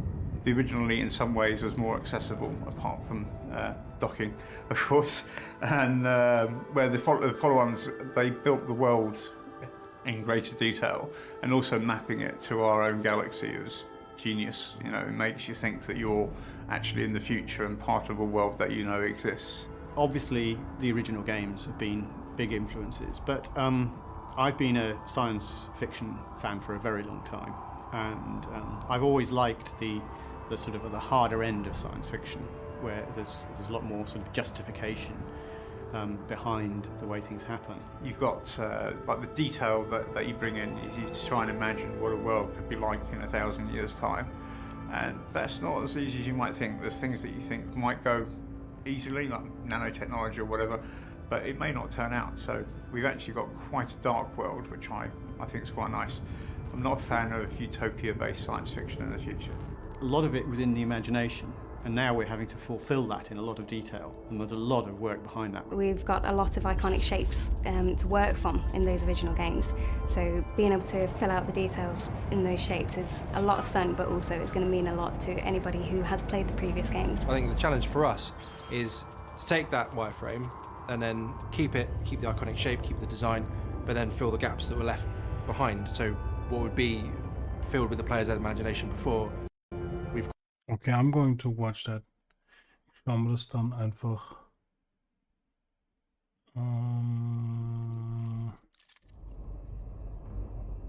Peter mal an. Will ich da jetzt nicht 15 Minuten Time wasten quasi, weißt? Wir sind da 4 Sprünge weg. Und nichts Interessantes. Nothing too fancy, of course. Sind da 4 Sprünge weg von unserem Fleet Carrier. Dort wollen wir mal hin. So we can get some data handed in.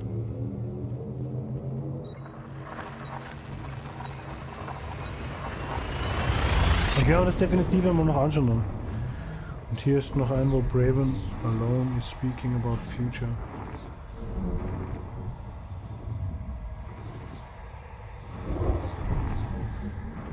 Kopiere ich mir gleich?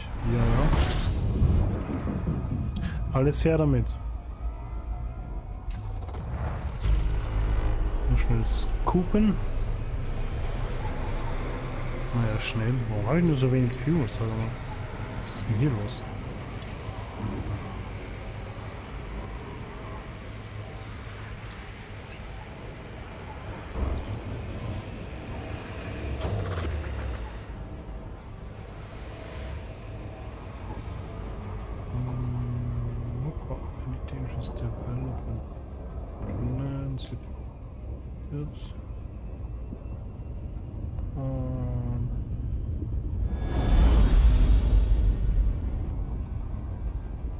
Nice. Dann haben wir da wieder. Mal schauen, was wir zu dem Exobiology Promises vom Lied And they do step by step.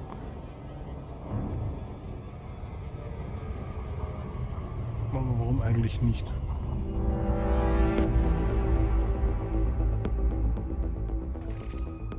Hello, I'd like to start off by thanking everyone who's already pledged to Kickstarter. It's an amazing number of people who've already pledged, and to those who are watching, come and join us. We're already having fun with this project. It's going to be a great ride. We're very excited about it. This game has to be made. Now, what I want to talk about now is the plan for development, and also to sort of own up and discuss some of the things that we've not been discussing on the forums up to now. So, the first thing is if they this would have game 600 mil, has an absolutely Elite Dangerous would be amazing something scope completely at else. time. And we've been looking at it and how we achieve it for a long time. It's the sort of game that terrifies the pants off publishers.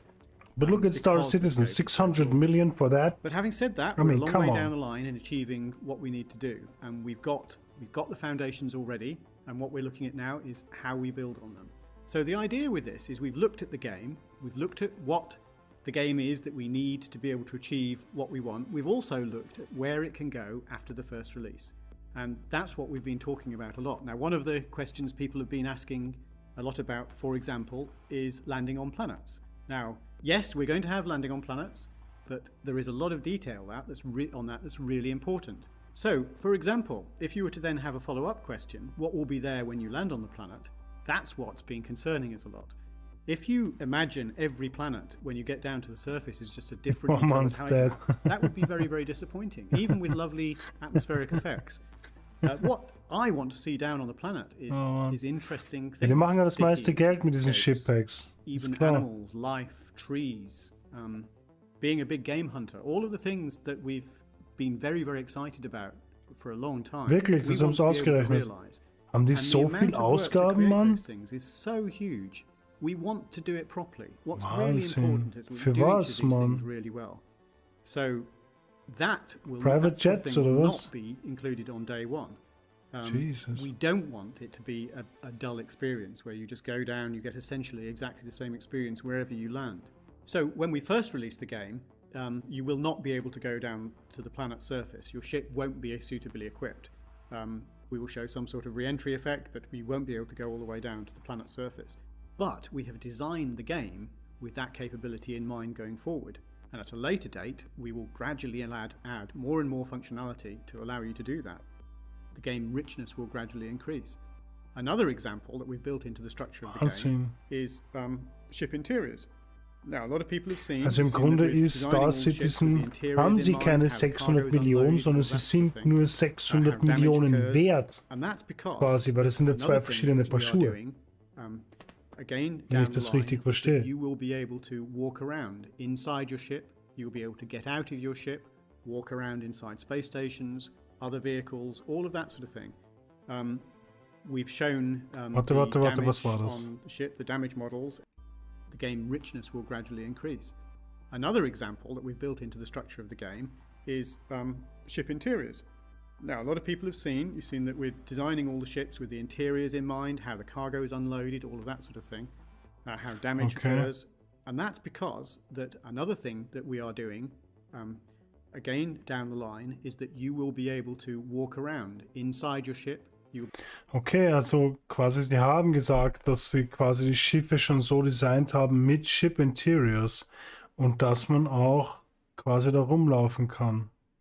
Be able to get out of your ship, walk around inside space stations, other vehicles, all of that sort of thing. We've shown the damage on the ship, the damage models. Imagine looking at that. Ja, das einzige Schiff, das ja ein Damage Model hat, ist die Anaconda. Die Anaconda ist das einzige Schiff, wo man Damage von außen sieht. From inside the ship outwards, seeing your cargo flying out into space, seeing the flames, trying to fight them. All of those things that we plan with time, they won't be at the first release because we want to do them right, we want to do them well. All of these will be done as updates, and I'll talk some more about that in a second, but the point really is that we want to do it well, but the game has to be structured in a way to allow it from the start. So we're designing the ships so that they work that way, and so that when we come to do it, it's not a problem. When we come to show all of these elements, walking around the ships, walking into other people's ships potentially stealing them. We have got in mind all of the things, all of the gameplay, the really rich gameplay that entails. And it's, to go back to what I've been saying right from the start of this Kickstarter, what is the game I want to play? This is the game I want to play. Because actually, in many ways, it doesn't feel like a game. It feels like a world that I'm being brought into.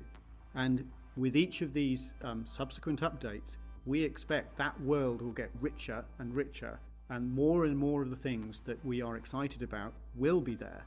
You will be able to walk around the spaceport. You will be able to see gold being loaded into someone else's ship. You will be able to sneak in and hide in amongst the cargo. All of those things are phenomenal gameplay opportunities where that ship might actually be the ship of another player. So just think where that all ends. All of these things I think we need to do right. It would be very easy to do them very poorly, and that would be my fear. So these things will not be there at day one. What will be there at day one is a great game that we've already described, where all of those things, those fantastic things we were doing in Elite and Frontier that we love, will be there. It's just the things that we want to extend on, we want to extend on really well. We want them to be compelling. Now, I think they will be compelling, and that's what all the design discussion forums that we've already talked about, that are there at the different pledge levels are there for to do, to work out which we do first of these things.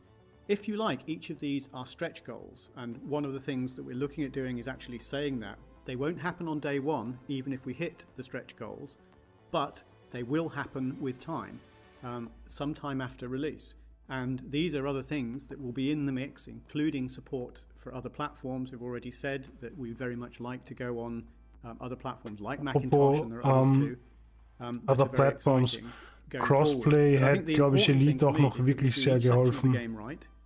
Aber ich glaube, da hat sich Sony ja dagegen gestemmt. Sony wollte das irgendwie nicht, das Crossplay. Ich glaube, an Sony hat es gescheitert. Also, dass Crossplay nicht existiert, liegt, glaube ich, nicht an Frontier. And I think this is the way that we achieve that. This is what makes me really excited. It means that what can happen with all of these things is they can create unnecessary delays as well. We think, we can't go now because such and such a planet isn't right yet. What we can do, and I think is perfectly acceptable to do, is close off areas until we're happy that that's great. So there's another part of this plan, is we are planning to reserve, as a percentage, tiny areas of the galaxy for future expansion. We don't even know immer noch einige but it allows us to put whole new exciting things to einige Teile der at a Galaxie. later date. If you get there as an exploring player, what will happen is it will say, oh, you can't go here. And I'm sure there will be a lot of people that map these regions with time and produce maps of where there's a sort of a cutout that's been reserved for something exciting in the future. But ironically, that's all part of the excitement. We have that. We're planning for that now. And what we will do with time, as this game builds, as it becomes something that people want to spend a lot of time in, they'll say, well, that must be another race. What's going to be there? Wir können nicht in der Distanz mit Horizon sein wegen den These are the things. These are the reasons. Horizon 12 Jahre, Odyssey ab These are the reasons 16, that make me very, very excited. A lot of people here have already part of this. A lot of the people here have pledged very, very generous amounts of money, and that is really, really appreciated. It's making this project possible.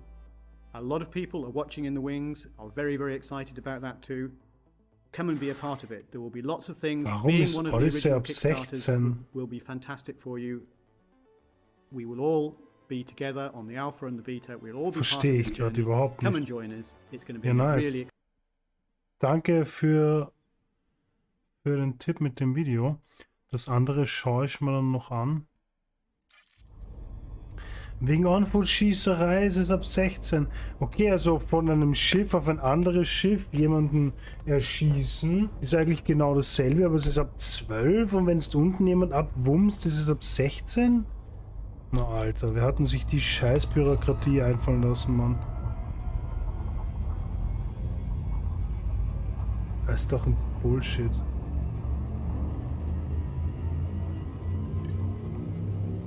Alter.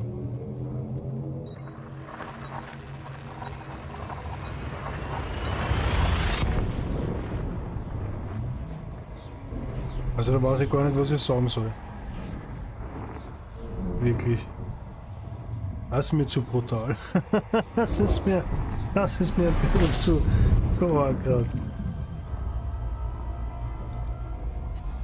Das habe ich auch nicht gewusst, muss ich ehrlich sagen, ich habe es auch nicht gewusst. Ich habe nicht gewusst, dass Odyssey ab 16 ist und Horizon ab 12. Ist irgendwie arg. Ist irgendwie echt arg.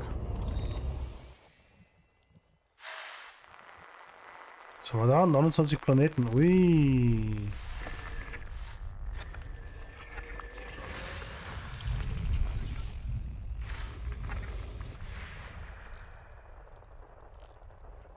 Strichmännchen Vanilla-Spiele. Ich weiß nicht, ob du das Spiel kennst, aber der erste Teil davon war in Deutschland verboten.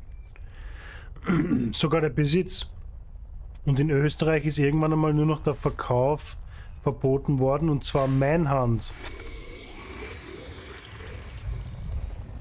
I think the bit of more than they could chew, like damaged models. The amount of resources required for the budget wasn't there. The employees leave and no one knows code well enough to adjust.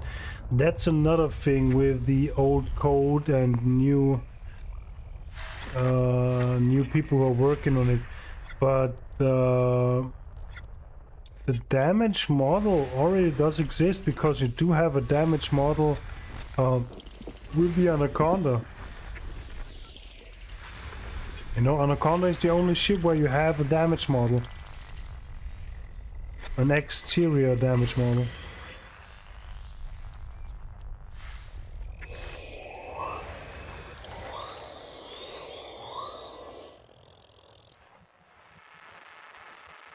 So if it is already there in the game at the Anaconda, so it shouldn't be too hard to do with on other ships as well, or maybe I just don't know any idea about how coding works. But you should be able to somewhat, you know, reverse coding, yada yada stuff, doing something or not.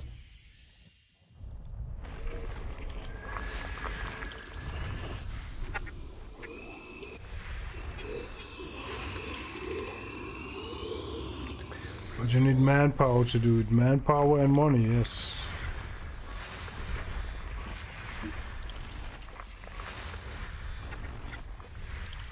That's why we need to buy more ship kits and paint jobs.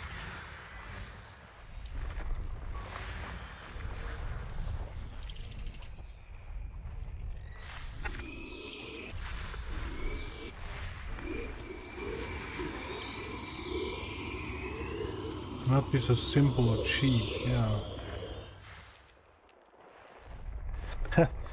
That would be a great thing for a video. Buy arcs for ship interiors and exterior damage. Oh jeez.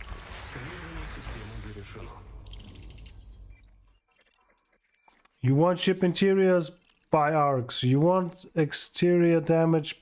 Buy arcs. The same with ship interiors. Yes, development costs money. That is right.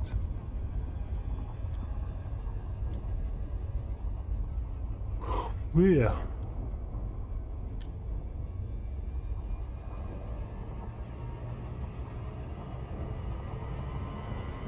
New DLC cover ship interior. Something like that, yes. Dude, why don't they just make it like Star Citizen? You want a new ship? Go buy for real money. Just imagine the shitstorm if FDF would put out a new ship DLC. So in order for you to fly that ship, you would need to buy it via DLC. The new Panther Clipper DLC. Something like that. Or like you said, the new DLC Cobra ship. Or Cobra ship interior. Because Braven is a gentleman and Chris is Americanos. Americanos capitalistas.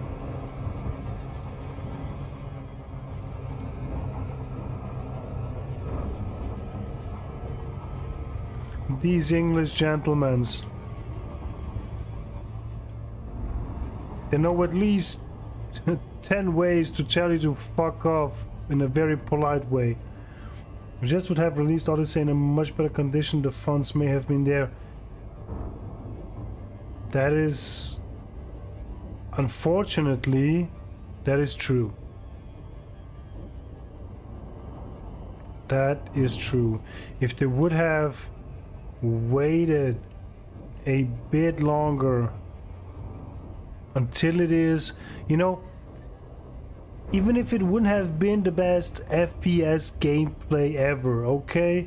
Nobody really accepts great FPS gameplay from a game which is not intended to have any FPS gameplay. But if it would have been stable, with stable frame rates and, you know, I think that would have had help, yes.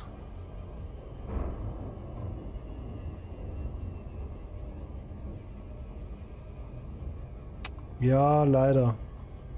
Leider, ja. Ja, das war halt der Abschluss, dieser Jahresabschluss. Das ist eines der wenigen Argumente, wo ich sagen muss, da hat Yamix recht. Sie haben einfach den Zeitpunkt nach diesem finanziellen Jahresabschluss oder wie auch immer das genannt wird, gewählt und das war einfach der falsche Weg für sowas.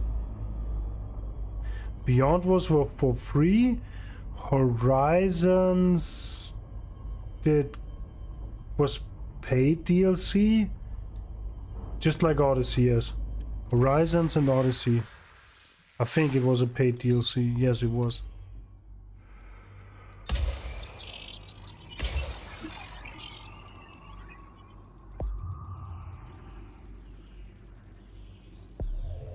Поверхность просканирована на 50%.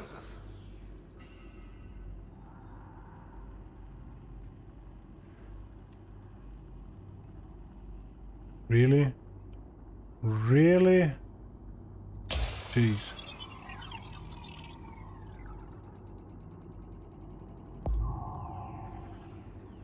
Nothing is for free. You're right there.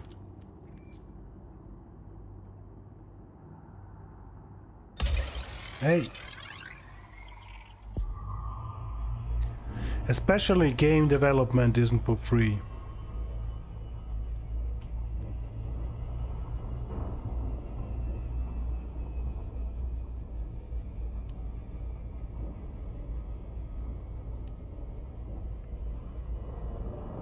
Включен полет по орбите.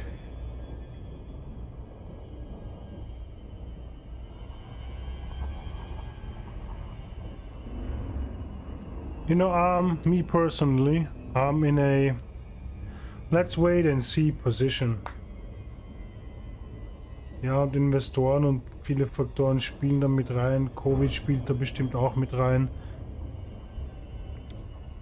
Ich persönlich bin immer noch einfach zufrieden mit dem Spiel. Für mich hat sich eigentlich nichts geändert, außer dass ich jetzt bessere Grafik habe. Heißt, dadurch, dass ich sowieso nicht viel on foot mache, so for me personally, not too much have changed. For me, Odyssey is just a thing that I have, and yeah, not doing too much with it except of Exobiology. So I'm all good.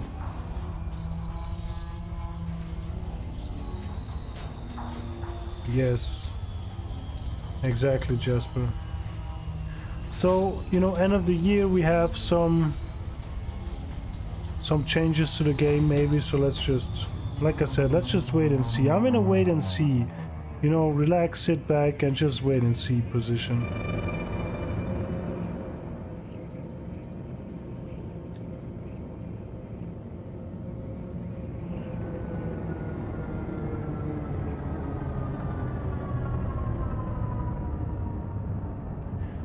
So you spend money what you don't get back, huh?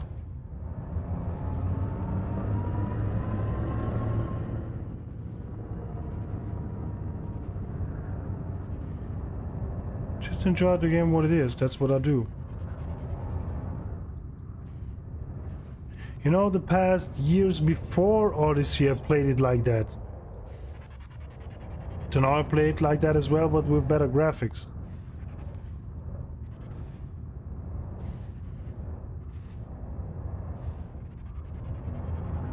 And despite all those negative people and hate speech people, because it almost is hate speech what some people are doing with Elite Dangerous, there are still people playing it. It's not 5, 6, 7, 8 or 10,000 people. Sure, we all know that, but still a lot of people. And I really think that FDev do have some aces up their sleeves. They just don't, as always, communicate them with us, with the fan base. That's just their thing to, you know, just come in with some surprises.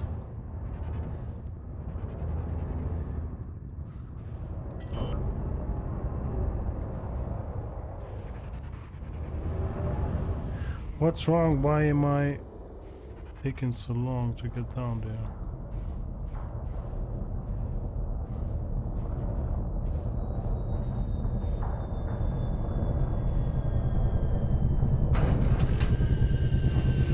What I don't get is when you stop the game, why you commented the game 2 years later negatively like game is.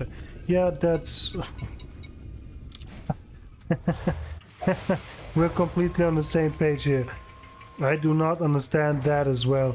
If you really hate that game, you really don't want to play it, why? Why do you actually even care? Why do you actually even care about it? By an ex-girlfriend or something? Exactly. Exactly. That's so stupid. You know, back in the days, like many years ago, I played DayZ, and it was just a buggy mess of a game, and I stopped playing because I just couldn't take it anymore. So I just quit it, and that's pretty much it. You know, go on with your fucking life. If if you can't go on over a video game in your life, then you really have some serious problems in your head, bro. Oh jeez. And done, next game, exactly. That's what it is. I actually said that in my last video, the whole ex-girlfriend or ex-long-term relationship thing. Because it really seems like that. They just can't really give up on that. And the worst thing, everybody who still likes the game, everybody who still enjoys it, is somewhat like the new partner of the ex-partner, you know? So naturally you don't like him or her or whatever. So this is like a super psychologically very interesting. Oh jeez.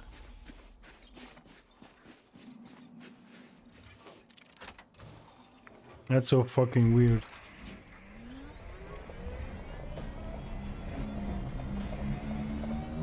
It's like, if I can't have it the way I want it, I don't want anybody else to have it. It's so weird.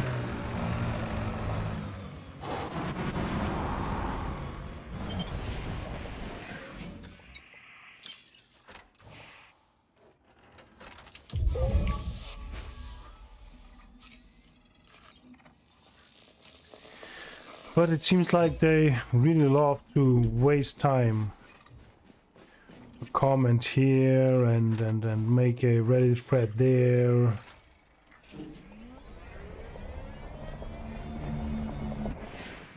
I use EDMC and it tells me when I get far enough away. EDMC? Huh? What? Far away from what?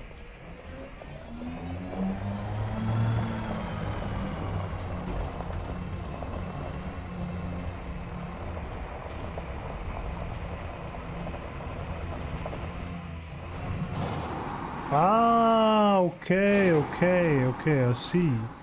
No, for a stratum it is, I think, 500 meters, something like that.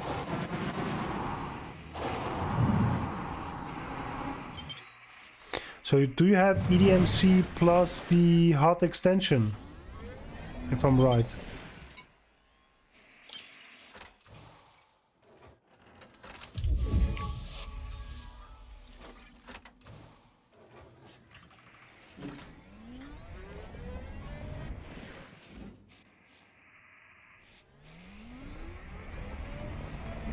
So does it work with the hot extension and exobiology?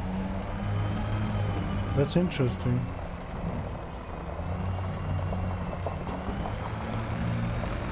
On screen, and you can move it around. Yeah, I know.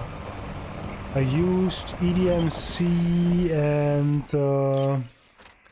there is another tool, but it's mostly for PvP, that tool. I used that for just a short amount of time. I have stock HUD. No, it's not the in-game HUD, but like you said, it shows it on screen.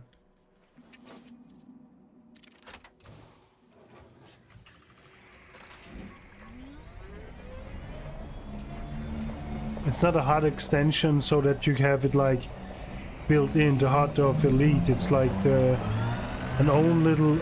It's more like an overlay than a HUD. Sorry, an overlay.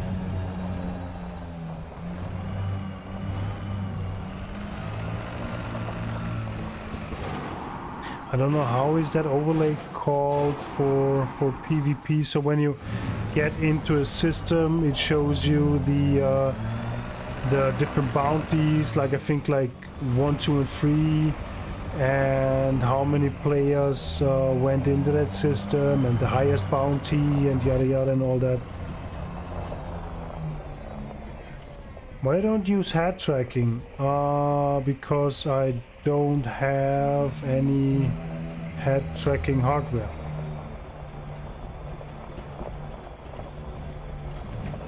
I know it is a game changer in a ship, but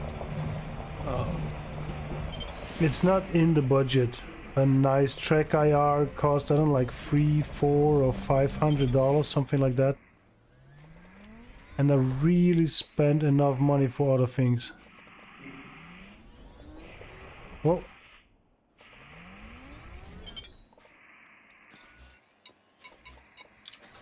and I have to save money for a new mouse, because I already see that on my left, where is it? On my left click button I do have some problems, and if I want to have the same mouse I have to import it, because you cannot buy it in Austria in the retail shop, and this will cost me about 170 euros. So yeah, I use that open source. Okay, so you use head tracking with the camera, that open source program, even D2EA mentioned in one of his videos. I tried it once and it's a bit too clunky for my taste. Exactly, with the web camera. It is a bit too clunky for my taste. So if I would play it with head tracking, I think the only way I would do it is für Track IR. Richtig einstellen. Ich habe mich schon mit den Einstellungen gespielt, aber es ist irgendwie, keine Ahnung.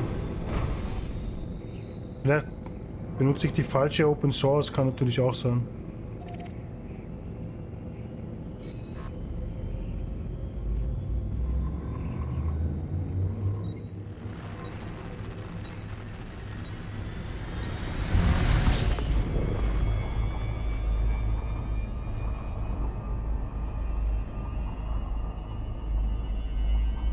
E-Tracking, ich habe keine Ahnung, E-Tracking kenne ich nicht, ich kenne nur Track IR und das, wie viel kostet das neue Track IR? Lass mich doch mal schauen.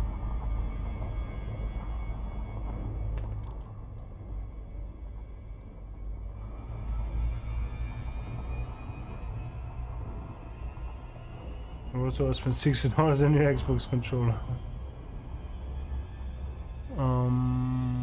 Oder Eye-Tracking meinst du? Mal schauen. Ah, it's not even that expensive. Track IR5 is 170 the bundle. It's actually not that bad. So what did I saw for more? Ah, Amazon 230. Uh-huh. There we go. Amazon is expensive though. Hey, what is that? Check. I'm cheaper. I'm using hotas. Nah, hotas. It depends on which one.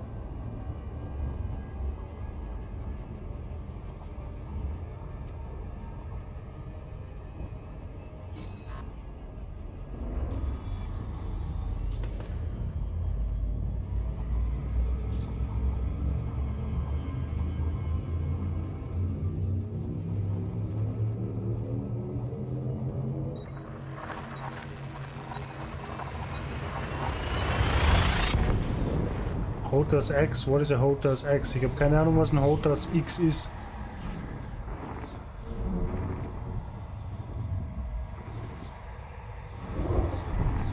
Was ist ein Hotas X? Das billigste und ich habe mich so gewöhnt. Bei mir ist das Problem, ich habe mich an diese scheiß teure Maus gewöhnt. Die hat 1 Million Knöpfe und noch 1 Million oben drauf. Ich kann mit der so viel machen. Das erste Mal, wo ich sie mir gekauft habe, hat sie 100 gekostet. Und sie hat so lang gedauert, so lang gehalten. Und wie ich sie mir dann nochmal kaufen wollte, weil sie kaputt war, habe ich sie nirgendwo mehr bekommen. Und dann habe ich sie übers Ausland kaufen müssen und mit Liefergebühren und alles hat sie mir 170 € im Import gekostet. Also ja, meine Maus wird leider Gottes immer teuer sein. Schade drum. Aber es ist eine fucking geile Maus. Kannst gern mal googeln, Roccat Tyon. Schreibt man. Sieht man das? Roccat, R-O-C-C-A-T, ist eine gute Marke. Roccat und Tyon, T-Y-O-N.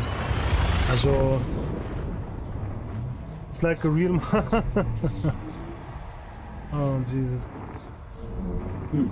Well, it depends where you buy it, but the problem is that in Austria you can't buy it in any retail shop. So I can't just go out in any electronic shop and buy it. So that's the thing.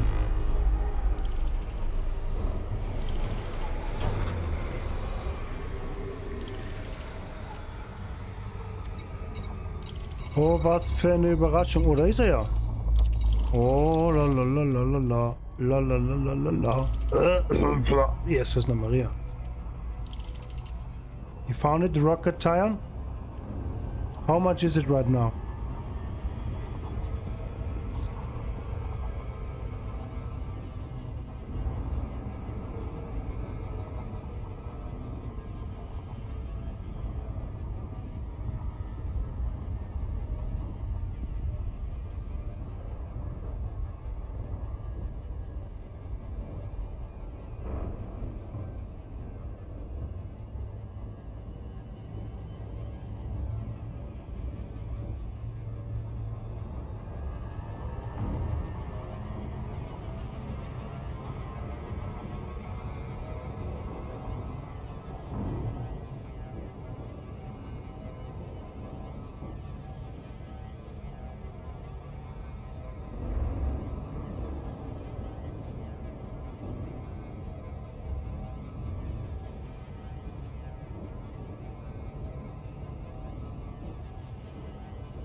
But I have to say as well that I am a Roccat fan as well. I don't just have the Roccat mouse, the Roccat Tyon. I do have the Roccat Taito, T-A-I-T-O mousepad, and a Roccat Magma keyboard. So yeah. And I'm thinking about getting a Roccat headset. I don't know if Roccat build microphones as well, but otherwise I will go and have a Roccat mousepad, Roccat microphone as well. But they do build some quality products, I have to say. 120 in Korea. Yeah, in Korea, how much for the shipping? And when it comes to quality, that Roccat Taito mousepad, I have it for, oh geez, 10 years. I have that mousepad for about 10 years. And it still is working super nice, super smooth. It is. I never ever regret buying that. So 120 plus 10 euro shipment, so it's 130, so okay. That's nice. It's better from where I bought it. Like, I don't know how many years ago I bought that one. That's the second Roccat I have now.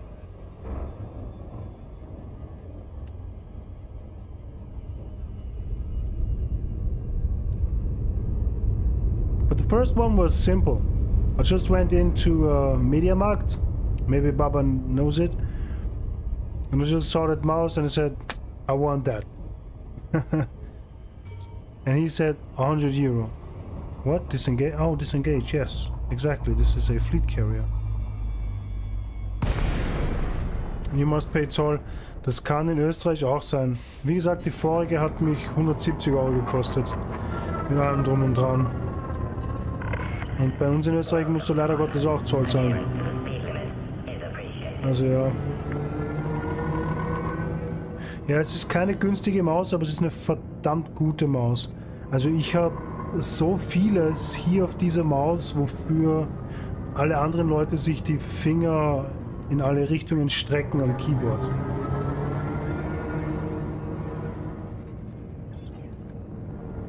Und das Beste ist, dass die Maus kommt mit so einem Programm.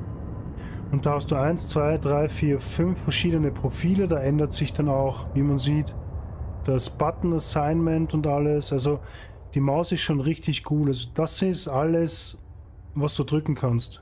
Hier und dann die Side-Buttons auch noch. Und wenn du das dann machst, also es ist schon in Amerika 117 und mit Shipment kommt es auf das gleiche, ja. Also ist sie wieder billiger geworden. Ist sie wieder billiger geworden, meine alte Roccat Tyon.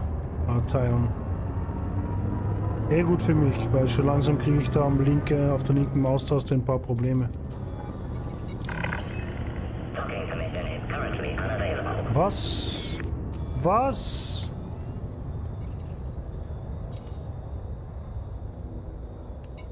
Na.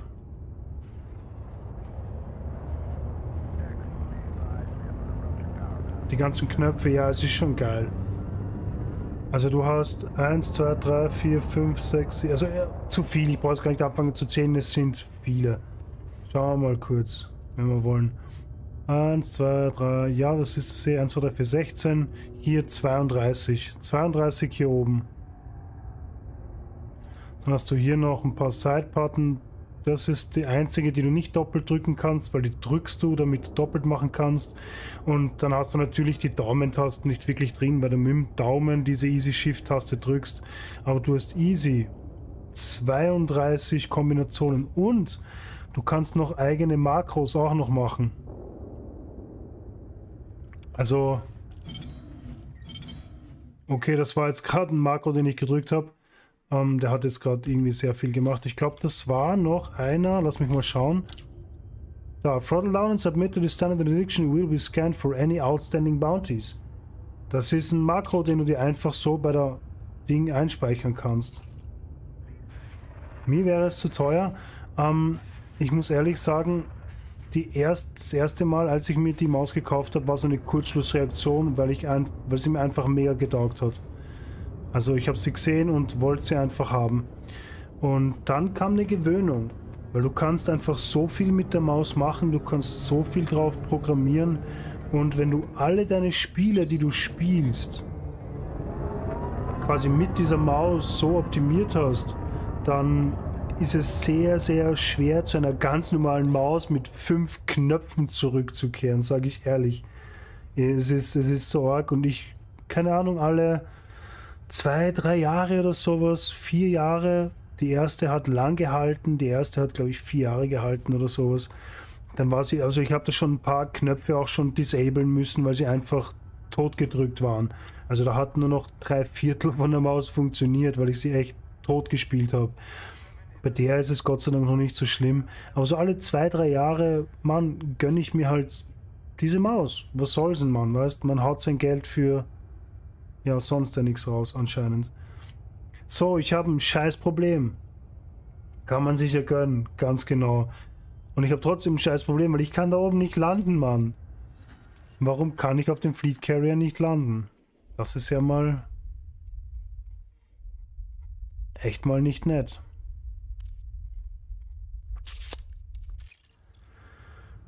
Okay, das heißt...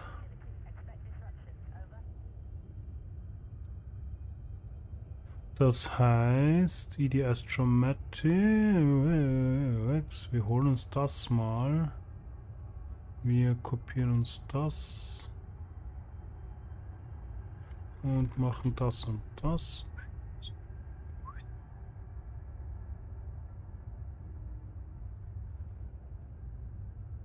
Ja, Squadron und Freunde. Hier ist mein Weg, nur so by the way.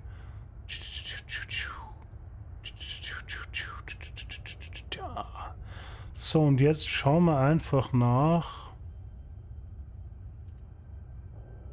Oh nein, nicht die Pionier, weil keine Ahnung, was da ist. Ja.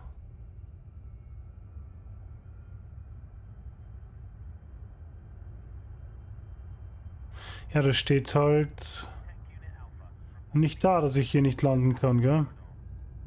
Scheiße gelaufen.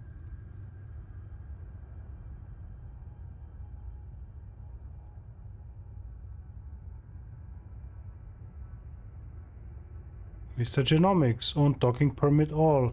Das ist hier nämlich auch gestanden eigentlich. Gaxi. Aber naja. Ich verstehe die Leute nicht. I would get space craziness. Ja, die mögen mich nicht. Dann halt nicht. Na, das ist nicht richtig.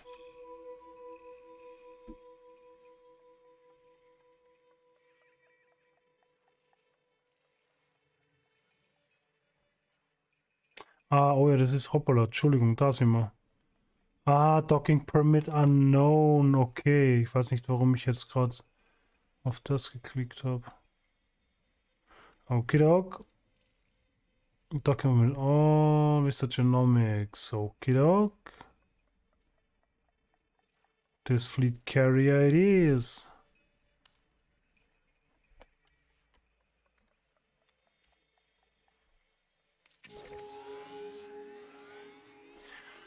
$4.174,000.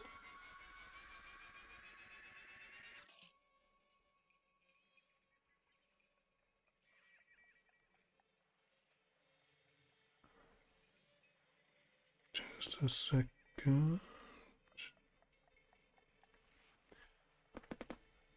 49 jumps. Jeez. Okay. Bye.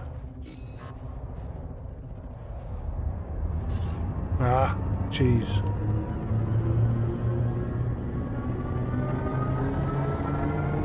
Oh. That's depressing.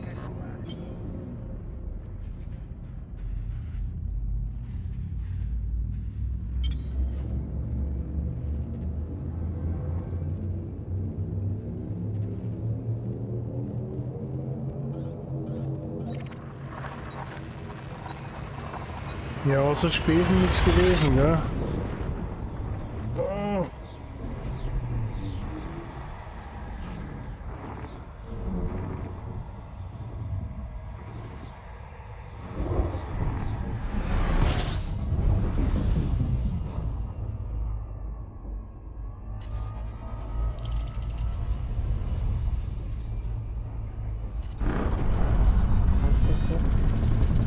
Ah, und durchgeflogen. Ist ja klar. Сканирование системы завершено. Komm schon, du schaffst das.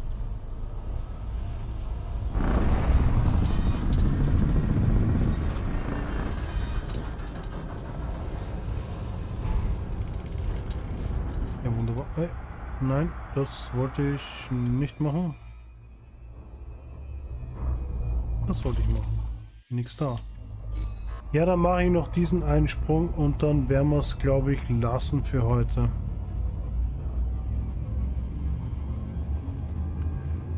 Ich bin gespannt, was schon radarlos ist um diese Zeit. Ah, 23:47. Ja, du könnte schon was los sein. So meistens ist so ein kleines Loch zwischen 11 und 1 in der Früh, so teilweise. Ist dann teilweise immer ein bisschen wenig los. Keine Ahnung warum. Willst du zum Abschluss mit? Was meinst du? Multicrew. Ich habe noch nie richtig Multicrew gemacht. Dann glaube ich, wird's Zeit. Dann lass mich da mal aus dem Supercruise droppen.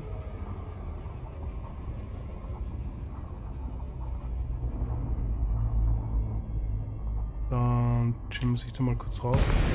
Dann geh nur noch schnell auf die Toilette, dann bin ich da, ja Mann?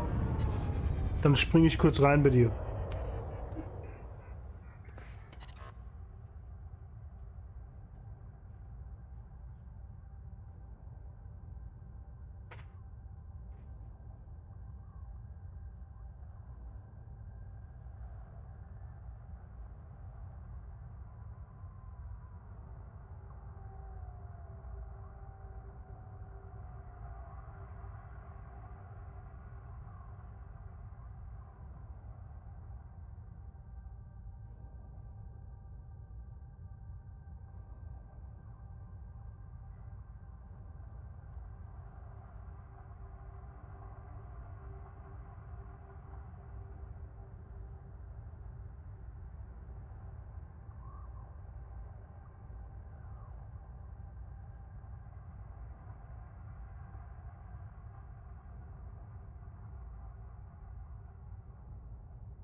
Was? Typ 0 negativ?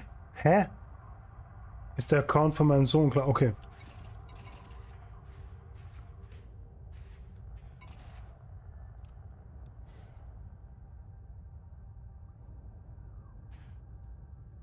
Okay, Doc.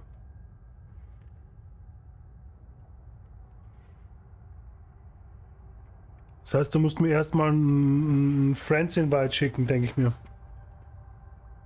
Ah, Alex JFTB. Alex Abstand JFTB. Ja, ist schon eine Zeit her, stimmt.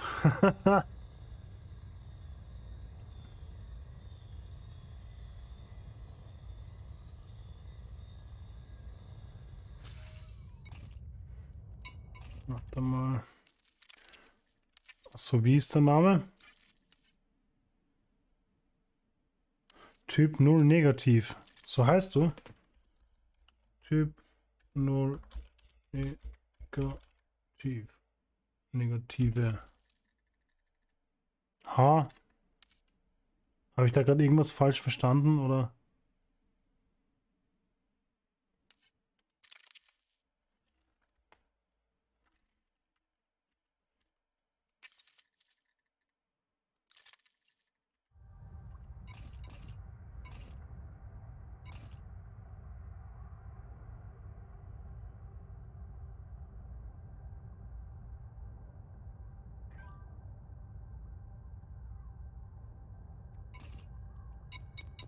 Ja, na dann werden wir den Request einmal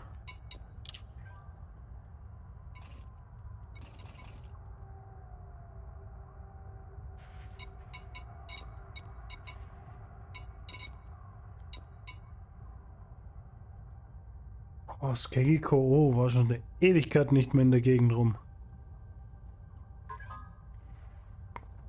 Warte. Jo.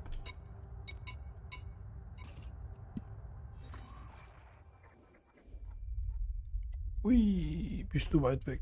Ui.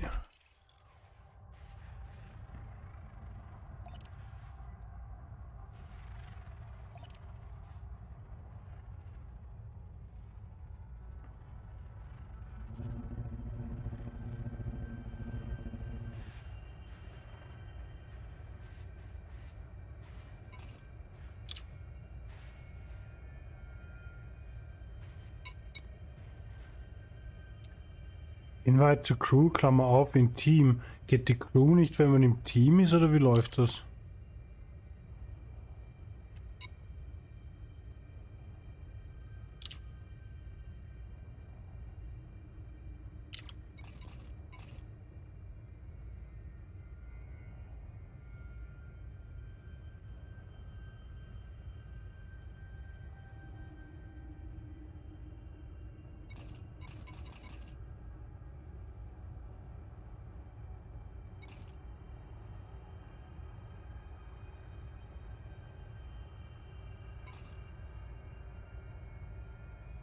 Denk's mal grad.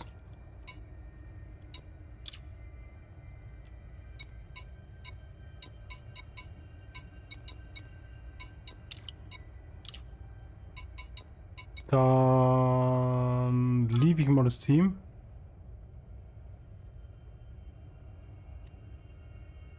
Alles gut.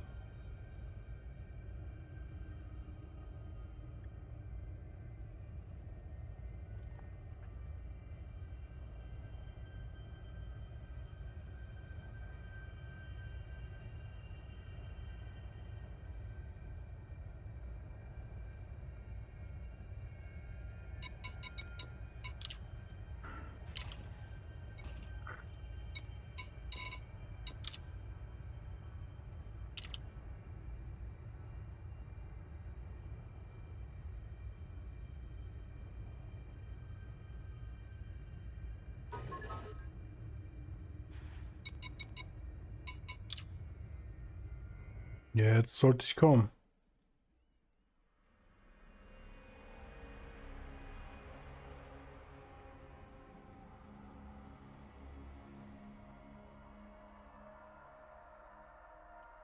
Aber ich glaube, ich habe sogar Team Voice oder sowas, glaube ich, sogar automatisch an.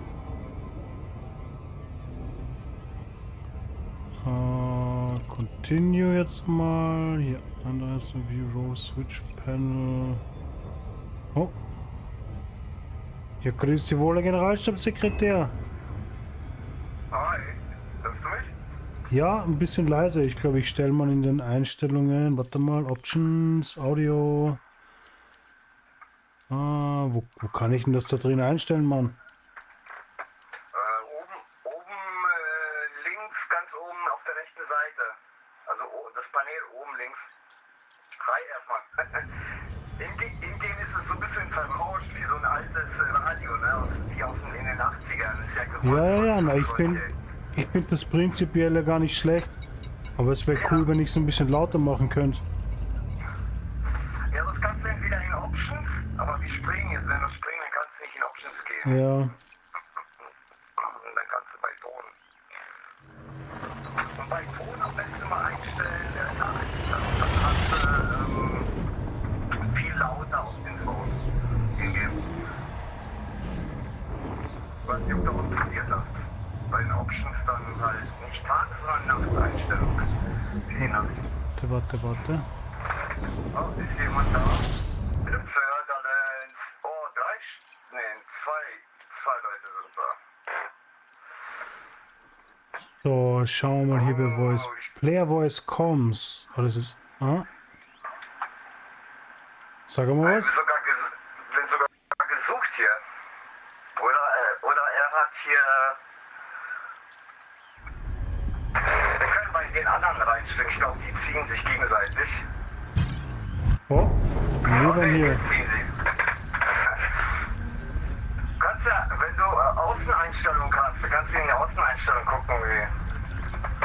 Wie kann ich in die Außeneinstellungen? Ich weiß nicht, wie das bei dir eingestellt ist, keine Ahnung. Warte. Eine Kata. Options, Controls, warte kurz. Ich bin hoffentlich irgendwann mal gleich soweit. Interface, Galaxy, nee, das läuft alles nicht. Multicrew, ich habe beim Multicrew gar nichts eingestellt. Ja. Oh, da kannst du schon ein paar Sachen einstellen. Also, kannst du wirklich viele, ich will jetzt gerade in den Kippe im Mund. Kannst du schon ein paar gute Sachen einstellen. Er hat keine Chance mit seiner Karte. Da gehe ich in Silent-Running und er hat gesagt, ich bin weg.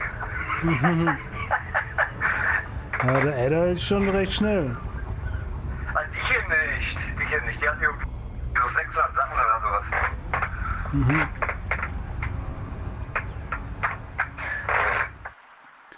So, ich check mich dann mal kurz durch die Einstellungen, ja? Sicher. Und schau, dass ich das da irgendwie hinkriege. Multicrew.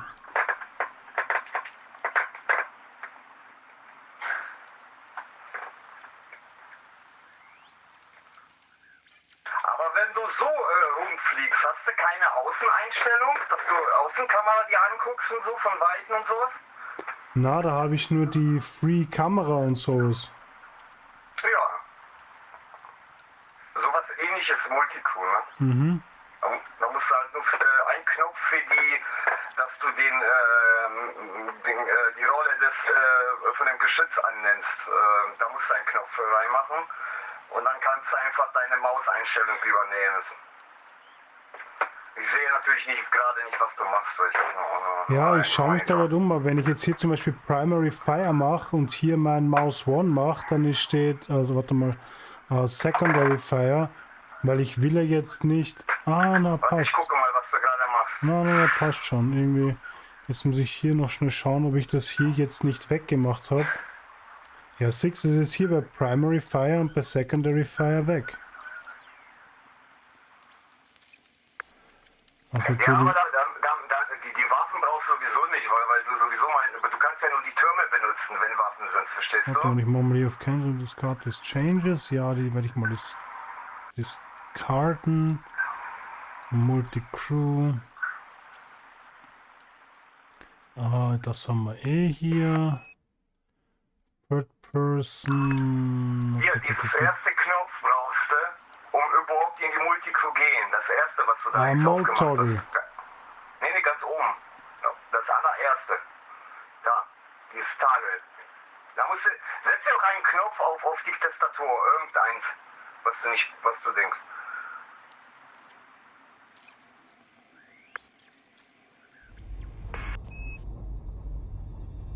Okay, der macht aber nichts. Also, Jetzt musst du gucken nach unten, wie als würdest du SAV benutzen.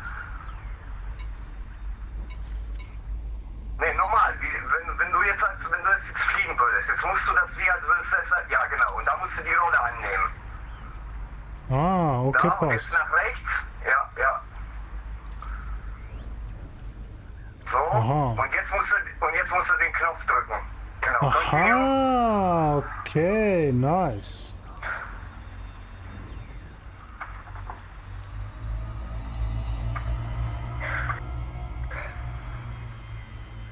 Ist aber recht schief hier. Ja, du kannst ja oben, wenn ich jetzt ein Geschütz hätte, dann könntest du oben sozusagen nur oberhalb schießen. Aber was cool ist, du kannst zum Beispiel bei Raketen und so weiter und so fort, kannst du nach hinten schießen. Also wenn einer hinter dir ist, ich fliege zum Beispiel nach vorne und du kannst zum Beispiel nach hinten Raketen oder was weiß ich nach hinten schießen. Nice. Im Multicrew. Aber natürlich, du kannst nicht nach unten, ne? Also unterhalb des Schiffes dann nicht. Dann gibt es Schiffe, die Waffen zum Beispiel ganz vorne haben. Dann kannst du sozusagen diese 180 Grad dann nach vorne, nach oben und nach unten, ne? Ja, cool. Du kannst jetzt zum Beispiel die Schiffe für mich scannen, ich bekomme auch die Daten. Oder zum Beispiel, wenn wir jetzt Planeten mappen, oder du könntest jetzt in den VSS-Scanner gehen und die Planeten scannen, dann kriege ich natürlich on live das auch alles. Ne? Und wenn du zum Beispiel jetzt bei Expedition bist und du zum Beispiel einen Planeten als erster Entdecker entdeckst, dann stehen zum Beispiel unsere beiden Namen drauf. Nicht nur von dir, sondern weil wir beide im Schiff sind. Okay. Ist aber nicht viel los. Es ist nur diesem Cutter und dann war noch einer, eine FDL. Mal gucken mal beim Station.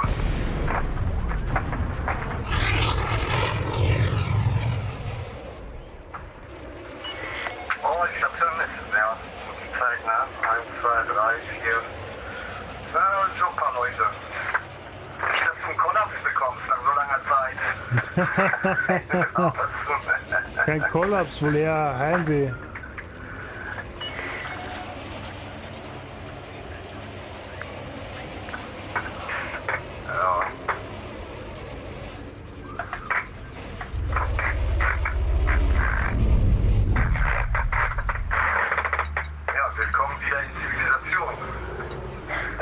Ja, wir haben mal niemanden, den ich kenne. Viele neue Namen. Hey, das sind wirklich viele neue Leute. Ich muss dir sagen, also zum Beispiel bei unserer Staffel, da ist so 30% neue Leute, ne? Nice. Ja, soll noch einer sagen, keiner kommt zur Elite und alle gehen nur weg. Es kommen auch genug neue her. Das ist Blödsinn. Es verirren sich schon ein paar Leute. Und wie du ganz gut in deinem Video wiedergegeben hast, es ist halt so, die Leute gehen und kommen und aber ich sehe das an meiner Freundesliste, ne? Mhm. Dieses erste Jahr von Odyssey, ja, da war totaler Einbruch, aber ich habe selber ein Jahr Pause auch gemacht, weil ich sowieso burnt out hatte sozusagen von Idee. Und dann wieder, als ich angefangen habe, ja, da ging das wieder los, ne? Ja. Und du siehst natürlich auch nicht die richtigen Nummern, ne? Weil Steam ist ja nur Steam, ne? Das stimmt auch, ja. Gibt dann immer noch die Epic Games, gell? Ja. Ja. Ja, und außerdem viele von diesen hohen Zahlen sind doch einfach auch immer wieder viele, die eben ab und an mal einfach nur so reinspringen nach den Updates, vor den Updates oder währenddessen eben, ne? Du hast halt eben diese Beyond Peaks, diese Horizon Peaks, diese Odyssey Peaks. Weißt, also du kannst so viele von den Leuten, die sagen, die überhaupt irgendwas reden, kannst du teilweise gar nicht ernst nehmen, weil sie die Zeit gar nicht verbringen im Spiel wie andere. Und das eigentlich gar nicht so in-game mitbekommen. Also ich krieg das alleine so mit, ich fliege mit meinen Accounts so gerade am Rande in der Bubble, ne? Ja. Und es gibt keinen Tag, wo ich nicht jemanden treffe, sogar dort. Wahnsinn. Es gibt wirklich keinen Tag. Und jetzt habe ich so ein System gefunden, voll interessantes, es heißt PERIPHERALS. Der ist irgendwie total verseucht und also du brauchst ja Permit, ne? Also du musst ja Zugang sozusagen bei der Fraktion erhaschen. Mhm. Und das System ist, wenn du die Beschreibung durchliest, total interessant. Ich kann dir mal in deinen Chat reinschreiben, wie es heißt. Was muss das sein?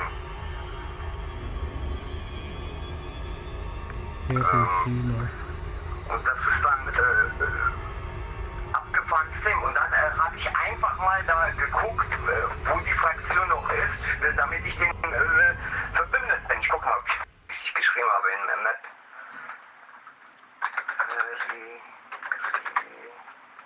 Na, Peregrina findet er nichts.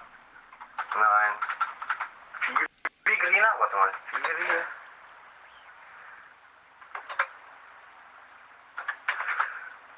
Nee, irgendwie habe ich das jetzt nicht. Warte mal.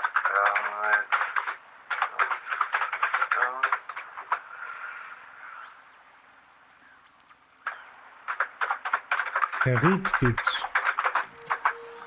Ich habe das irgendwie falsch getippt jetzt. Wie heißt das? Warte mal, gleich habe ich's. Peregrina mit E. Peregrina.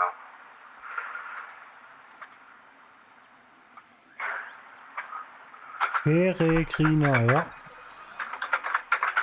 Peregrina.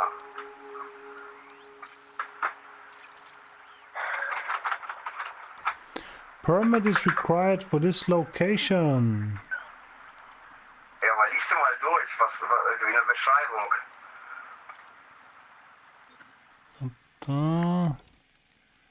Warning, plague system. The only life-bearing body has been cordoned off due to native pathogens. Oh. They automatically designated the plague ship. Refuse stocking in our system is destroyed on site by all factions and system security forces. What the fuck? Also das heißt, wenn du da auf irgendeinem Planeten landest, bist du quasi, ja, free for all eigentlich, oder? Ja, freiwillig, ja. Org. Ja, das muss ich mir mal bookmarken.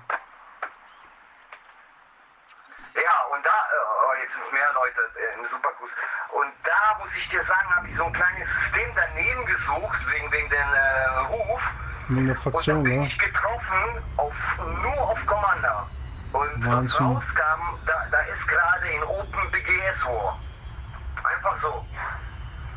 Org. Und egal wo ich gemacht habe, welche Mission immer auf Planeten und so weiter, weil ich habe den Ruf mir mit Planetenmissionen gefarmt, immer irgendwelche Leute angetroffen, ne? Und dann waren die natürlich gesucht, dann habe ich die abgeballert, dann plötzlich war die eine Fraktion, die von den Leuten angepisst auf mich. Und ja, ich liebe genau so ein Random, weißt du, einfach organisches PvP oder halt was sich so ergibt, das ist sowieso das Beste. Ja, das stimmt, ja. Dr. Seltsam haben wir, aber keiner sieht mich. Ja, also ich sage mal ganz ehrlich, erfahrene Commandos, die ziehen sich, kann einer, weil sie ganz genau wissen, wenn es hart auf hart kommt, kommen sie da eh nicht wirklich ran. Naja, aber ich wollte dir zum Abschluss mal einen Kampf mal zunächst mal einsetzen.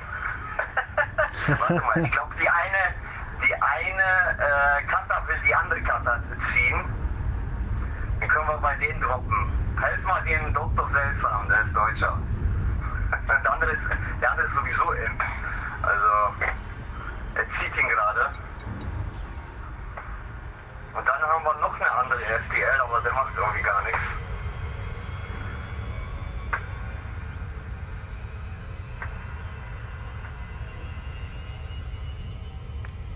Ja, Texans.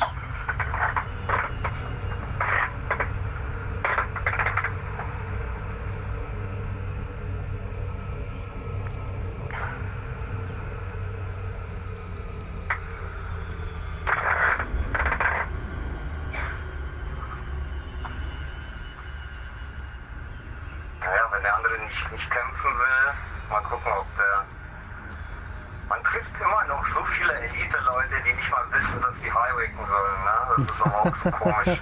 Das ist das Schlimmste. Das ist das Schlimmste. Das sind doch die Besten. Die denken, die haben den Kata und die sind, sie leben forever. Ja, bis irgendwer kommt, der einfach mehr Ahnung hat, man. Ja. Oh, jeez. Da kämpfen sie. Der andere will gar nicht kämpfen, er ist versunken. Anfallern einfach.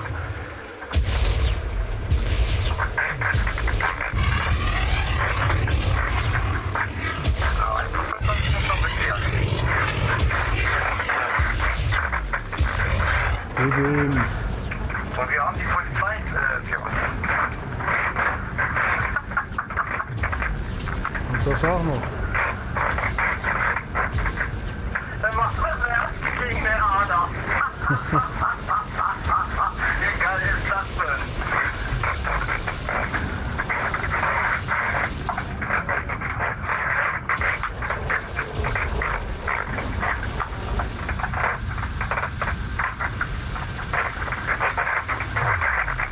Ah, jetzt die Flagen drauf auf ihn. Geil. Ja, jetzt auf einmal.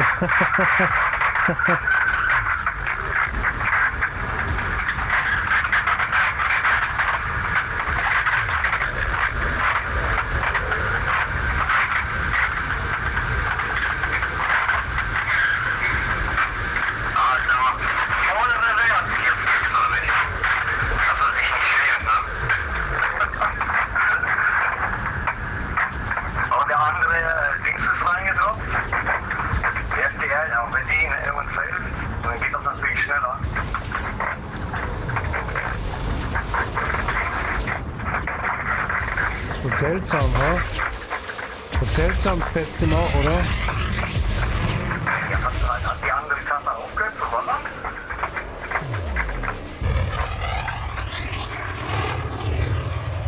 Ich sehe die andere Karte nicht mehr.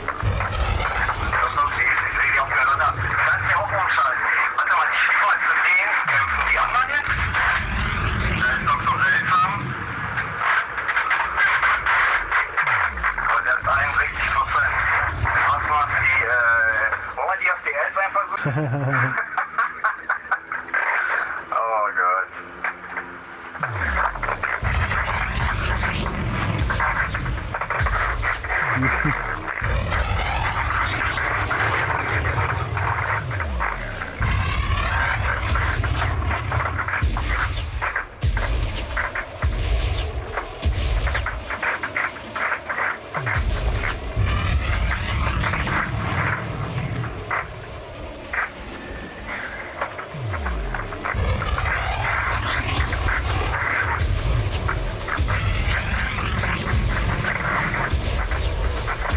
Ja, jetzt ist die andere Karte wieder da. Ja, aber der hat leider nur normale PE-Laser. Er wird schneller sterben, als er denkt. Das ist so seltsam. Der ist hier voll Prism. Warte mal, ich schalte hier mal Jump raus, Junge.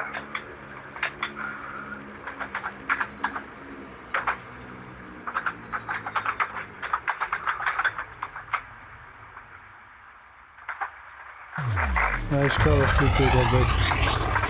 Ja, hat er wieder genug?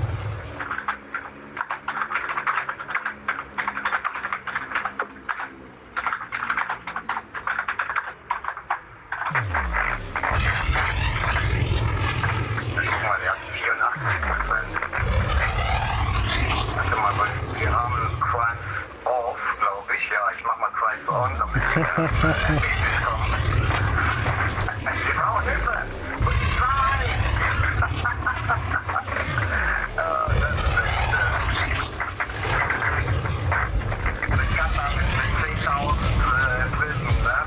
Ich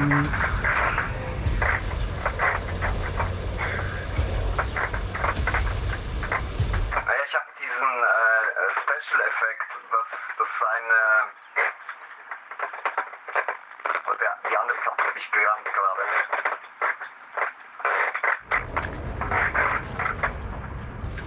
Meine Muni ist leer. Oh no.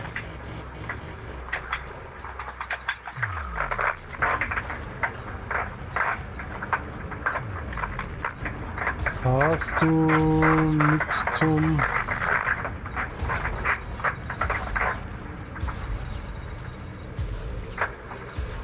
Ah, du hast nichts zum Synthesieren. Jetzt bin ich aufgesucht, weil der andere hat mich eigentlich... Oder ich habe den anderen angeschossen. So, ja, weiter. Na, jetzt sind wir Highwaken, ansonsten ist er tot.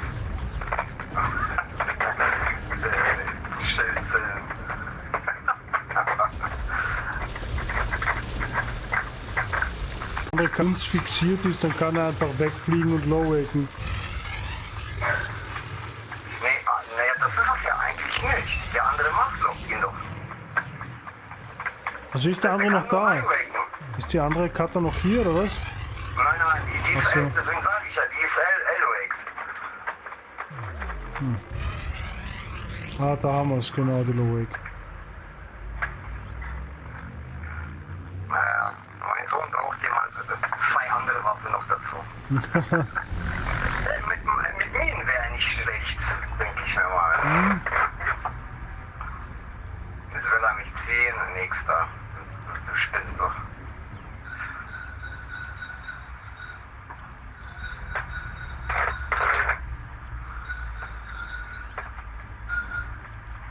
Na guck mal, da haben wir die andere Karte gerettet. Die andere droppt gerade bei der Station. Ja, nice. Haben wir eine gute Tat vollbracht. Hoppa! Hoppala, wer zieht denn da? Das Blöde ist, dass ich gebucht bin.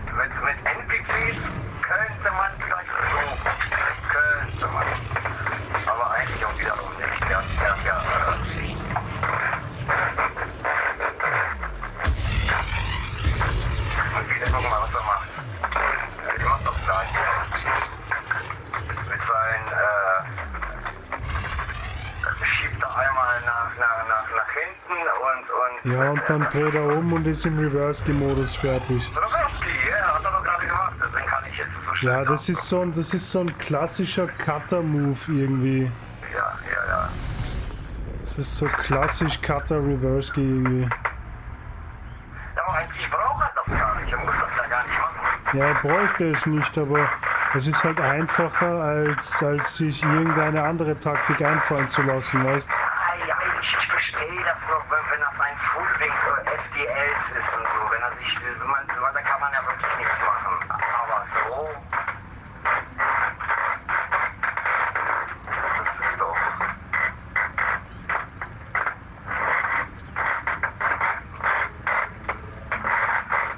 Mach ich wenigstens mal einen Schaden jetzt über der...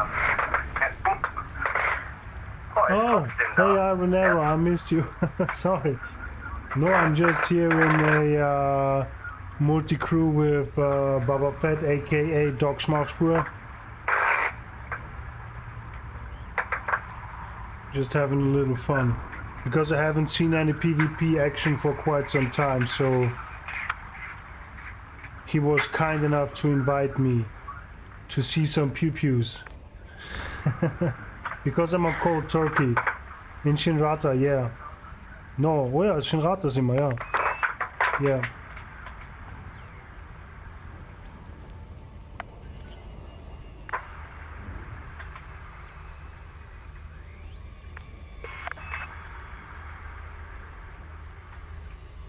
Die Krait ist das Targoid-Schiff. Was macht die FDL? Die will mich gar nicht ziehen, ich bin nicht gesucht. Komm. Na, der kommt her. Ja? Aha. Warte mal, dann zeig ich ihm mein Popo. Mal schauen, was er davon hält. Nee, er fliegt gerade raus, er fliegt auf die Sonne zu. Squadron Glue. Also Kleber, nach Kleber sieht er nicht aus.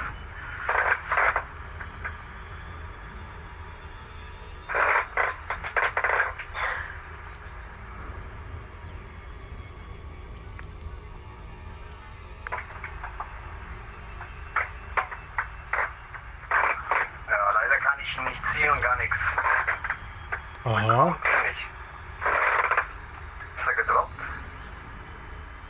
Ich weiß nicht, ich sehe ihn gerade nicht mehr. Wer ist denn da gerade so schnell vorbeigerauscht? Ja, das war er. Er ist aber, glaube ich, gedroppt. Gedroppt ist er, glaube ich. Okay. Nee. Andere Wake. Ich habe seine Wake nicht. Vielleicht hat er auch gelockt jetzt. Ich habe hier eine Wake von der Kata, aber da kann ich nicht droppen. Das verstehe ich nicht. Das ist, was da immer so los Eine ist. Low Wake, auf der man nicht droppen kann, ist meistens, also es heißt eine Low Wake, wo steht Scan Needed, oder? Ja. Das ist dann meistens so, wenn gedroppt wird und dann ausgeloggt wird, dann funktioniert das irgendwie nicht. Also eine Low Wake, wo du nicht droppen kannst, ist meistens eine Low Wake, wo danach ausgeloggt worden ist. Oder wo es irgendein Instancing-Problem gibt, also... Ja. Ja, weil ich kenne das auch von Wingfights, dass da manchmal, oh ne Sign-Doiner ist reingedroppt. L-Tach.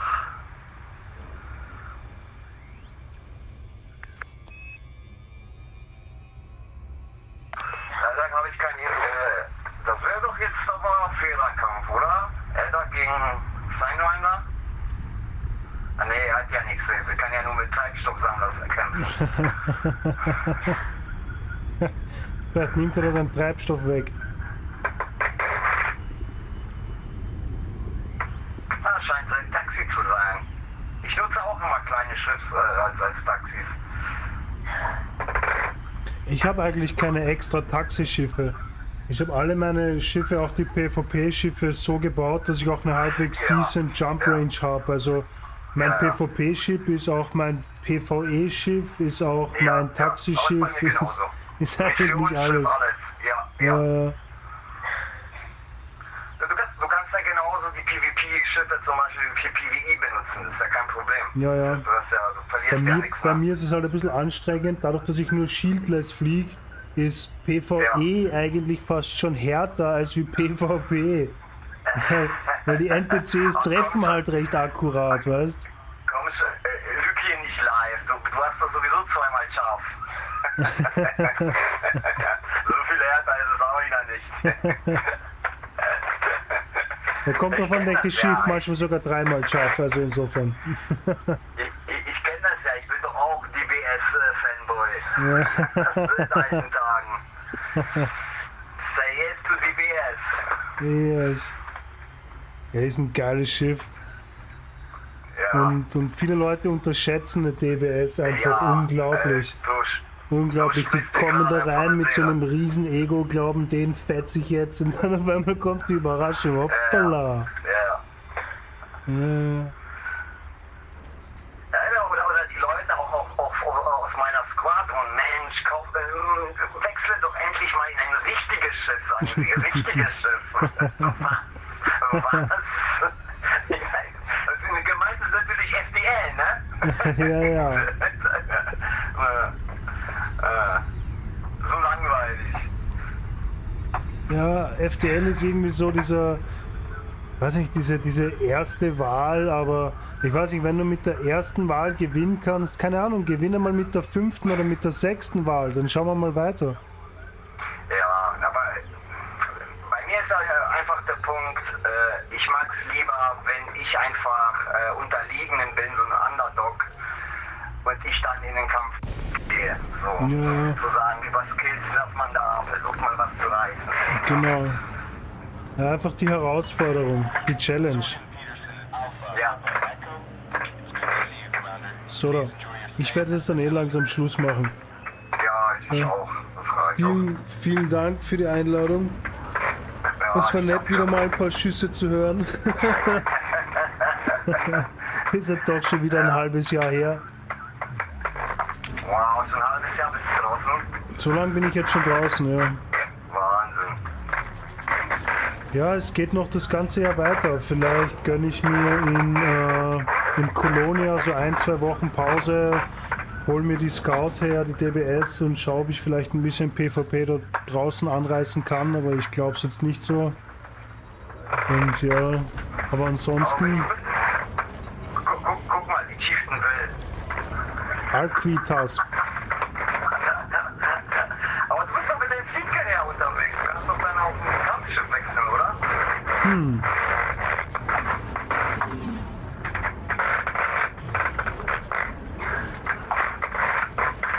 Will er mich fahren?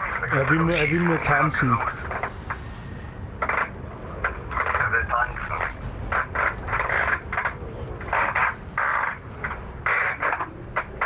Und zwar weit entfernt 50 Kilometer.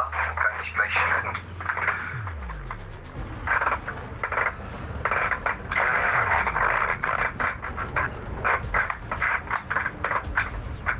Na, bist du immer noch in der No-Fire-Zone. Oh.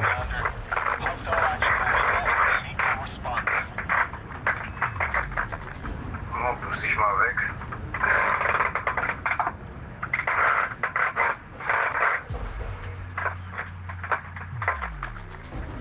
Macht nichts. Da ist noch einer. Was ist das für einer? Das ist einer gegen alle. Eine Krait. Ja, eine Krait. Ja. Aber ohne Schilder, dann denke ich mal, ist so eine. Der ist ja arges Schiff mehr.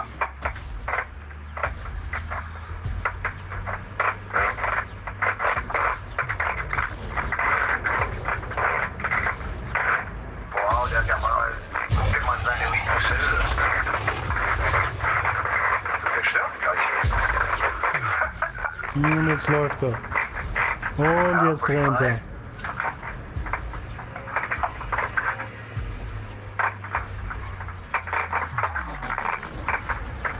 Ja, jetzt kommt die Station. Jetzt kommt die Schüsse von der Station. Ja. Tot. Ja, ich muss da mal weg. Ich will ja nicht sterben. Ich will nicht im Knast aufwachen. Oh.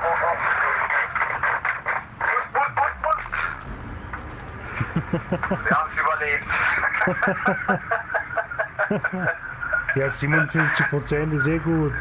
Das ist mindestens noch ein Kampf. Weiß ich auch nicht. Ich hab's gesehen, der hat ja gar keine Schilde gehabt. Oh, Mit einer Kanone, 10 Schüsse und weg waren die. Na cool, ja, Mann. Jo, Mann. So macht man das. Wieder zurück. Vielen Dank, ja. Und wir sehen uns auf jeden Fall noch, ja? Na klar. Cool, Wir passt. müssen mal echt mal irgendwann, wenn du Bock hast, irgendwie mal so einen Podcast da machen. Machen wir auf jeden Fall, ja. Machen wir auf jeden Fall. Es wird gut abkotzen über die ganzen komischen Laptops. Ja, voll, stimmt. Na, behalten wir das auf jeden Fall im Auge, ja? Passt. Jo. Ich wünsche dir noch einen Fein, gell? Jo. Danke. Jo.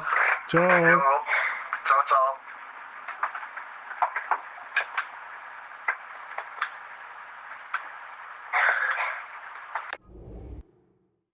Nice. Ja, fein, Mann. Nach 6 Monaten wieder ein bisschen Geballer. Gesehen, you have been disconnected. Ja, passt. Und was? Jetzt kriege ich Feins und Bounties. Total Profits minus 700. Ey. Was soll das jetzt? Was soll das jetzt? Ich kann sie auch die kleinen? Nein, weißt du was? Ich akzepte sie. Und ich akzepte sie mit Stolz. Ja, ich accepte to accept this. Wie geil. Ah, cool. Ich habe gar nichts gemacht. Ich bin nur rumgesessen, Alter. Und krieg eine Strafe auch noch. Ich schulde dir ein Bier auf jeden Fall, Mann. Okay, Mann. Nice war's. Toll war's. Ich weiß jetzt nicht genau, ob ich nächstes Wochenenddienst habe oder nicht, aber prinzipiell planen wir mal spontan nächstes Wochenende. Samstag noch ein Saturday Night Live. Bis dahin. Macht es euch geschmeidig. Macht es euch nice. Genießt die Spiele, die ihr spielt. Hasst nicht andere Spiele, weil das macht wenig Sinn. Konzentriert sich lieber auf das, was ihr gerne macht.